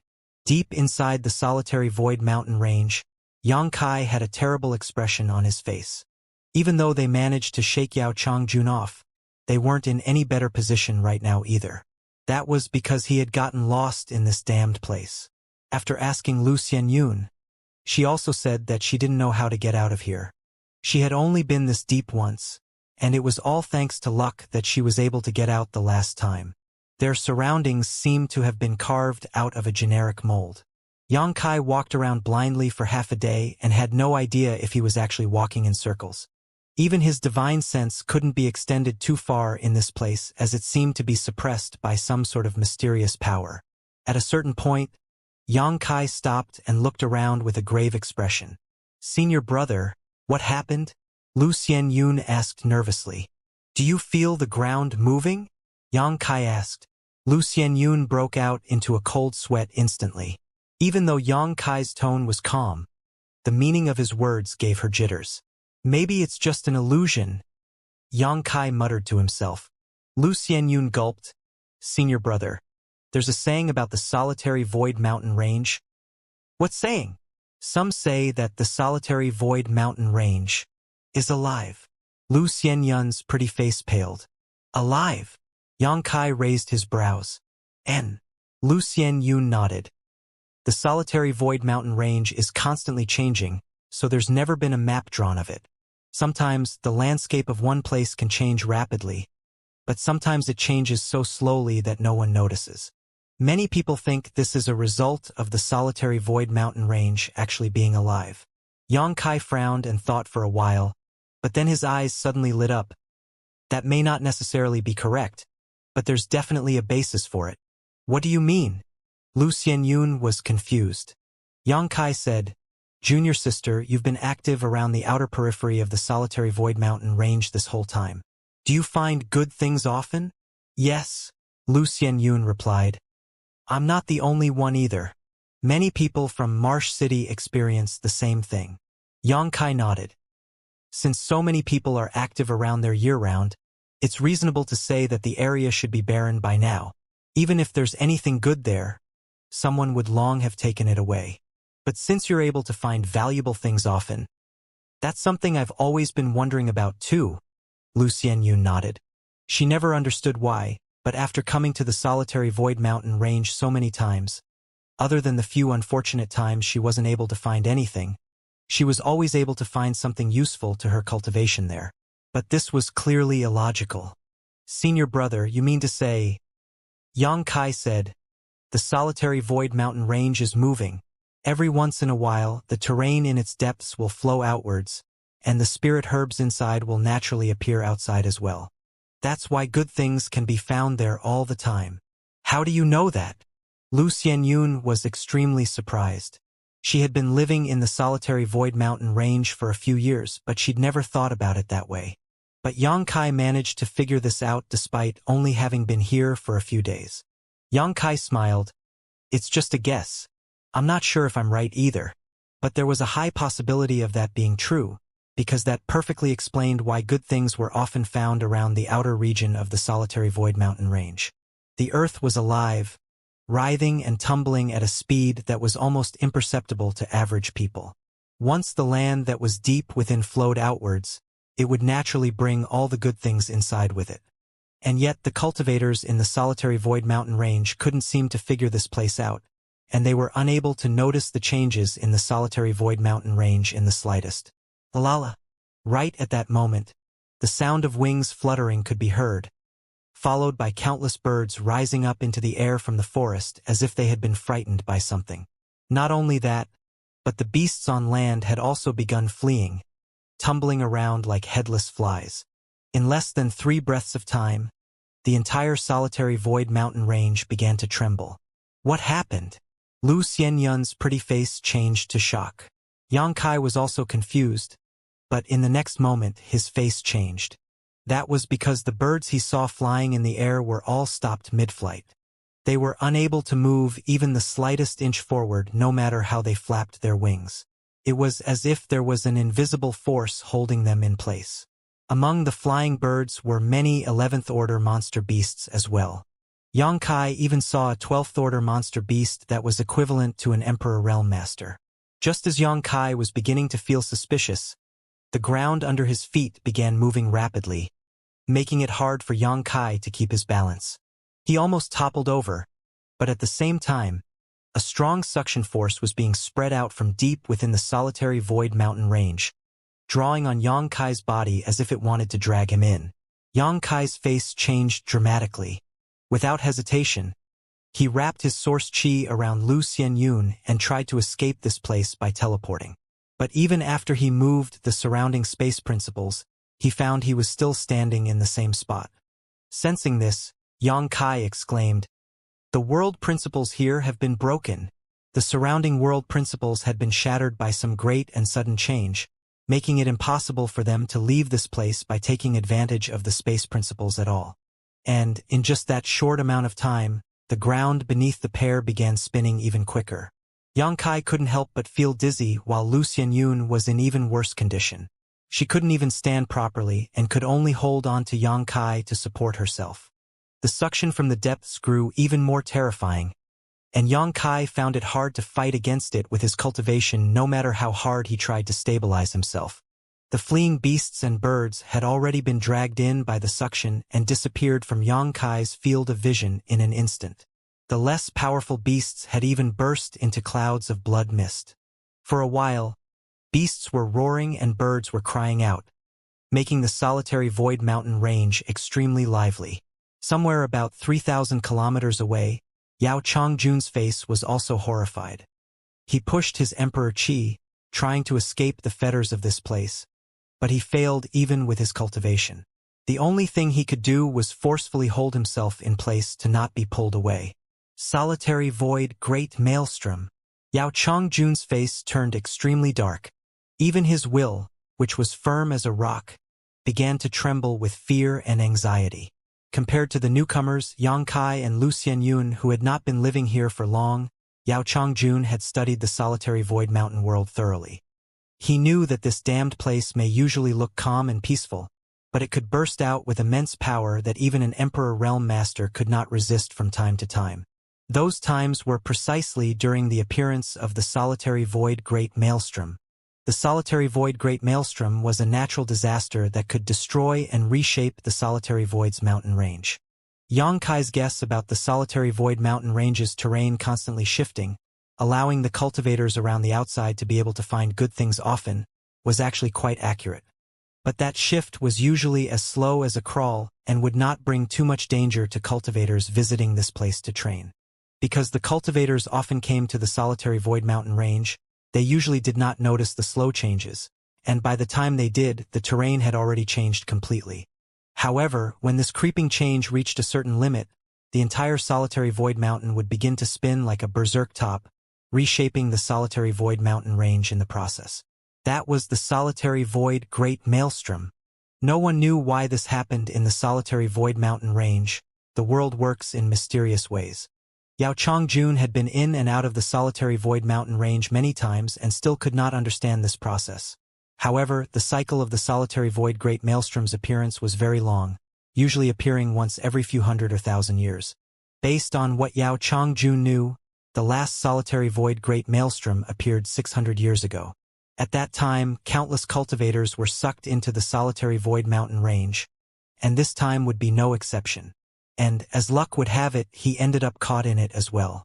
Yao Chongjun hated Yang Kai even more now. He felt that if this little brat had not interfered, then he would never have ventured into this place and encountered a disaster that he could not resist. If he were still around the outer region of solitary void mountain range, then Yao Chongjun would definitely be able to escape with his powerful cultivation. But in order to pursue Yang Kai, he had entered the depths of this damned place. When the maelstrom appeared, the suction became stronger the deeper one ventured inside solitary void mountain range, and the harder it was to resist. Currently, Yao Chongjun was less than 2,000 kilometers from the core of solitary void mountain range, a distance that made escape from the maelstrom all but impossible. If one were able to look down at the solitary void mountain range from a high altitude, they would see that it was currently spinning madly like a vortex. And, with a certain point as its center, the entire solitary void mountain range looked as a huge funnel with powerful suction force coming from the center, affecting every living thing within it. Countless fleeing birds and other beasts were being sucked into the center of that funnel-shaped vortex, disappearing in just the blink of an eye. Meanwhile, Even more creatures and cultivators training and foraging for resources exploded into a bloody mist devoid of even bones. The cultivators who were lucky enough to be moving about at the outer region were not as unlucky. They were fortunate enough to escape as soon as the changes began to happen. But when they looked back, all of them were pale, their hearts palpitating. Many of them had no idea what was going on, but some knew about the infamous solitary void Great Maelstrom. Word spread, and soon, everyone found out about this chaotic event. While they marveled at the horrors of nature, they were also filled with anticipation. That was because the solitary void mountain range would be reshaped every time the solitary void Great Maelstrom appeared, and the precious treasures that were originally in the depths of the solitary void mountain range would flow to the outer region. In other words, once the solitary void mountain range's movements came to a halt, a large number of precious treasures would appear outside. So how could they not look forward to it? I seem to have seen Sir City Lord enter the solitary void mountain range's depths, but I have no idea if it was just my eyes. No, you're right. I saw him too. The City Lord seemed to be in a hurry, as if he's chasing after someone. He's in trouble now. We don't even know if Sir City Lord can return safely. The chances are not great. The depths of the solitary void mountain range are extremely dangerous. Even if the City Lord is an Emperor Realm Master, he still won't be safe if he goes in too deep, and to have met with the solitary void Great Maelstrom as well, I'm afraid things aren't looking too good. Many cultivators gathered around the far side of the solitary void mountain range, engaged in fervent discussion. If Pangguang really was lost to the solitary void mountain range, then the great forces of Marsh City would have to be reshuffled again. This was not bad news for many people. For a while, joyful emotions were mixed with the sad in a complicated mix. Meanwhile, in the depths of the solitary void mountain range, Xianxia was protecting Lu Xianyun and struggling to resist the terrifying suction force coming from the vortex. His clothes had been ripped into tatters from the force and cuts formed on his skin, drenching him in blood and turning him into a sorry state. He had no idea where this suction force came from or what was creating it, but the more he tried to resist it, the more terrifying it became. The force on top of Xianxia was getting harder and harder for him to bear. If not for his intrepid physique, Xianxia would have already burst apart and died just like everything else. Senior brother, don't worry about me and just run. Lu Xianyun was also struggling, but she was in a better situation than Xianxia since he was protecting her. Seeing him like this now, she felt guilty and knew that she was dragging Xianxia down. As she said that, she lowered her feet to the ground, about to move away from Xianxia. But Xianxia caught her with his arms and shook his head. Don't worry. I'll tell you if I really can't hold on any longer. Even in a life or death situation, he did not give up on her, filling Lu Xianyun's heart with warmth and moving her greatly. It was easy to find a friend who would share your wealth, but difficult to find a friend willing to face danger with you. The best time to find out a person's character was during a crisis. Lu Xianyun felt that the luckiest thing to happen to her in this lifetime was meeting Xianxia in the star boundary. She had completely given up resisting and revealed a sad smile. Senior brother, take care of yourself in the future. What are you doing? Xianxia's face changed. He could sense her intentions and quickly shouted, Don't give up. I have another way. Lu Xianyun slowly shook her head, allowing herself to be taken away by the terrifying force. Xianxia was incredibly anxious. He knew that Lu Xianyun was determined not to drag him down anymore, and was going to toss aside everything else in order to throw her into the sealed world bead, when Lu Xianyun's face suddenly changed. The expression on her face was one of pure confusion. But in the next moment, she exclaimed, Senior brother, stop resisting. If you don't, there is no danger at all. Hearing her say that, Xianxia looked carefully and found that sure enough, Lu Xianyun wasn't being hurt at all, so he knew she was right. He quickly dispersed the energy around his body and allowed the terrifying suction force to envelop him. The force originally suppressing him and causing great damage to his body was gone in an instant.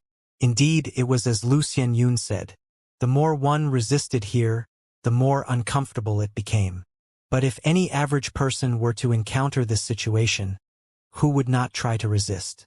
They would definitely be desperate to escape, and once they started struggling, they would not be too far from death.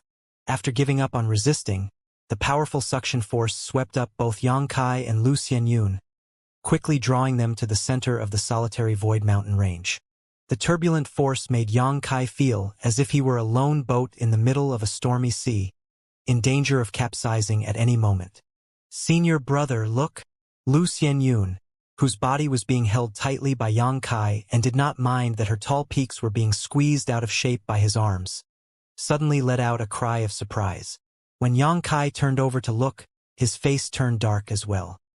He discovered that there was an enormous dark funnel right in front of them where the suction force was coming from.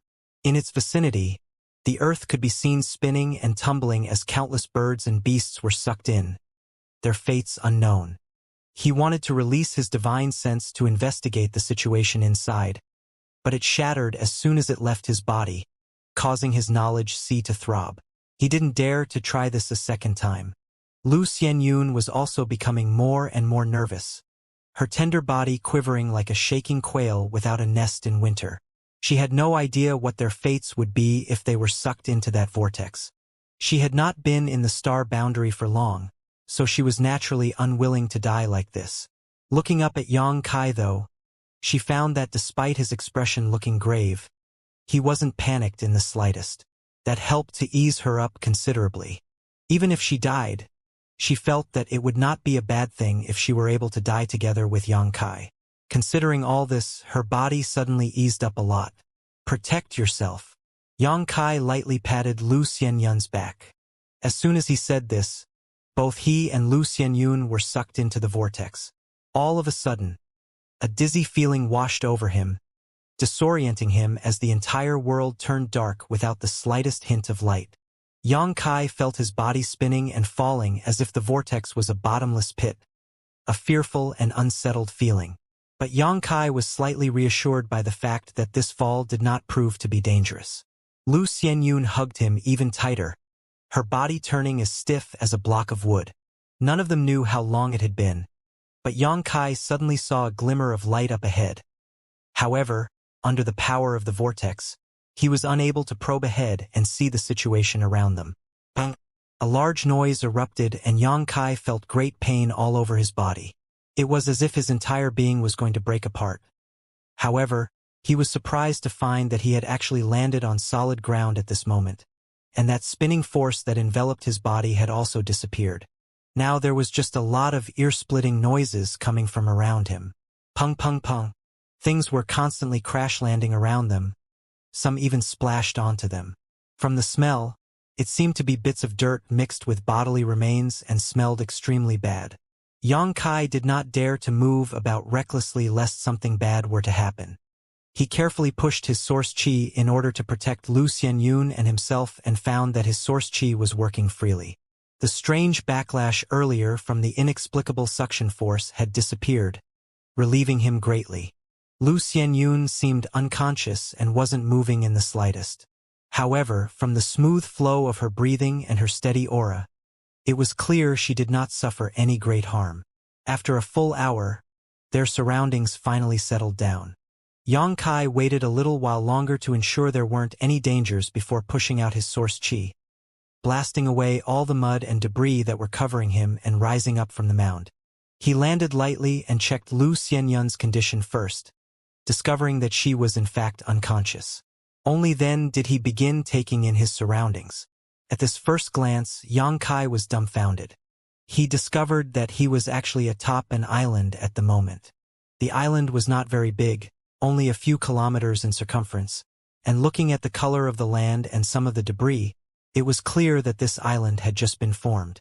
That was because the soil here was exactly the same as the soil from the solitary void mountain range's depths, and there were also chunks of blood and flesh left by various creatures around the island, causing the ground to appear a bizarre crimson color. This island must have formed because of the changes in the solitary void mountain range. That vortex-like power actually brought the earth from the solitary void mountain range here and formed an island. All around the island was an endless sea with rough waves. But what shocked Yang Kai even more was the appearance of strange waterspouts on the surface of the sea. The pillars of water sprung up from the surface of the sea, reaching into the clouds, merging heaven and earth in a magnificent sight. There were countless waterspouts on the surface of the sea of all different sizes. However, each one emitted a very strong suction power that gave off a dangerous feeling. They were not stationary but rather moving constantly, their speed varying from fast to slow with a great difference. There were even waterspouts moving as fast as lightning, passing by Xianxia's field of vision while lifting up huge waves. Their destructive power was astonishing. He felt the world energy around him, which was extremely dense. However, Xianxia could sense that the world energy here was different from other places, but he couldn't tell what about it was different. What is this damned place? How did they get here after entering that maelstrom in the solitary void mountain range's depths? It was simply impossible to say that this was under the solitary void mountain range as well. After all, this place looked so vast and presented itself as an ocean. How could this possibly be underneath the solitary void mountain range? Could this be a sealed world? Xianxia was shocked, but the more he thought about it, the more it made sense. When he was swallowed up by that vortex, Xianxia could clearly feel traces of space principles, so that huge vortex was most likely the entrance to this sealed world. If this was a sealed world, then things would be troublesome. How was he going to find the exit in this vast ocean?